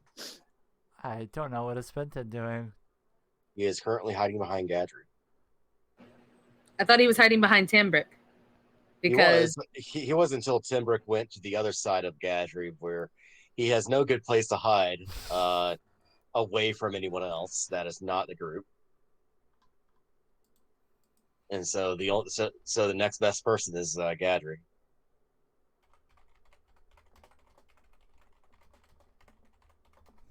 But yeah, does he hear the kids crying? He does.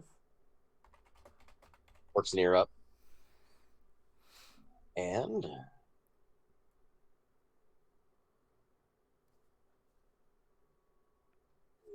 looking at the situation, where are the kids, by the way?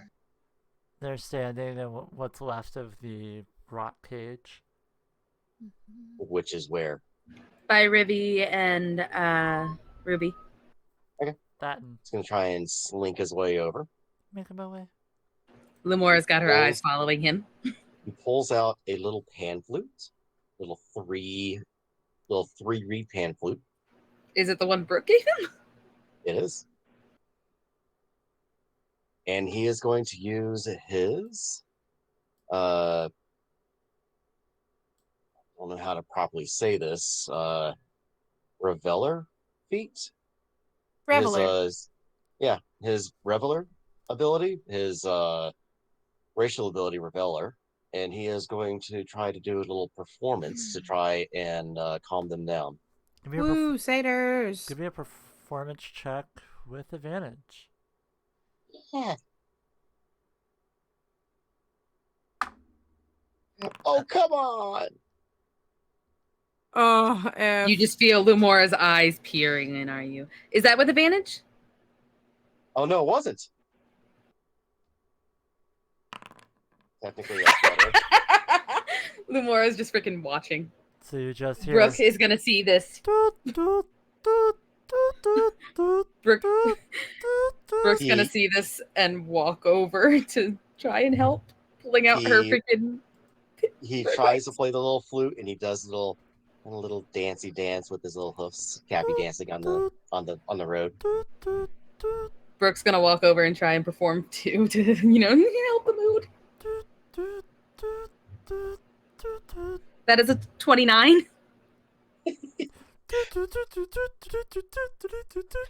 Brooke comes over and I know this is gonna be kind of fucked up, but think Elizabeth's Lullaby from I was thinking Space Cantina from Star Wars. Promise Neverland. And Brooke just like kind of walks over and starts playing that in a very nice soft thing, kind of kneeling down next to Spenton, showing him like the chords. All right. And he's gonna try his best to follow. Wrong song. Nope. That would be Anyway. That's Timbrick's villain song, thank you very much. So, you guys are entertaining the children, and they're a little bit more at ease. Honestly, Rivy put them more at ease than the panpipes, but it was a good try. Gadri,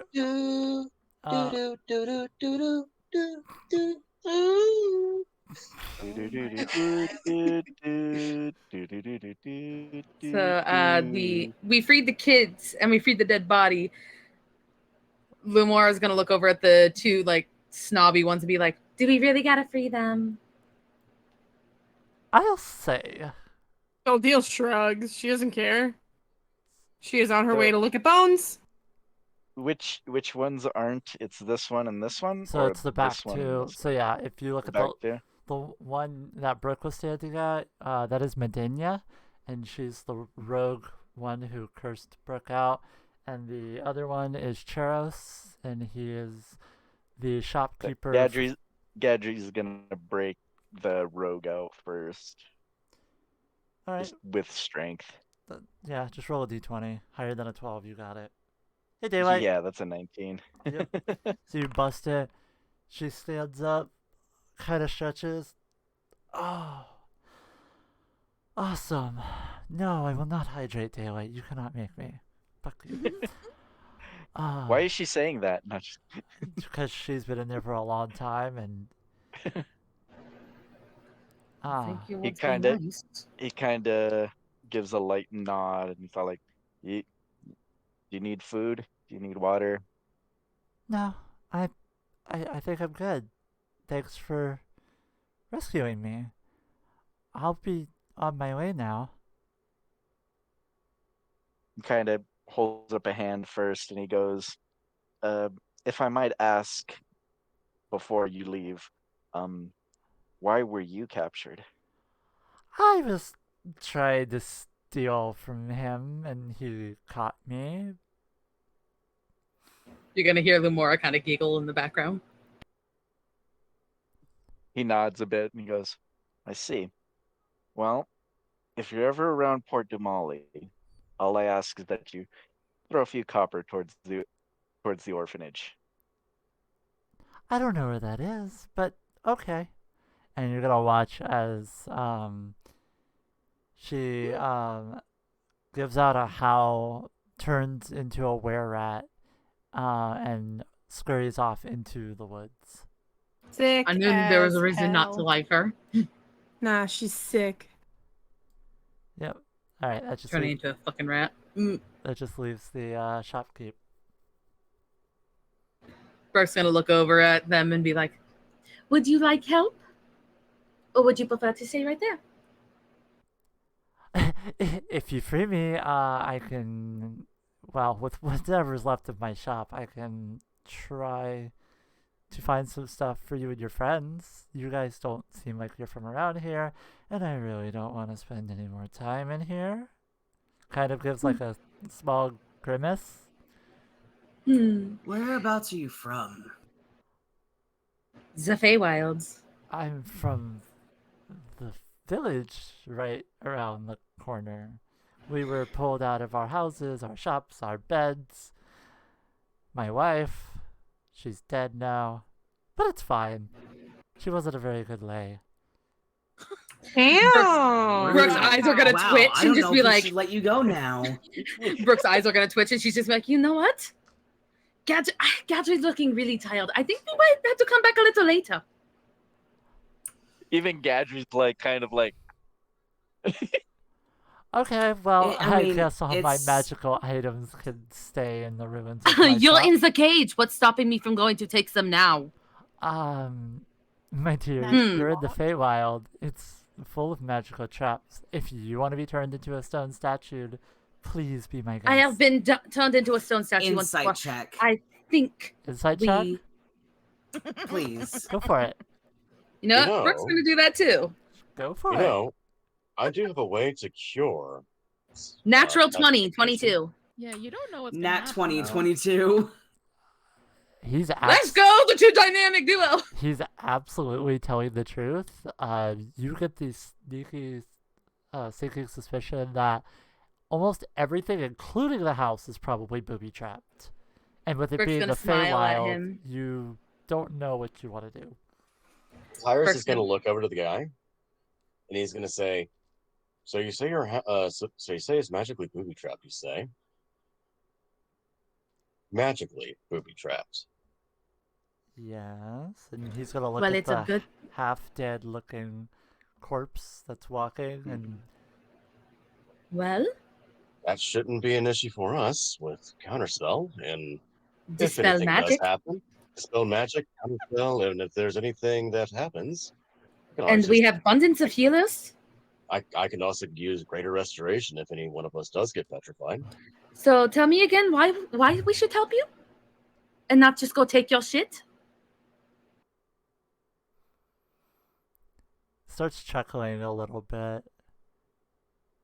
And you watch as his skin starts to roil and boil, and his face kind of twists and turns, and it gets larger and larger and pushes against the cage. And where did you go? Welcome to the Feywild. We have fun. and games. Does Tyrus recognize what this is? Tyrus does not. Does Even Lumora? though he's well traveled? He's not well traveled in the Feywild. Not in the goddamn Feywild. That's why I'm saying, does like Lumora know? Lamora, no. Lamora hasn't been here long enough. I just love how every time Would he Smitten know asks, what he's this like, is? I don't know, I'm pretty well traveled. Give me a second. I pulled up the wrong. That is actually a good question. Give me a moment. I am pretty well traveled, and everyone's just looking at him like, well, if you traveled here, you don't remember. Oh god, everything crashed. Hold on. Panic! Lads! Okay, OBS didn't stop.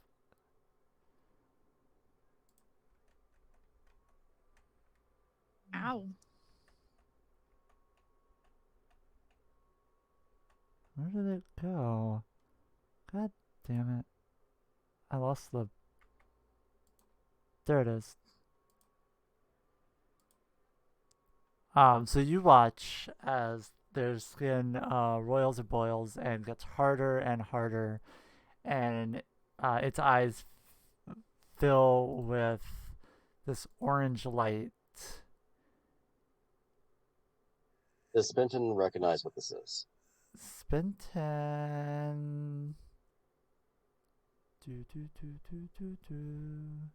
Yes. Also, I would say also check your DM because this might be a good time to actually write in. Okay, that's fine. Let's say a guy from this area would know who she is. Alright, so what is this that Spenton recognizes? So this is an enraged druid, and basically it looks like a burnt tree. And it has gotten so big and basically so hard that it has broken through its cage, and you guys are standing there. And it is kind of big at the moment. And yes, Anysia, feel free to make your entrance. Brooke is going to be... the armor stuff I sent. That's fine. Is Brooke is going to be... With the shield? That's fine. Would Spenton know if this is a curse or not? Benton would. And it doesn't appear to be. Like this just... No, looks like a pissed off dryad. Brooke's just smirking at them and just going, see, you could have gotten yourself out of the cage the whole time. And you watch as when they open up their mouth, the same blue ichor comes out. And since it's so big, it's actually coming out like a puddle. And it's starting to pool underneath y'all's feet. I need everyone to roll initiative. Hold on, before we do, is this considered a person or a humanoid? At the moment, no. It is a medium fae. Everyone's got to roll initiative? Wait, hold on. Fae aren't humanoid? Not according to this sheet. With fae, You're it not a depends humanoid? Because it depends because there are some fae that say fae humanoid or some that just say fae. It depends subclass to subclass, basically. This one just says fae. So. Gotcha. Yeah. I'm not classifying it as humanoid. Welcome to the Feywild. Yep. This is Before we roll shit. initiative, is Anysia going to come in? If Faye wants to check her DMs and see if she accepts what I put in there. Lumora is just going to look up at this thing growing and just be like, I didn't know they could do that. I feel like the bottom one you got from Helena at some point. Soldeal is just oohing and awing. Huh? Or the armor. The shield. Okay. So I can have it though? You could have the shield. Can I have the chain? You could have the chain, but it's +1, not +2. Yeah, not the other one. Not the second one I sent you, but the first one. Oh yeah, you could have the first one. You could have the shield. That's fine. Thank you. Are you ready to get on a spectral corgi? Fuck yeah, I am. All right, come on in. Come on down to the Price is Right.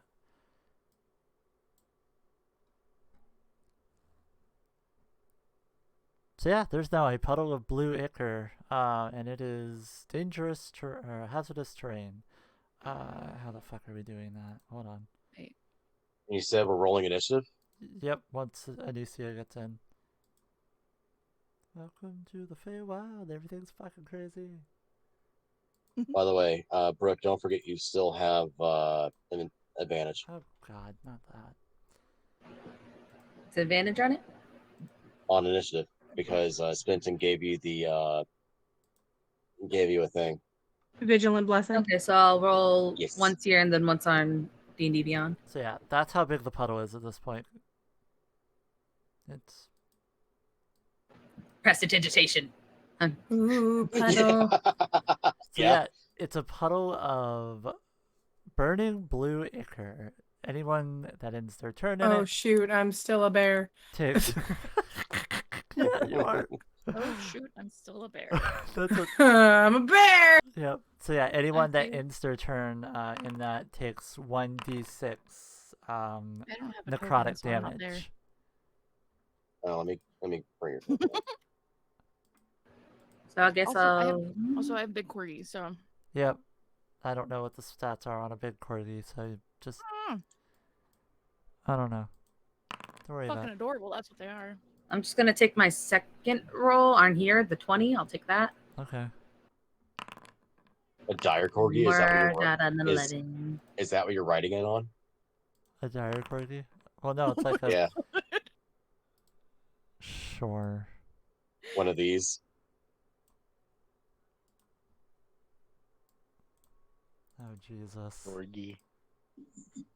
Sure. I love the fact It's the fact that one of the special traits is cute as heck. It's, yeah, so that's what you're writing it on. It's fey and slightly translucent. 30-20. Okay. Hold on. You gotta right-click your token and hit the swords. Yes. And then I gotta roll for baddie. Pissed off druid. Roll like shit. Well, I check, cause that's okay. It's our last one, and the encounter list. Okay. Is that everybody? The kids aren't gonna roll. The kids are probably gonna hide behind here. The dead body's probably gonna be a dead body. Jesus Christ. Is the dead body gonna roll for initiative? The dead body. I mean, we had a dead body roll a nat 20 on a con save, so I wouldn't be surprised. Oh. I mean, wait. I mean, to be fair, we already have one dead body rolling Yeah, for no. initiative today. Tyrus. So. Never underestimated good dead body. Yep. So, review up first. Brooke, Tyrus, Temperate, Soldio, Gadri, Anysia. Goddamn Ribby just rolling it all. Oh, Ruby, you've gotta right click and do your thing. What did you get, Ruby? 17. Okay. Rivy said that you got a dirty 20? Yeah, I did. I rolled a nat 16 plus 4. Ah. God. So, Timber got an 18.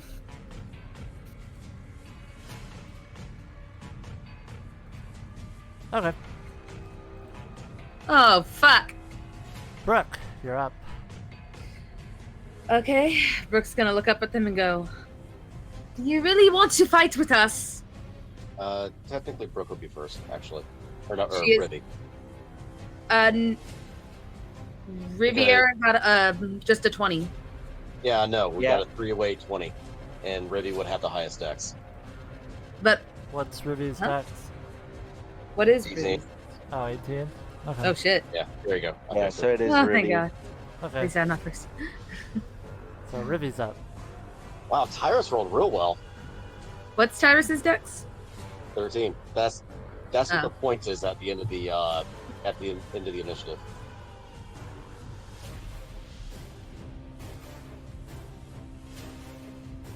Where Gadri has a 0.6 after. Rivy, get the kids out of here.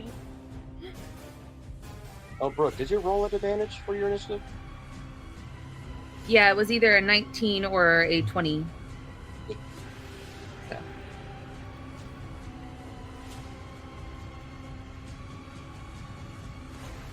Okie dokie.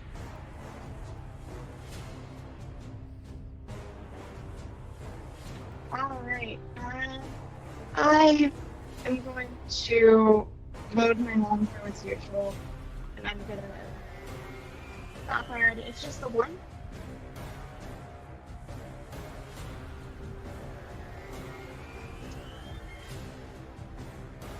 What was the question? Sorry. It's just the It's one. just the one? For now, it's just the big one. Alright, I realize a 15 plus 17, so a 25 to hit. That hits. Roll damage. Oh shit.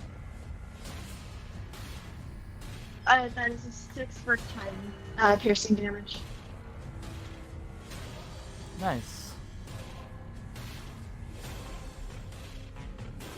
Okay. And then I'm going to reload. Yep. You're also technically within his range. What? You're also technically inside his range. I'm going to shift back. I'm going to use my move. Yep, you're also in hazardous terrain, so half movement. As you slog. Alright, so I'm just moving 1 square then. Okay, as you slog through the blue ichor. Anyone that ends their turn in the blue ichor, 1d6 necrotic damage. Ew. Yeah. How far can I move? Well, it's half your movement, so whatever half is. Difficult terrain. I always say hazardous terrain. Okay. Difficult hazardous terrain.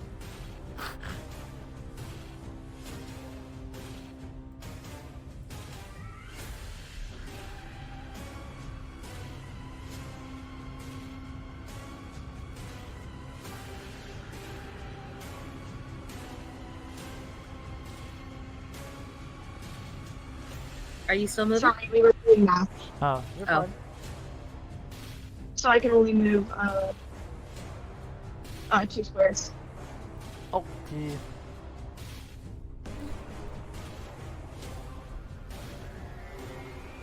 So that's like here or here is as far as I can go. There's fine, because there's a dead body in the other one, so. Okay. Okay. That's your turn? Yeah.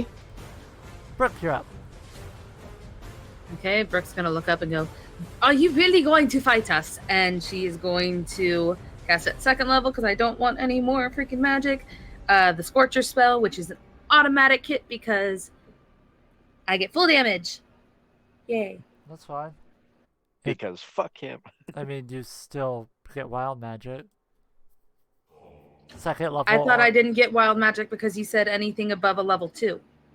2nd level or higher. Oh, then. 3rd level.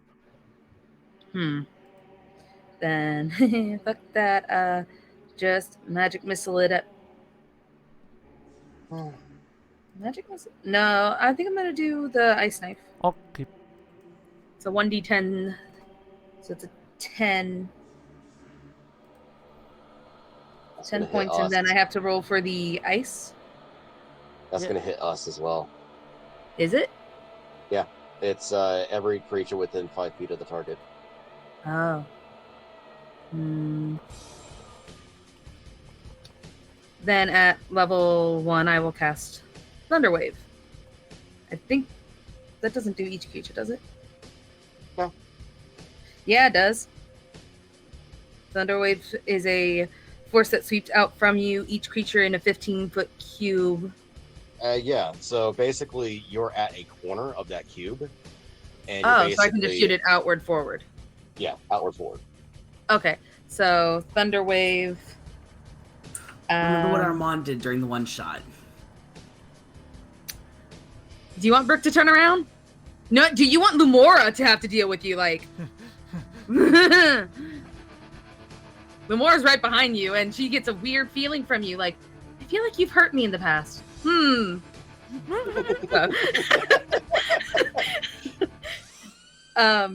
that's 2d8 of the thunder damage.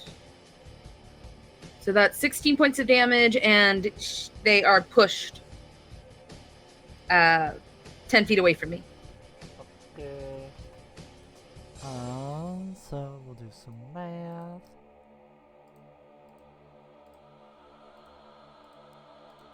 That's what they fail a dex save.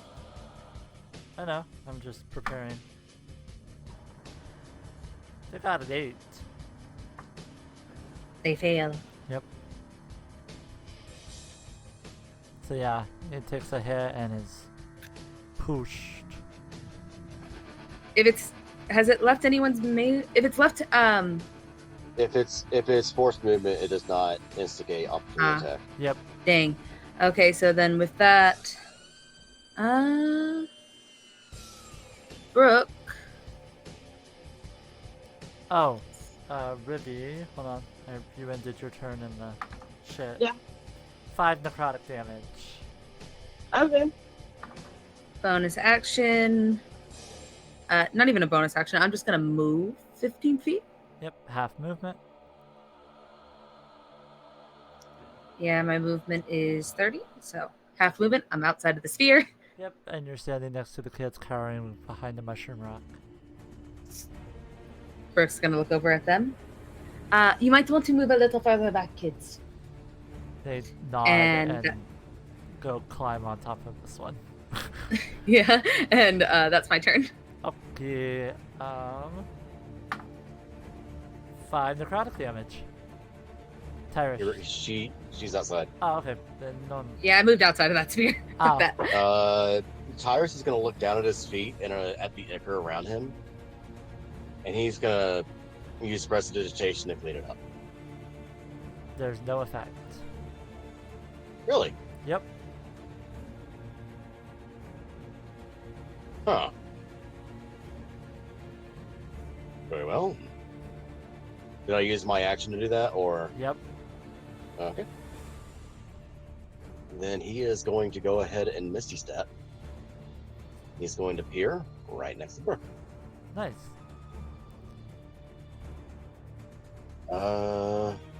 Anything else that he could do? Action, bonus action, movement. Well, he Misty Stepped. Oh yeah, I need to mark off his second level spell for that. I don't think there's anything else he could do other than move, so he's just gonna stay there next to Brooke. So deal. Bear. Fair deal. A bear! Fair deal. Fair deal! What's the deal? Well, I'm thinking. What's the deal with picnic baskets? I'm currently a bear. Standing in burning blue. Standing in gross. Yep. I picked up that mirror. Yes. But I'm a bear. Yes. So I think, does it cost a bonus action to turn back into a me? I believe so. Or an action? It's a bonus action. Cool, I will use my bonus action to become me again. You guys watch as the white and purple, or no, just the white bear turns back into Soul Deal, standing there in the air. Lemora claps again. Then just for funsies, I'm going to... real quick, the damage that it took was radiant damage. Oh, I know. Okay. And just for funsies, I'm going to walk 15 feet closer. Oh, close to it? Oh, yeah. Okay. And I'm going to... I don't know. I'm thinking about just raising the mirror toward it and being like, hey, look, it's you. I don't know if it'll work. Sure. But I'm gonna try it.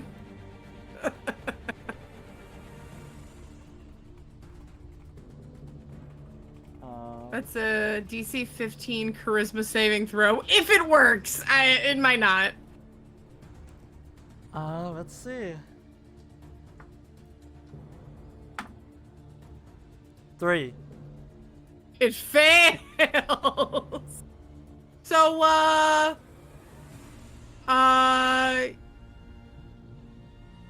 it should be trapped in the mirror's extra dimensional cell, and if anything is currently trapped in the mirror, it is then freed.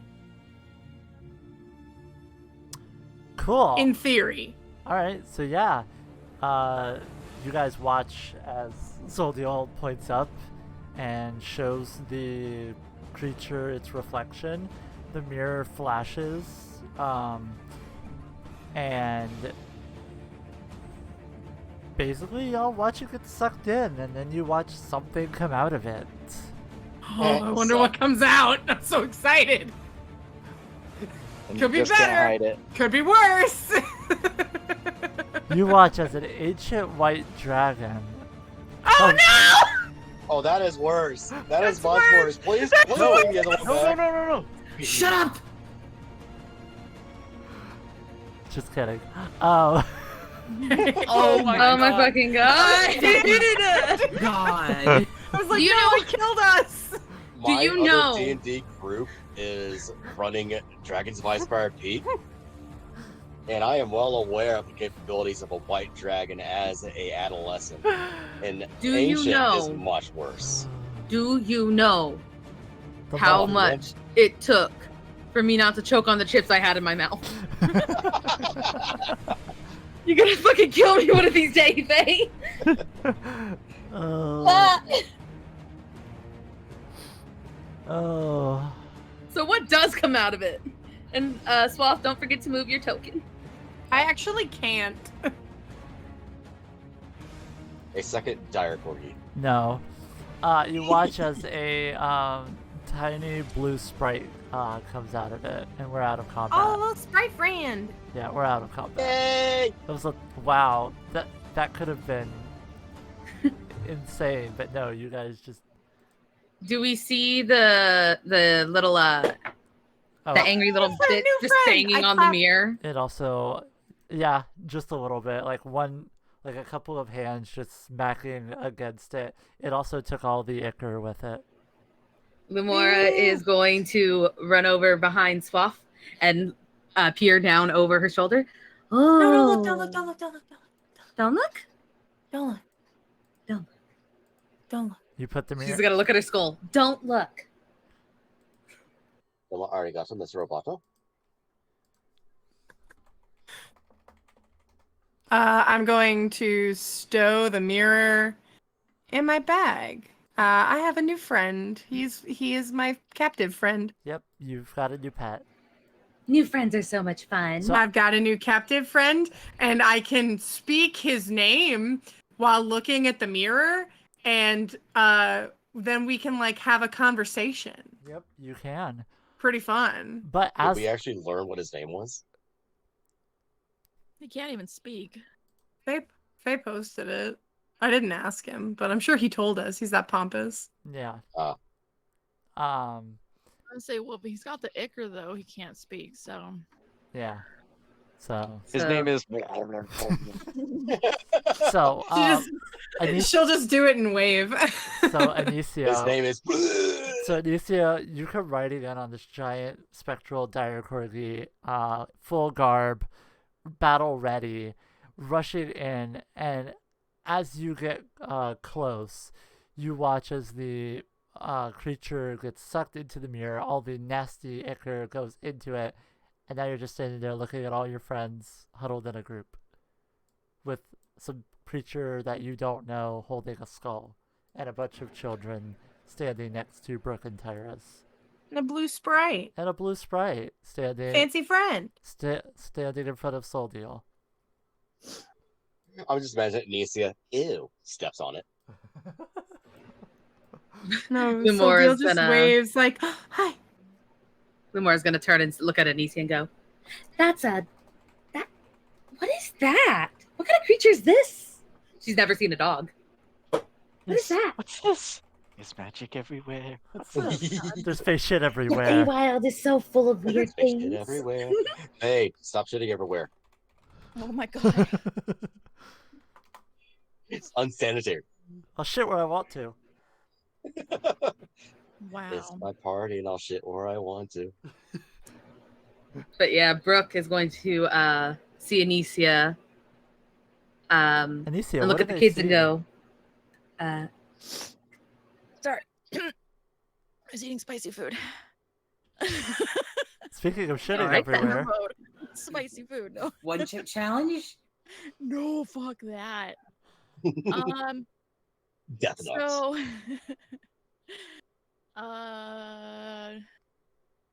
Anisia's got this really ornate, really pretty elven chainmail shirt on. it's so pretty she's crying.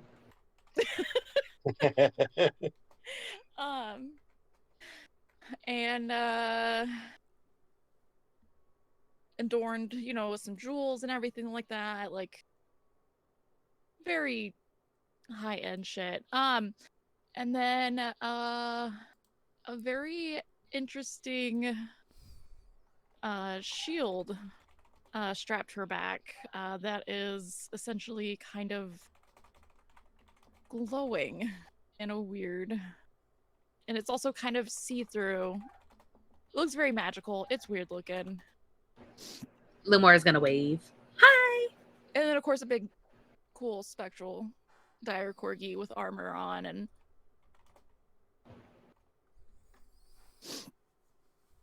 The best part about all that is just the way how she comes up on the back of a dire corgi, and if anyone has seen a corgi just run up, it's the best looking thing ever.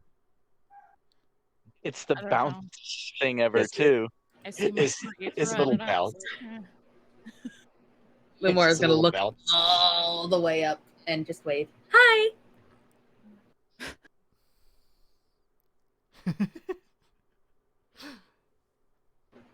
The kids are going Oh to my hide behind Tyrus and then look up, see how pale he is and how scary he is, and then hide behind Brooke instead. Would the children recognize Anysia?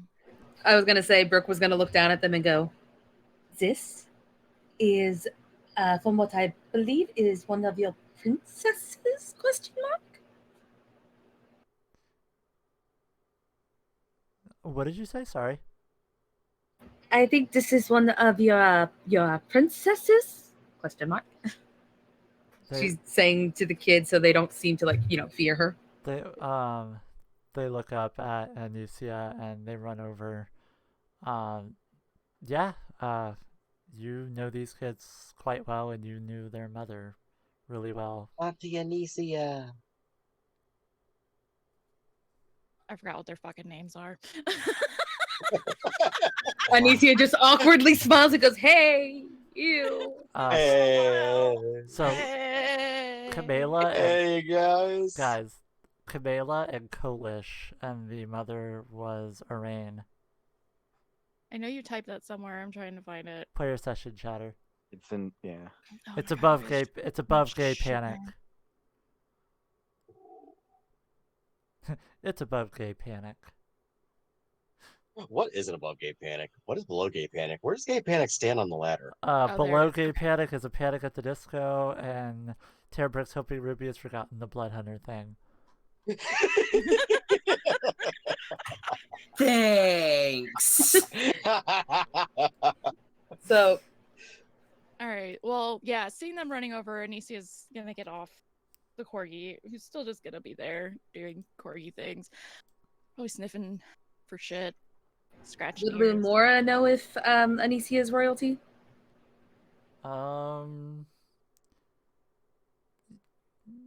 You weren't briefed on anything such as that, so no.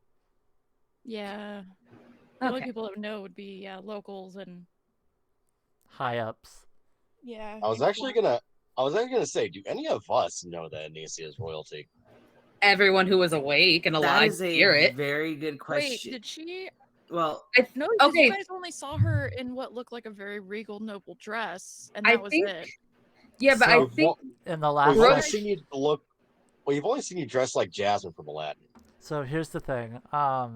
During last session when you guys were talking to Anysia and her moms, the term aunt was thrown around, but that was about it. You don't Yeah, no exactly name know was who that attached to it. is. would Tembrick know anything about her possible lineage or anything like that, given his family background? Your family doesn't deal with the Fae all that often, if at all. Yeah, I was gonna say, and the Fae don't give Okay, a fuck just worth a about shot. the material plane. Totally fair, but fair was worth a shot. Yup. So yeah, Anisia's gonna slide off the corgi, and she bends down, opens up her arms. Camila, Kolish. Oh my goodness. Where's your mother? So they're going to run over to the busted up cage and point down, and you see the remains of Arain missing one tooth and one of her toes. And pretty fucked up looking. Appears to have been dead for quite a while. Before you say anything, anyone could have taken her tooth and her toe. Anyone could have done that. Lumora is gonna nod along with Soldiel, like, yeah, anyone. I'm in I mean, love if you with just leave her. a toe hanging out, this is being begging to be stolen. Lumora is just literally a fresh face. She's like, The whimsical travelers I'm of in fate, love with her. everybody. They snap children's necks and they take mother's toes. I'm in love with her. And make deals with Vecna. I mean, pretty much half the party has made dark deals with some sort of entity at this point. No, just you fuckers. Yeah, no, yeah. Yeah, no, it's just you and Tyrus. Just you dumb fuckers. Lumora's gonna us, look at no. Anysia and just be like, she's just fancy. Soldiel, you hear in your head. Interesting. What is? This Fearbulk. I think they're here for you? That would be the best thing ever. You say that out loud? Yes. Lumora's gonna look over. What's the best thing ever? Why is it Tweedledee and Tweedledum?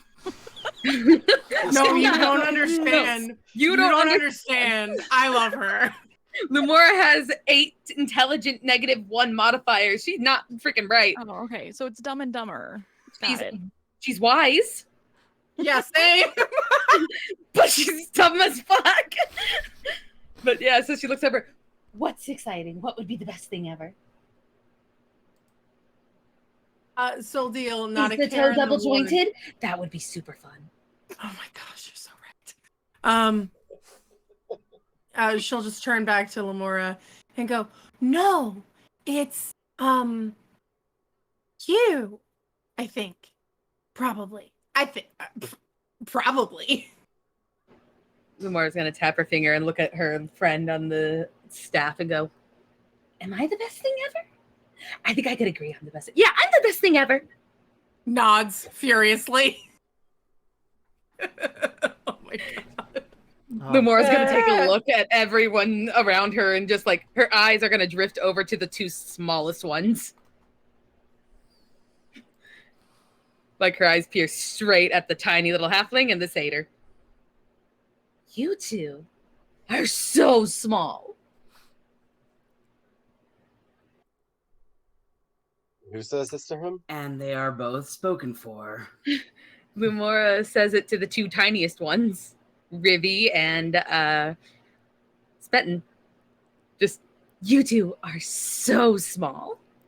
I could literally pick you up and put you in my bag. Please don't. You can certainly try. Please don't. Limora And just Tembrick will step between the two of them and just kind of look her in the eye like, I dare ya. Limora's gonna like boop Spit his and nose and hide. go, "You're so cute." Spitting highs a little more behind Ruby, not realizing what Ruby actually is underneath her skin suit. Limora's gonna boop Tambrick's nose. You're so cute. Oh, I love tieflings. And then she's gonna look at Anysia. Oh. Hi. Did she just? She's gonna walk over to Anysia and hold her hand out. Who's Hi. the fuck? That is the second Oh. time, Tandrix. Right. I haven't introduced myself. I don't think I care. Well, good thing I won't. Good thing I just won't introduce myself to you. And she turns around. Hello, everyone. My name is Lumora, and this, and she holds up her staff and says, His whack this response is Professor Collagen. He is here to help me with my mission. You hear Tyrus say, that's actually disturbing. Soldiel says, "Hi, Professor Collagen." I agree with Tyrus. That's rather unnerving. I'm not 100% sure why you're so unnerved. He's harmless. He don't got no hands. The only thing that he could do is probably bunk you on the head. He still has teeth. You realize he's not even alive, right? Well, of course. He's a skull. He's like undead. No, like, I hate to break it to you, but I think you're just crazy. Most skulls can't talk. Memora's gonna... As Timberx is saying that, Tyrus just kind of leans in and looks at the face of the skull, just like, huh. Lumora is going to pat her skull on the head. And she's going to cast Animate Dead, and it's going to open its mouth all eerie-like, look at Timbrix and go, bitch, I'm alive. As I've said, that is just disturbing. I don't like this one, Tyrus. I like her. The skull's going to freaking go, I love her. I don't like you either. So, you know, fuck you too then. And Lumora's going to be, oh, shh. At least buy me dinner first. Lumora is just going to shake her head and go, I'm sorry. Unfortunately, he doesn't have money. No pockets. Well, I hate to be the bearer of bad news, but we've had a really rough couple of weeks. Things have been really fucking shitty, so I'm sorry if I'm a little hesitant around people who talk to skulls on sticks. Well, that's okay. I accept your apology. It's very nice of you to apologize. Now... Does she not understand sarcasm? She looks over at Soldeal. You. Yes. I feel like I'm supposed to speak with you. Give me a moment. And she's like, and she reaches into her bag and starts digging through some things and pulls out her little symbol. What is it called? The grinning symbol? So what you guys see, it's a little messed up.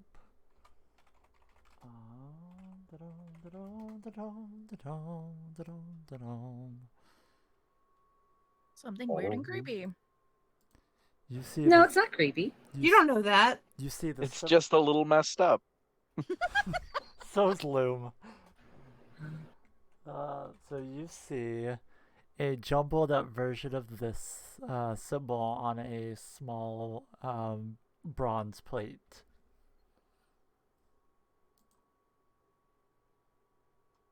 Huh. Okay. So, I'm not just here for you. I think I'm here for you, but I'm not just here for you.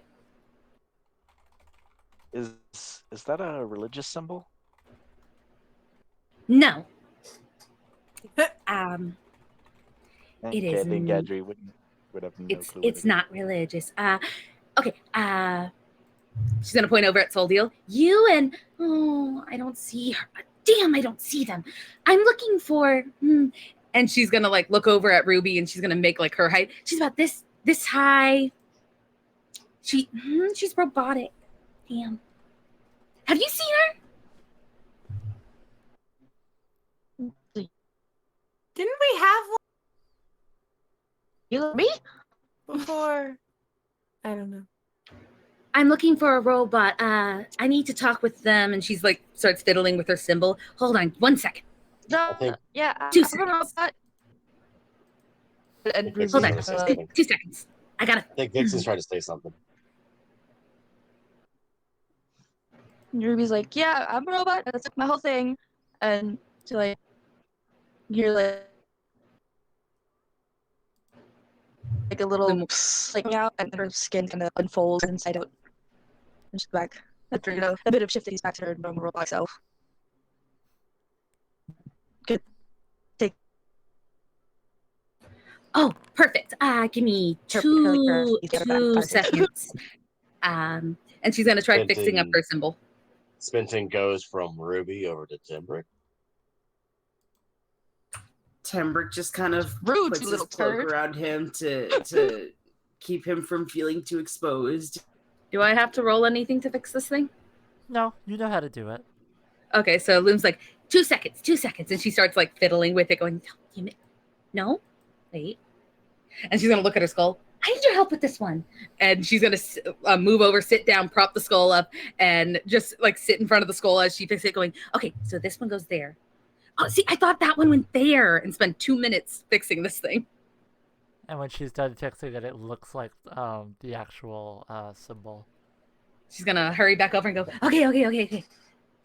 I am here for 2 people to speak with 2.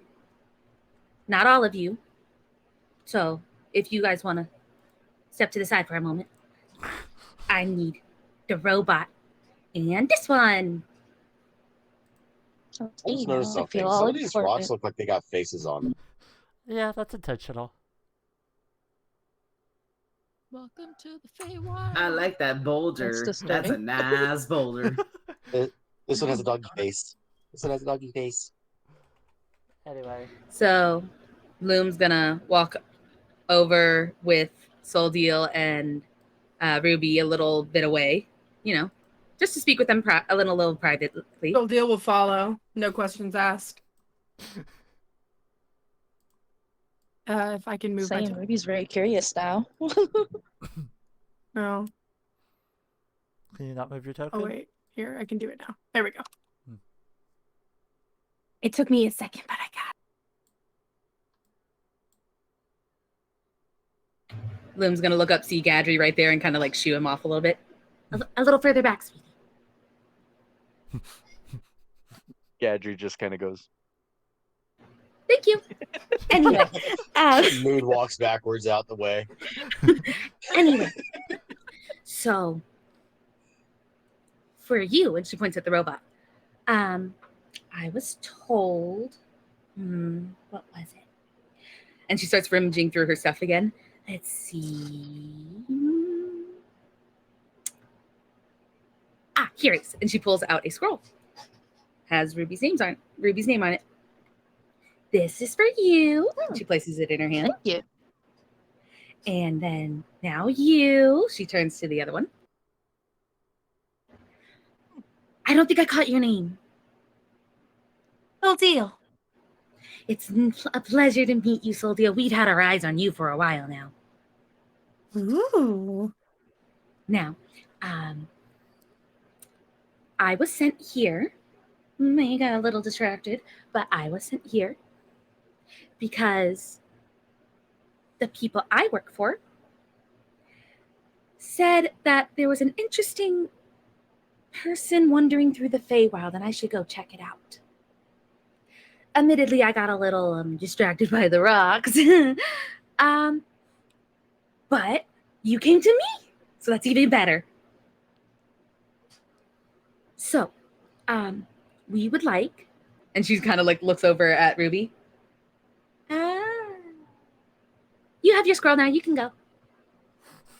Love it. Oh, okay. Do you open it, Ruby? Yeah, Okay. I'm gonna open it. Not Um, unsure. Yeah. I will send it to you in DMs. So Loom's gonna look Sildeal up and down and then kind of like walk around her, examining her all around her, go, you are an interesting one. Okay. Do you know that there are secret societies? Secrets? Yes. Top secret. Top secret. Starry eyes. So, I happen to be one of them. A member, at least. She's going to show her the symbol and go, I was told to find you because we feel that you might be very interesting to have on the team. I've never been part of a team before. Sounds fun. It's kind of boring because we got to go on all these like boring, stupid quests and do stupid stuff. But you and me could be partnered on the teams. I've been looking for a new partner. The last one I had kind of died. But I left his head in my room, in my dorm room. It's fine. But I feel like we could make a great team, seeing as we both like the undead. And I promise there'll be lots of it. Lots of fun, lots of adventures. And we can find dead things and take dead things and just have a huge collection, a catacomb if we wanted. Though we might not want to tell the higher ups. I don't know how they feel about that. She is vibrating. So I would like to offer this to you, but and she's gonna kind of glance at the other team and go, I don't know if you're, and she kind of looks at Tambrix and then makes like the quotation marks taken, as he says. Shakes her head furiously. No. Oh, that's wonderful. So you want to be my partner, right? More than anything. Oh, that's so great.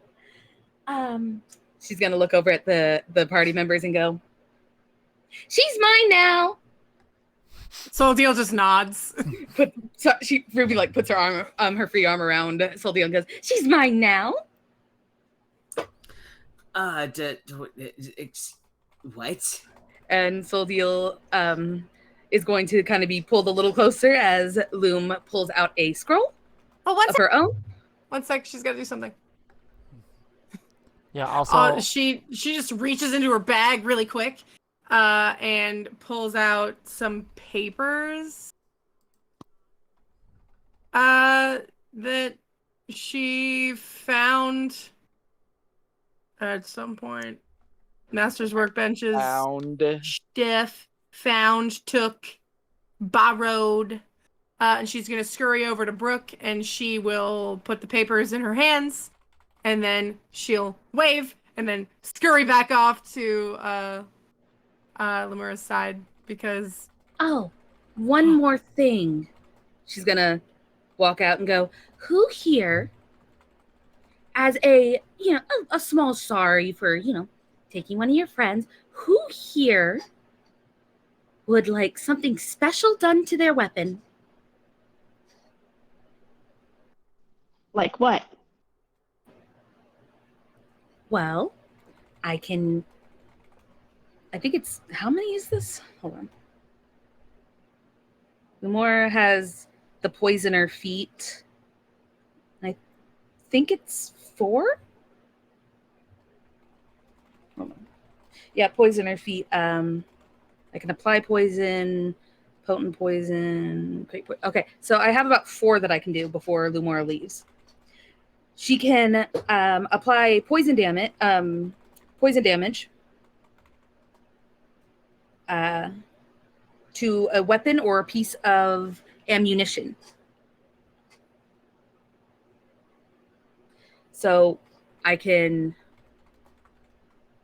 give, you know what? Just for the hell of it, she's going to look at everyone and go, because I like the little one. And she's going to walk over to Rivy, if Tambrix will let her. Tembrick will glance at Ruby, looking for permission to let Lemura approach. Just kind of like nod, because are you kidding? This bitch can handle herself. Yes, but Tembrick is the older brother that nobody ever wants. Nobody wants him, let's be honest. Anyway. Lumora's just gonna, while he's doing that, Lumora's just gonna walk around him. While he glances down, Lumora walks around him. Tembrick will actually step aside a bit, still standing between her and their little satyr friend, of course. She's gonna just kneel down. make sure. And go, 2 arrows. I'll take him out of my quiver and just hand him over. Lumora takes out a jar, puts her fingers in it, and this stuff is green and fizzing, but she is perfectly fine touching it. And she rubs it onto the tips of the arrows, and she's like, these are now poisonous. Don't poke yourself. You are very small, and this will travel through your body extremely quickly. She's gonna kind of wrap them in that case and put them back in her quiver so that it doesn't get on anything else. She's gonna look at everyone and go, I can do 2 more ammunition or 2 weapons. Who wants it? Gadget kind of raises his morning star. I wouldn't mind. As if you needed fucking more. Oh my god, holy acid damage. She's gonna walk over, rub the morning star, and she's like, they're poisonous. Anyone else? Last taker? As much as I don't mind doing damage, I have a personal dislike of using poisons. Timbrick actually feels a small tug on his cape. Yes. Spit and kind of quietly pulls out a small mace. I mean, no one else. Lumora's gonna kneel down right in front of him. Kind of hides behind Timbrick a little bit more. Tembrick will take the mace from him so he can hand it to Lemora so he doesn't have to be too close to her if he doesn't want to. Lumora is going to put the poison on the mace. And then instead of holding it out to Timbrick, she's going to hold it out to him. Here you go, little one. Remember, don't nick yourself with this. You are small. Reaches out. He reaches out and he takes it. Gives a small nod. Thank you. He's going to stand up, freaking towering over his freaking tiny form. Walk back over to Soul Deal. Pull her close and go, all right, we are off. And I'm going to probably butcher saying this. Hold on, before you do, Ruby. Oh. Yeah, Ruby's going to quickly rush over and hand you back the scroll. You can tell that she's already read it. And inside is her reply. Ah, so quickly. I guess I don't have to find you again anytime soon. But who knows? And she's going to put the scroll in her bag. I will remember that you look like this and you have a human disguise. You watch as Lemora kind of takes out a little like handmade pen type thing and then just kind of like writes on her arm. Freaking, she takes the pen and she starts writing. And the thing is that she's writing on her arm, but all you guys are seeing is her just moving her fur. Yep. There we go. I will not forget. You can't even read it now. It's underneath the fur. I will not forget. And she's going to look at her skull. You will remind me. She's going to tap it on its non-existent nose. You will remind me. Yep. And while she has a thing for noses. While Lemora is preparing that, Soul Deal, what is the last thing for now that you would like to say to your traveler? Oh yes, say your final goodbyes. Well, for nows. Okay. Soul Deal will wave to everyone and say, it was really nice meeting all of you. I hope that you have a good rest of your day. Also, like, maybe don't die. And she looks at Brooke in particular. Yeah. She looks at Brooke in particular and says, I'll miss you. Stay safe. Inside of her head, Brooke will say, Until we meet again. So deal. She'll say back into Brooke's head. Yeah, and get the feeling that you already kind of know, but just in case, do be careful. Raven Queen and all that. As you say that, Brooke, you hear the familiar masculine voice say, My head friend. maybe there's promise in you. Interesting. Stay safe now. Then go silent. Yeah, stay safe. Brooke's gonna blink a bit of not sure how to take that. Anyone else want to say anything to Soldeal before departing? It Gadri. was. Oh. Sorry. Gadri's saying that he wanted to hook up. It's fine.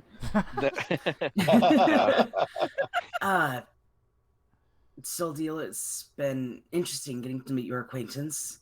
Should you need it further down the road, please don't hesitate to send a message or reach out to us should you need help. You have done so much to help us.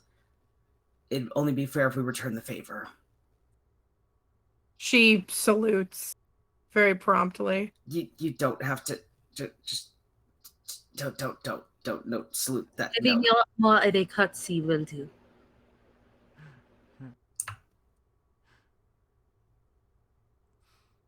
All right, Gadri.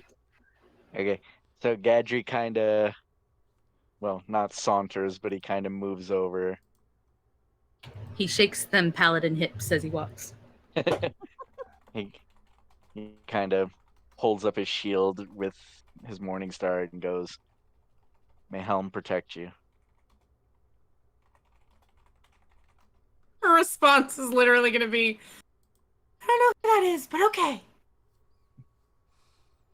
Then he kind of moves back away. She definitely doesn't know who that is. No. I know who that is. He's a great god, but... What that? I'm fixing your token. Give me a minute. Anyone else? Anysia? Good. Oh, go ahead, Rivi. No, go ahead. Okay, what of you? There you go. You are now properly centered, Gadri. It has been bothering me for so fucking long. Ruby, you said you wanted to say something? I do. I'm gonna look at Sodeal, kind of smile, and just be like, "Thank you for helping us for everything." You're welcome.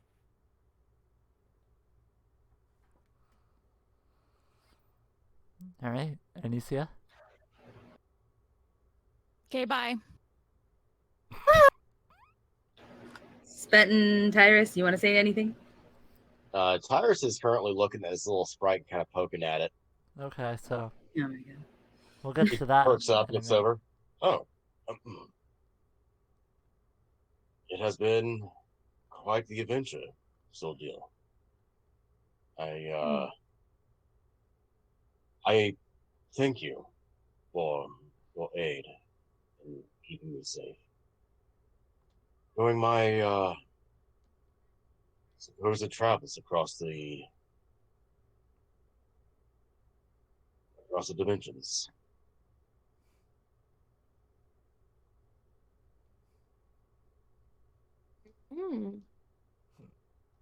Tyrus, awkwardly thanks for the gentle repose.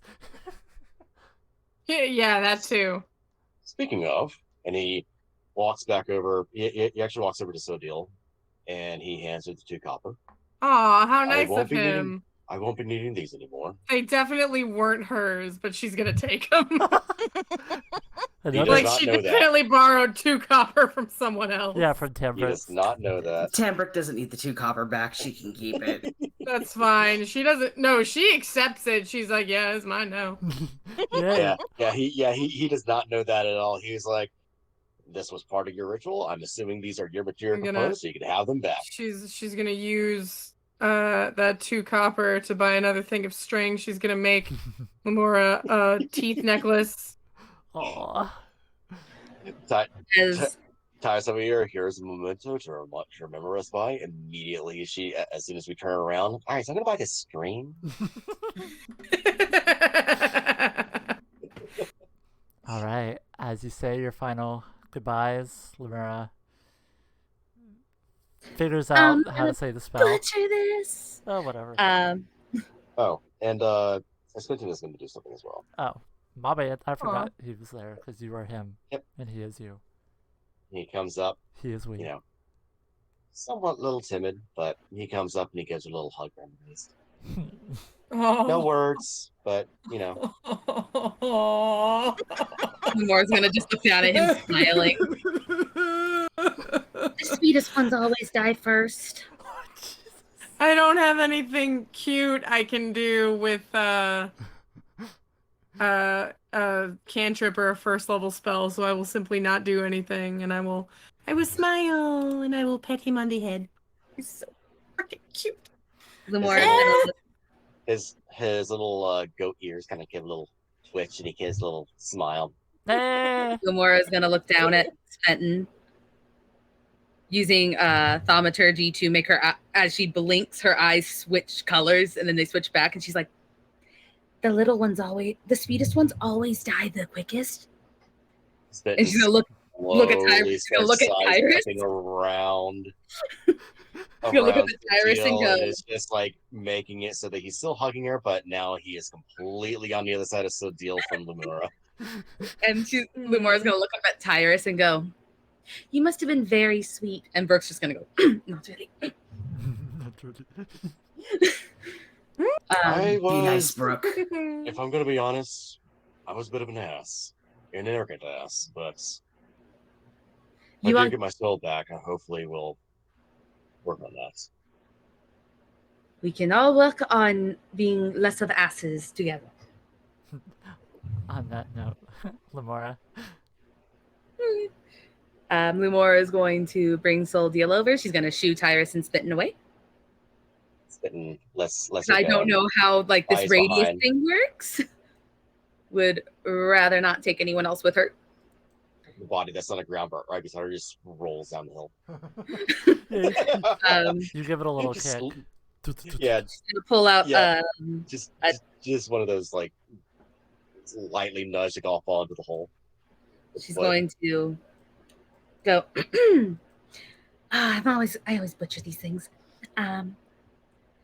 Presti Lisfilmba Ankesan Liftmai No Stay Shrai. And boom, they are gone in a puff of green and purple.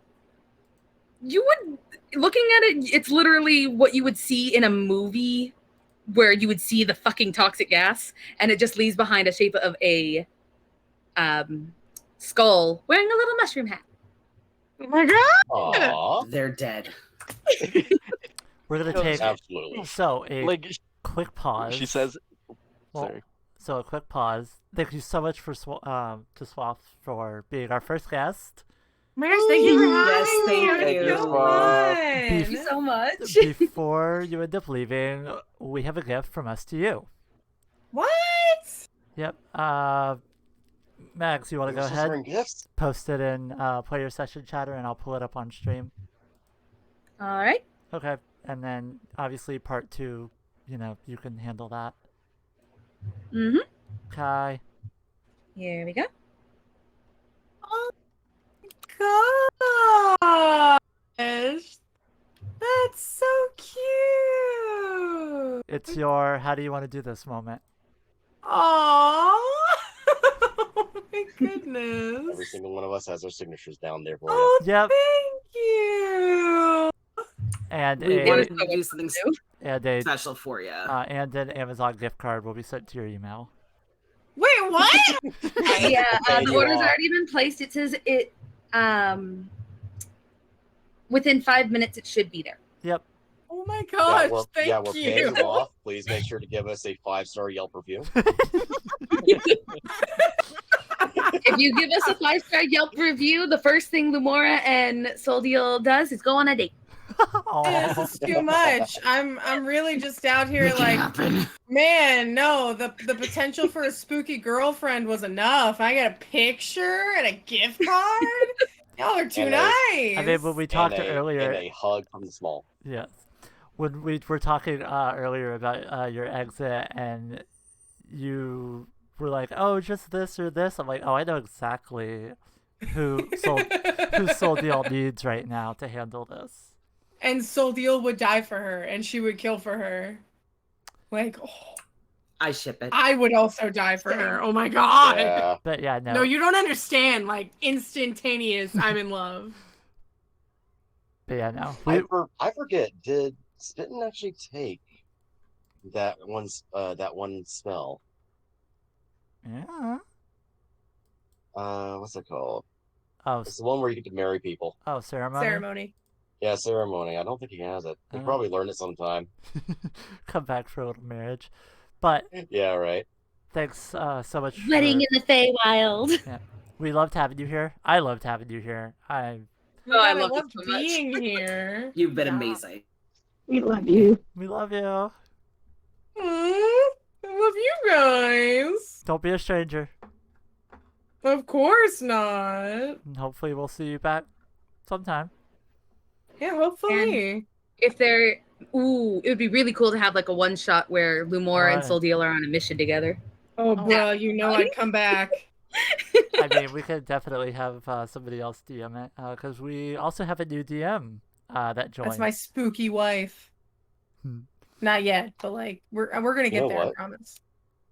If we do that, Spittin could also totally be with you guys as well. Baby. The little one is going to marry us. Amazing. Oh my god. But yeah. So with that, Soldiel makes her exit. Thank you so much. Thank you for being here. Yeah. Oh, it was so much fun. We're gonna miss you.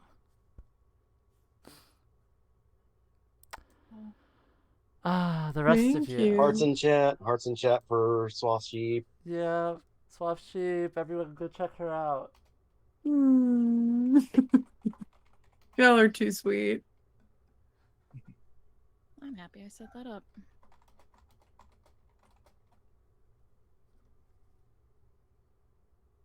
That's okay. I know what Swath wants. I just have to get on my phone to get it. Oh. There you go. My. Wow. What? Boobs and cheeks and boobs and cheeks and Boobs and cheeks and Hey, boobs and cheeks. I'm a wholesome gay, all right? Are you? Are you really? I'm not a degenerate. I am. Swath, it's a 7 foot tall spooky wife. It's great. That's my spooky wife. All right. You have a good night, Swath. You too. Thank you so much. Yeah. Night night. Bye. Night. Bye. Night Swaft. Good luck. Ruby, what was in the scroll? I'm curious. There's a secret. What is with all you people and your secrets? All right. Keep your Fine secret. then, keep your secrets. Okay. So, the rest of the Whimsical Travelers of Fate. What are y'all doing? So got a I have a court. quick question. I got a quick question beforehand. Going to bed. I was about to say we got a court date. The poison weaponry. Yeah. What does it add to our weapons?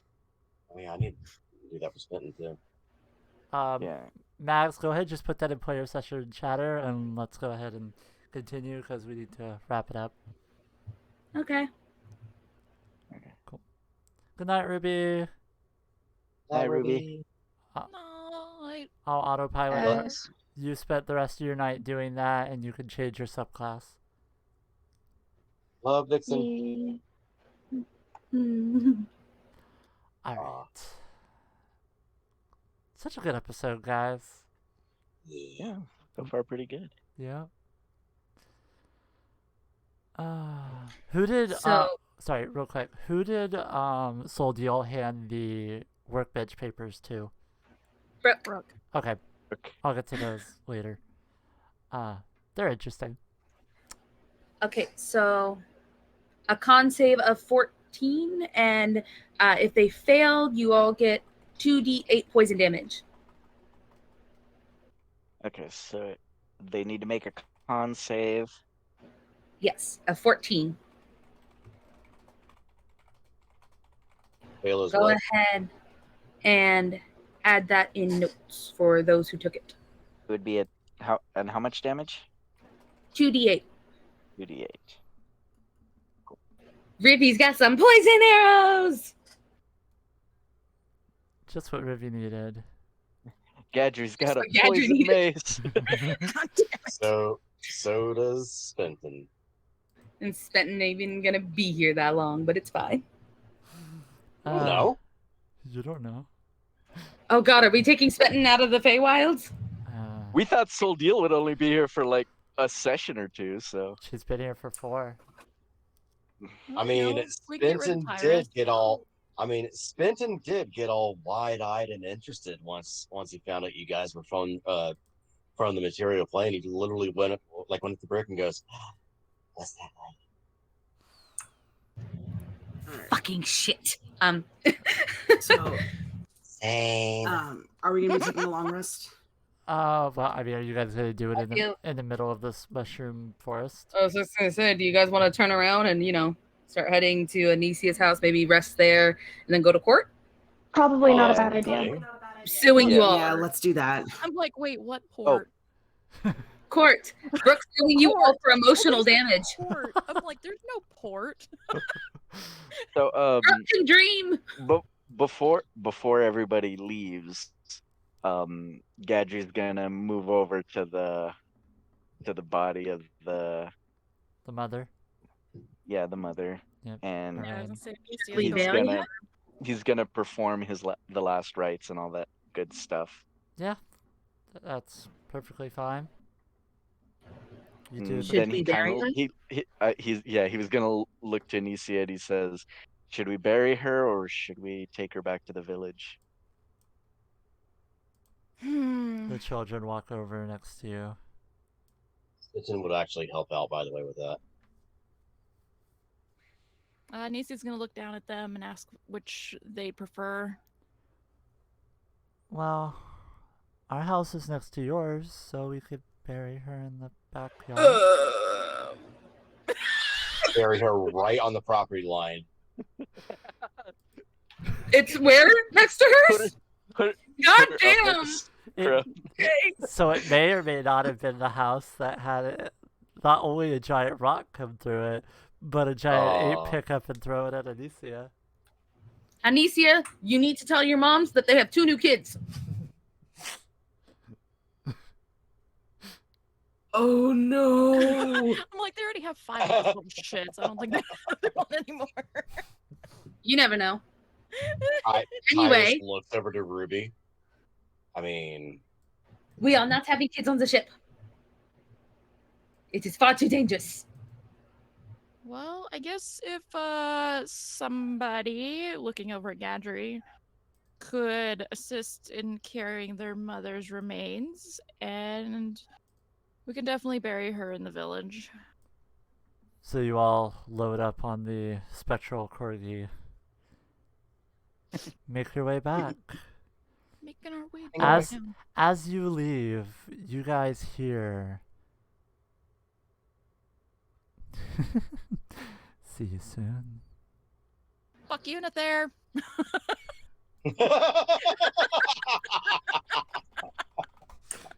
Oh, you're on a first name basis.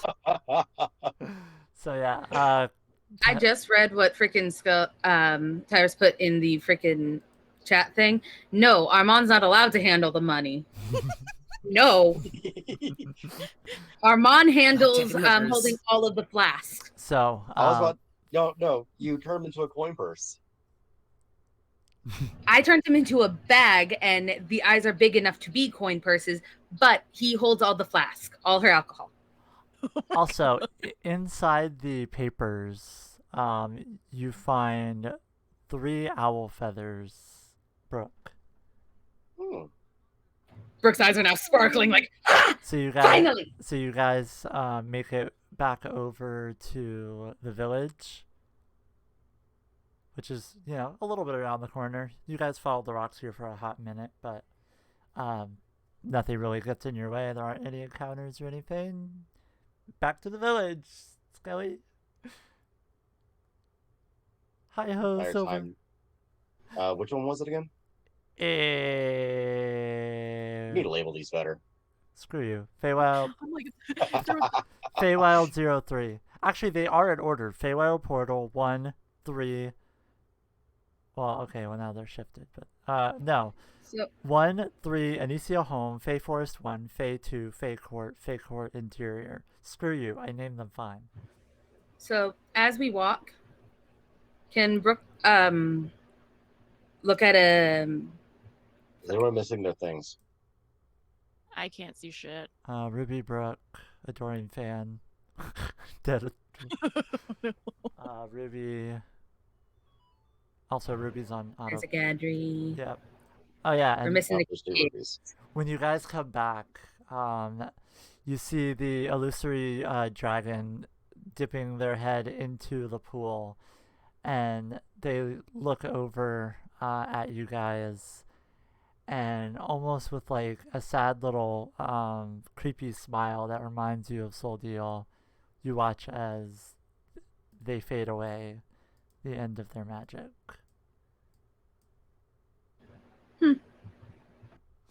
So, you guys are back. What are you casting Identify on, Brooke? Can Tyrus do something, Be actually? like, What does Tyrus want to do? As he watches his dragon disappear with that sad smile, he is idly rubbing the coin in his hand. Understandable. Coin. He said coin. I know, I heard groin. oh my fucking god!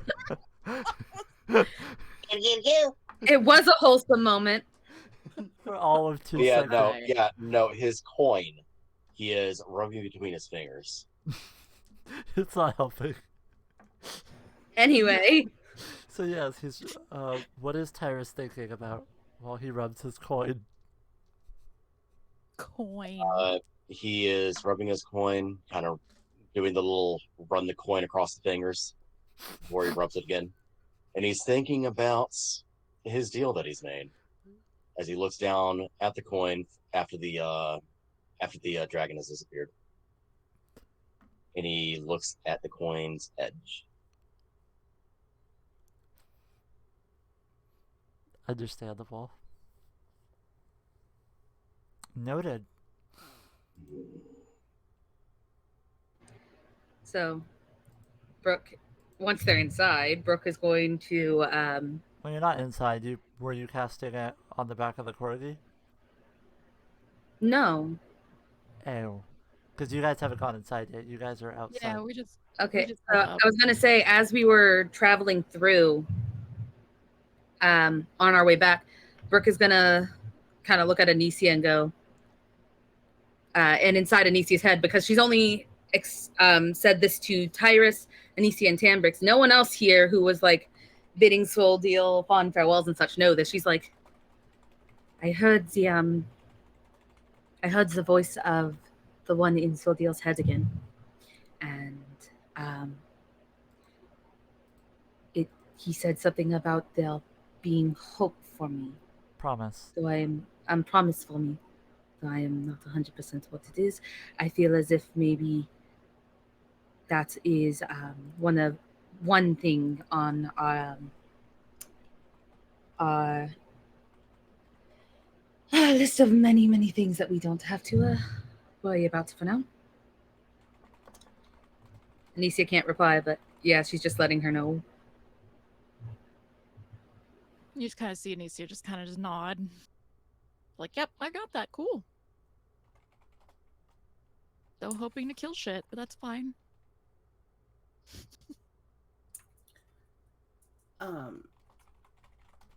So are we taking the long rest here? Please. We gotta bury a body. And figure out what you do with the kids. We can start burying the body. Well, while the body's being buried, Tembrick will take time to try and identify the book that he grabbed from that tent in the plane of fire. You have identify? Let me double check. Because if not, you're gonna need Brooke's help for that. Well, you're gonna need to. Shit, I took thaumaturgy, not identify. Okay. God damn it. So you're gonna have to ask Brooke and let owl feathers. So before Brooke's doing all that, before Brooke starts focusing on that shit, what exactly is detect thoughts? Like, do they? I don't see like where it says a whiz. Oh, there we go. It doesn't say that the target will know. So, seeing Tyrus kind of look a bit fuzzy, and the fact that she has her own coin she fiddles with when she's in deep fucking conversation. Tyrus, can you make a wisdom saving throw for me?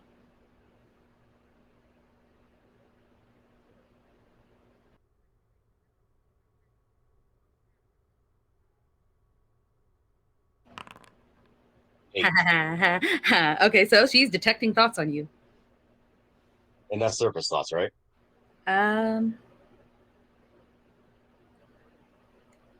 Two creatures thought. If you rolled it for the target must. Oh no. So she can detect the thoughts immediately, but wisdom saving throw means she can pry deep. Okay. So she's prying into your thoughts at this moment. All right. I'm gonna DM you something. Okay. So Deep shit. Gadri, Anysia, Spenton. What are you doing with the body of the mother, Arain? First, we gotta look for some shovels. I mean, there's just use your awesome paladin hands. I was gonna say there's a bunch of holes all over this ground from the ape. From where the rocks came up. But aren't they in the freaking nasty ichor though? You look or is that ichor not supposed to be there anymore? That's not ichor. That's where the sharp, pointy rocks sprung up and created that path down to the cages. Okay, but they're gone, right? A few of them are still there, but yeah, for the most part, they're not as large as they once were. Those basically trail off screen into the mushroom forest.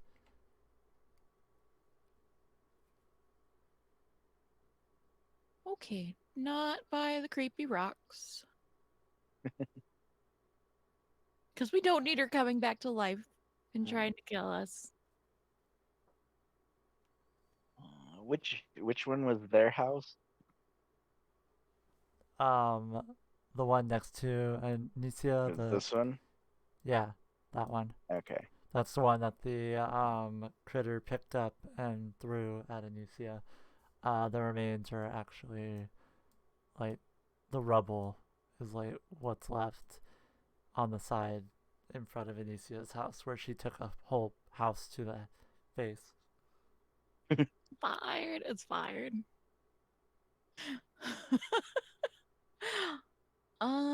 Maybe we should.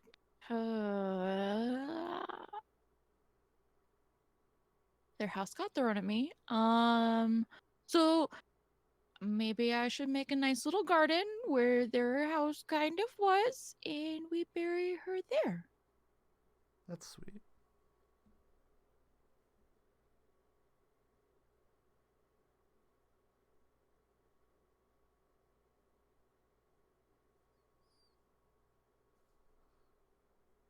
So for the duration of this, which is concentration or a minute, Brooke can still be reading Tyrus's thoughts.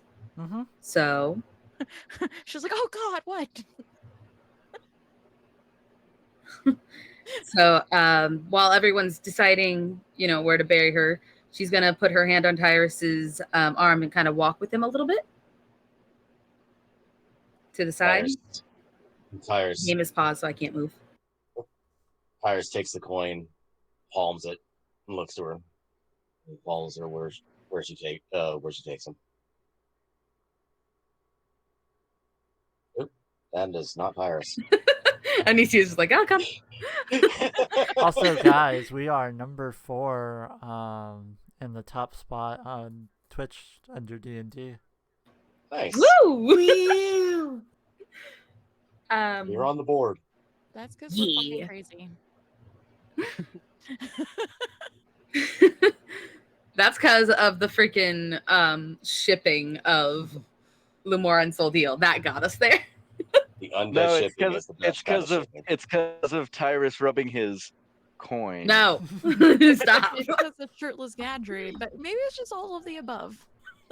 So You say coin. Most people say codpiece. oh my fucking god. These people. What are they? His motherfucking beads of love. Oh my Awesome. god. No, some SOS. But wait, there's Trying more. to be in here. But wait, there's more. Pulls them out slowly. Alright, come on, No, guys. stop. Come on, guys. We've been at this for 6 hours. Let's wrap it up.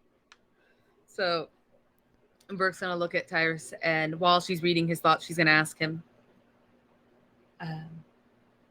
So you seem like you have something on your mind? Yes, more like someone. And is that the dealer? More or less. Tyrus, you said that gods always take more than you initially bargained for. They always take more than what you give. What do you give? Tends to be my experience with the divine, yes. And what do you give?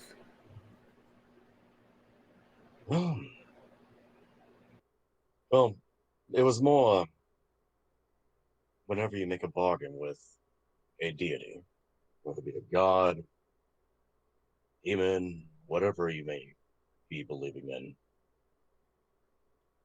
you always tend to get the shorter end of the stick no matter what. We are smaller folk to them. I am aware, but I am asking, what do you give? I did not realize at the time that what I gave was my soul.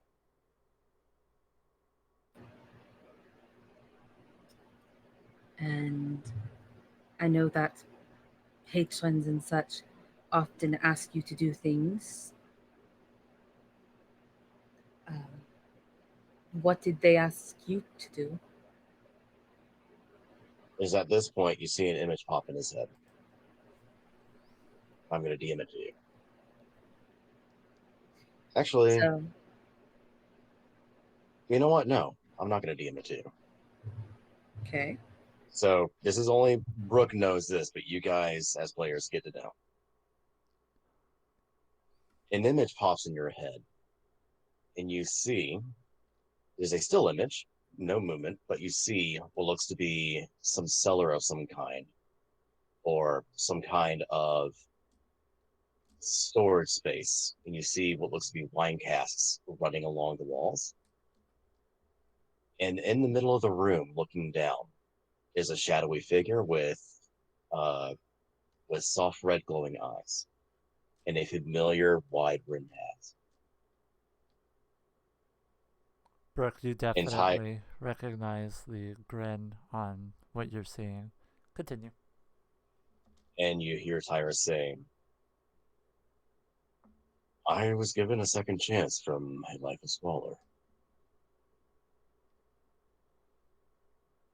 Is that what you meant by you made the deal when you were at your lowest? Oh, yes. Deal was, I will play a game. In the Fates. That would be the game of the board, is what I was going to play, what was going to be the game. If I were to win, I would be given power. Be means to get myself out of the lowest point of my life. If I were to lose, then I would lose much more than then I would lose pretty much the only thing I had left.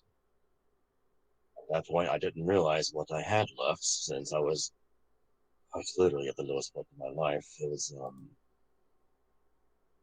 very low, gutter low. But I lost the first game. He offered me a second chance. And by the skin of my teeth, I managed to win.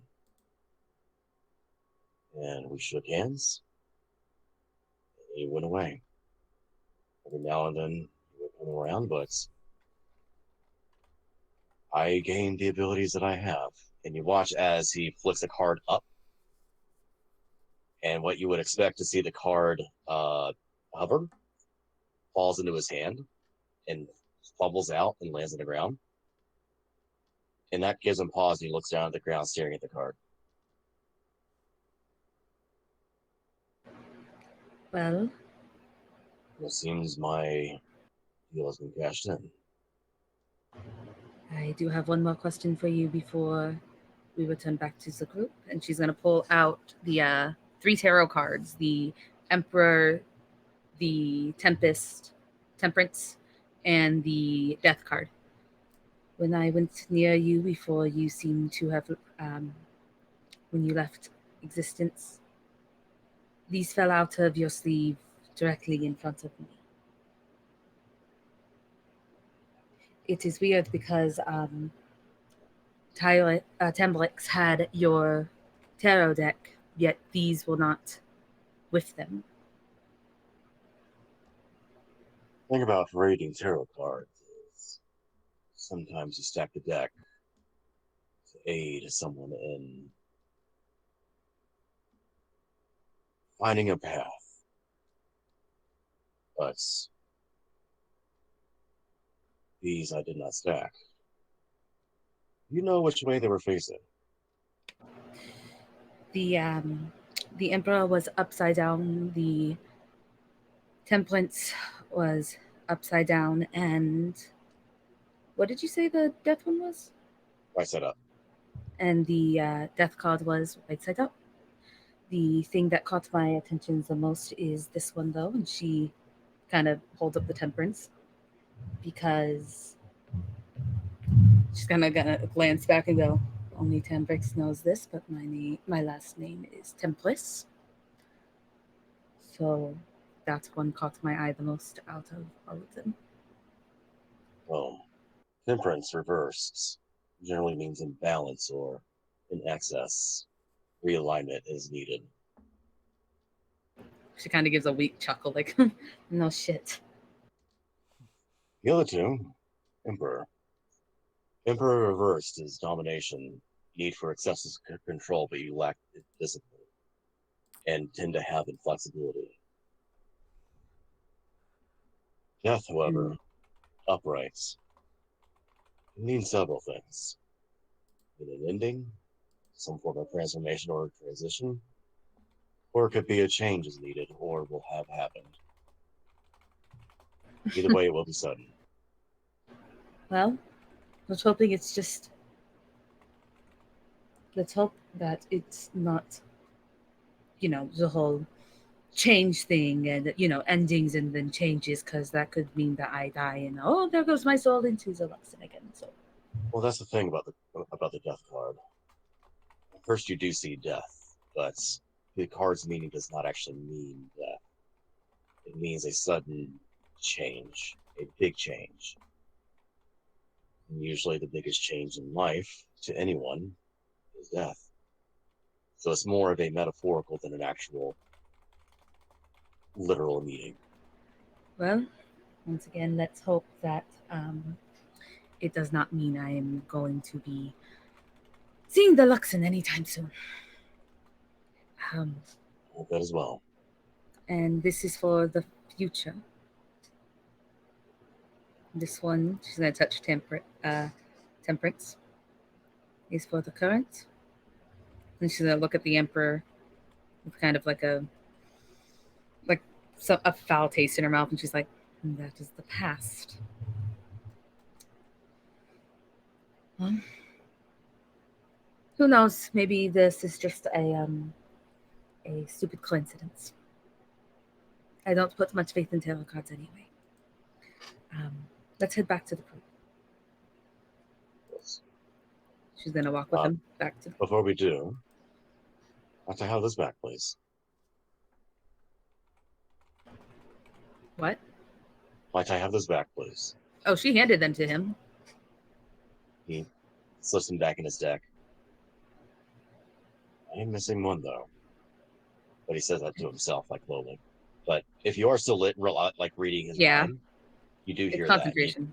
Yep, and you do see what card he is thinking of is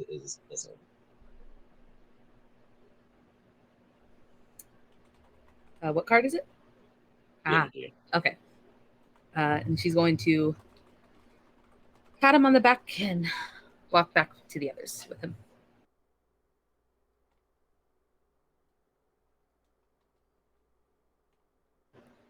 It is a lovely funeral. All right, the rest of you. While that's happening and you're setting everything up, is there anything special you're doing while making the flower beds and everything, Anysia? Also, your moms do come out to see what all the commotion is, and it looks like they're still out rather, and they've kind of been cleaning up the place. You see, most of the black rocks are gone at this point, dispelled by some manner of magic. Your moms look completely drained though, and it's starting to look a little better here. Not as dark, not as cursed as it seemed before. Why the hell? I'm sorry. I just noticed my subtitle says Dan TDM for some reason.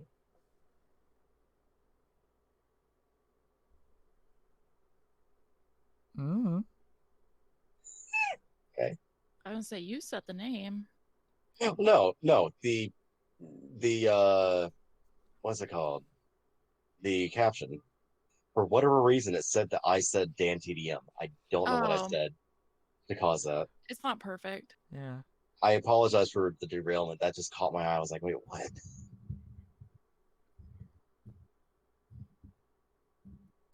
So, Anysia.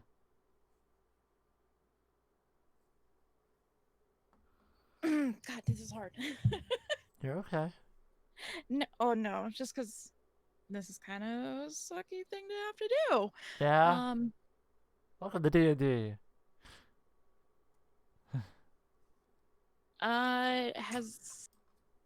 Did her moms notice them coming in and seeing the kids? I mean, the giant corgi, the kids, the lack of people, like, they're,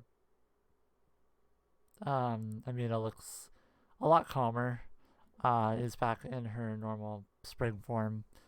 The two of you standing next to, like, side by side, the resemblance is uncanny. Helena walks over. Welcome back. We did what we could.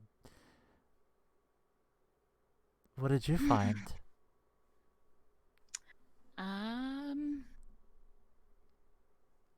Besides everybody, I'm sorry for rushing out. Just Brooke sent me a message, and who she described that she ran into was Nathair. Their eyes open up wide. I don't understand. Or Nathair. Spitten starts shivering again. Why would Nathair... That doesn't make any sense. I know he likes his practical jokes, but I think this is too far. Yeah, this is a bit too far. Actually, he said something. And I don't know what it means in your Feywild, but they said something about your goddess is not fun, and that court needs to be adjourned.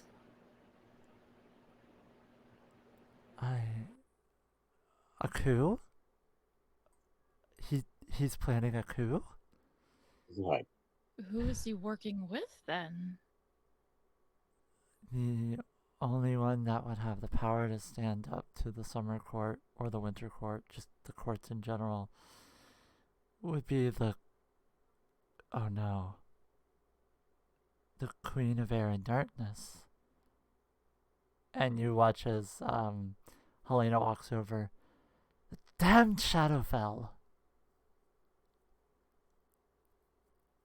And I could just see her just walking off and just cussing and yeah, that's pretty much what like she's... either elfish or Sylvan. Oh, she's Picking definitely... the ground. Yeah.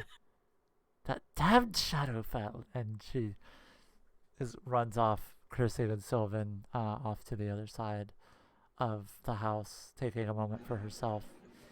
First, gonna awkwardly clear her throat and go, sorry. Not 100% sure what this means for your world.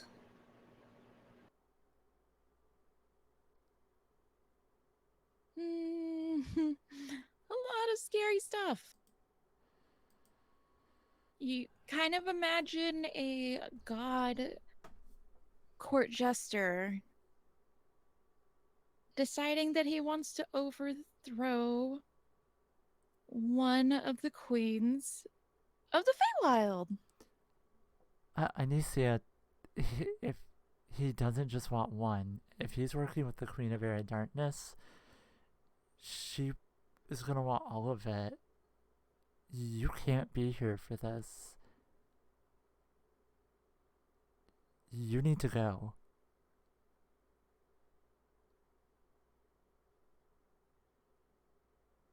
Yay!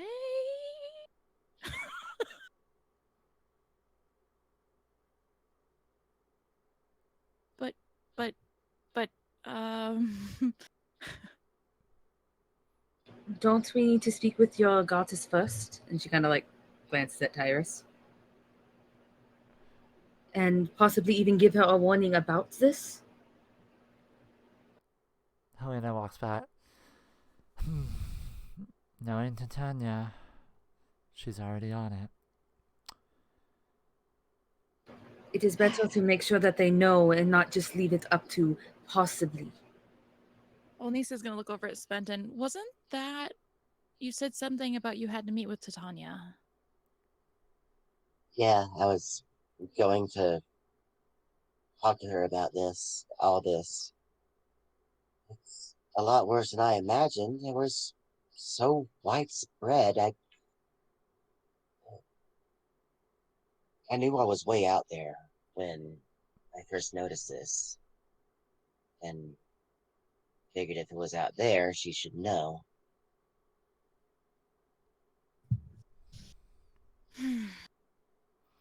All right, well,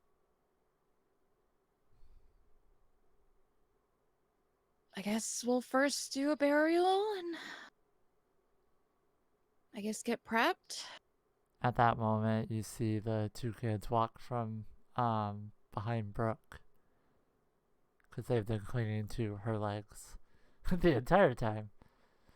What? Yeah, they haven't left your side.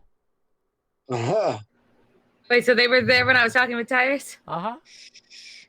God fucking damn, they gotta die now. Well, shit, they gotta die. They know too much. Well, Anysia, do your thing. Fake children. No. So you watch as... Gadry, turn around. You don't Anysia. need to see this.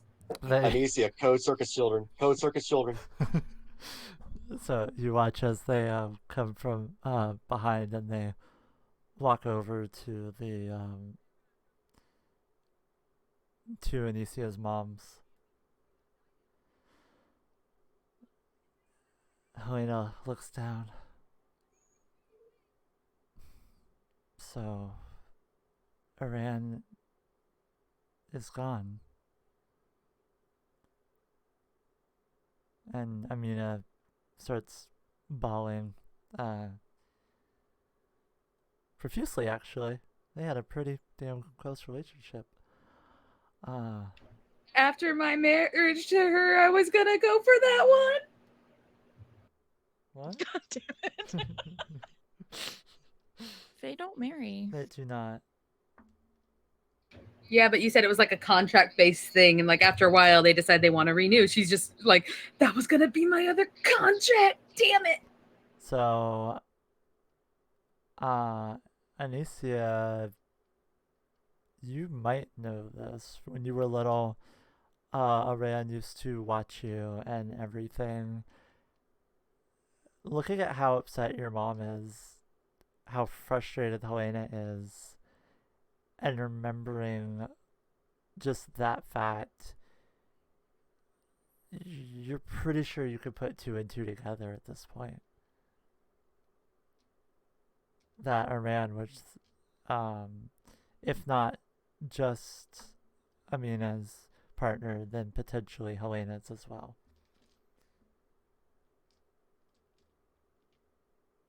Welcome to the Feywild. Welcome to the Feywild. Polyamory. Ways. Let's get mischievous and polyamorous, wine and women and wonderful vices. Welcome to the cult of the Feywild. Yep. So yeah, this somber moment has you standing there, pissed off. Not enough to be Summer Anysia, but you're pretty upset. As you go to finish up with the flower bed, Gadri, you walk over with Aran's corpse. Mm-hmm. I'm holding her delicately. Yep. I'm assuming Spenton you're picking up next. Spenton is actually going to be aiding in bringing the kids over, since Gadri is the one handling the interment of the corpse. Spenton is going to aid the kids in helping them with, dealing with this. Yeah.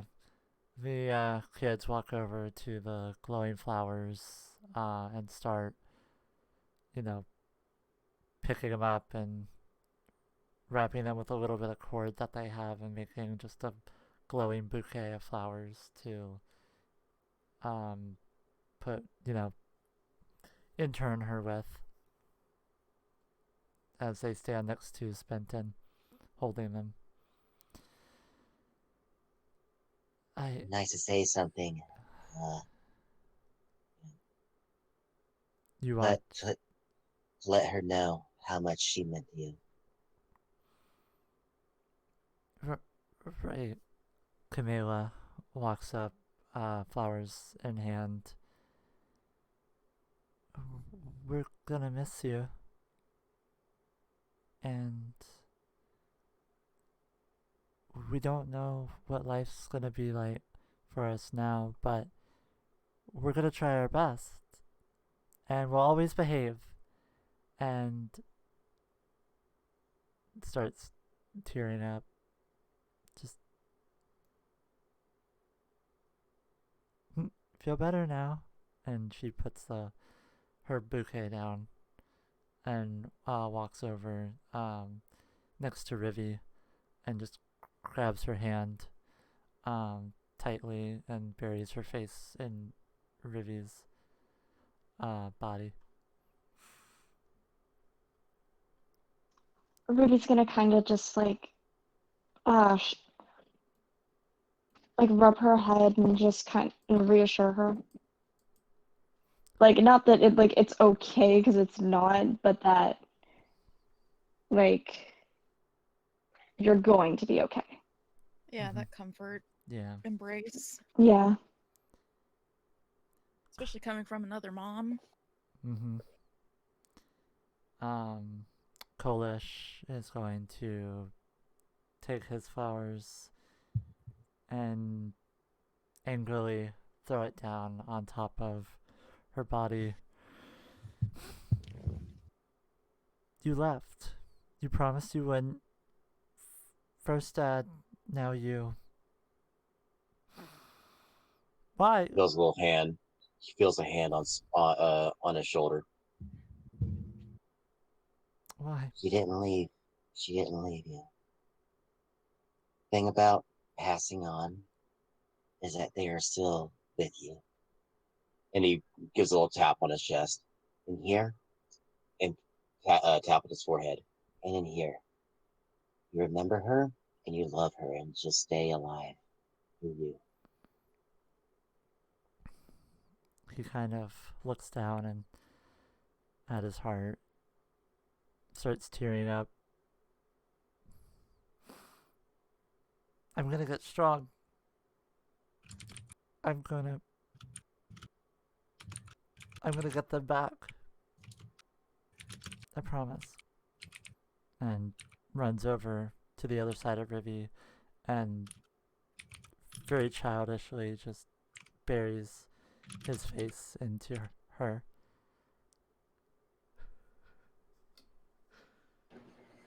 Brooke is going to look at the little boy who says that he is going to get them back and say, I don't think your mother would want you to think so harshly about that. Revenge isn't always the answer, and it can often hurt those who have passed at the thought of you holding on to so much hate. I honestly believe that your mother would want you to not hate and be filled with so much anger, but to live and experience happiness, because that is all a mother could ever want for a child, is for her children to be happy.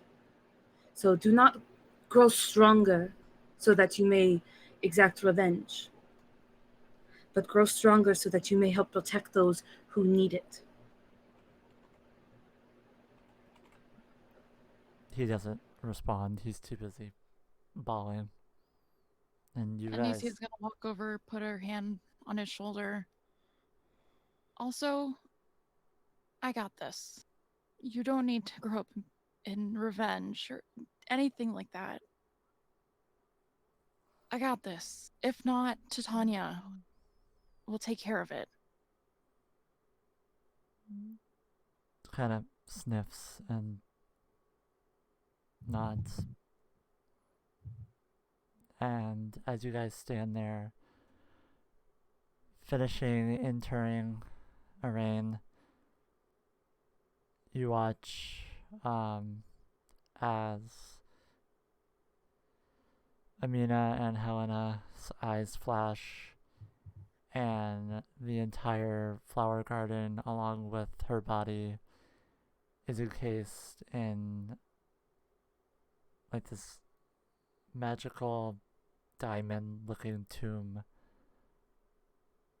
And you can still see the flickering from the flowers that are laying on top of Arain. After a very long and arduous kind of day, it ends with the sound of these two, now orphans, bawling their eyes out, and each of you taking time to kind of reassure them, and you make your plans moving forward. You all come to an agreement of what it is you have to do next. And you decide in the very next day, or at least a day and a half, you'll head to Titania's court. And that's where we're going to end tonight's session. I would like to say Brooke is going to spend some of the night checking out the doing like the detect magic and stuff. Yep. Oh, and identify? Yeah, identify. Okay, I can get those to you. Swinton So is we'll do going that away to from say. table. Swinton is going to say a prayer over the body. Mm-hmm. Same with Gadri. There is actually a prayer to be said. Yep. He says it in a language you will actually understand.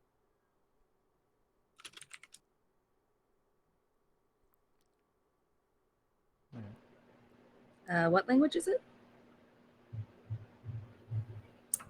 I need to call it in my hand, guys. It's almost 1 a.m. Well, it's almost 2 a.m. and I have a job interview in the morning. Yep. Good luck. All right. Um, Thanks so much for joining us. I will say Tambrick asked Brooke to look at the stuff. The stuff he wants. Scroll. Yeah, the scroll. Yeah, also I will DM you and Faye some of the plot stuff that I was gonna be working on for this rest. Yep, no problem. That absolutely works. Thank you so much for coming, guys. We finally hit our 50. Affiliates right around the corner. Woo! We have a one-shot on Wednesday night. We really think you guys are going to enjoy. But with that, we're going to go raid Wushu 11. They are another Dungeons & Dragons streamer. Let's show them the love. Faded Fable raid, all the emotes. We'll see you guys next time. Bye. Bye. Bye-bye.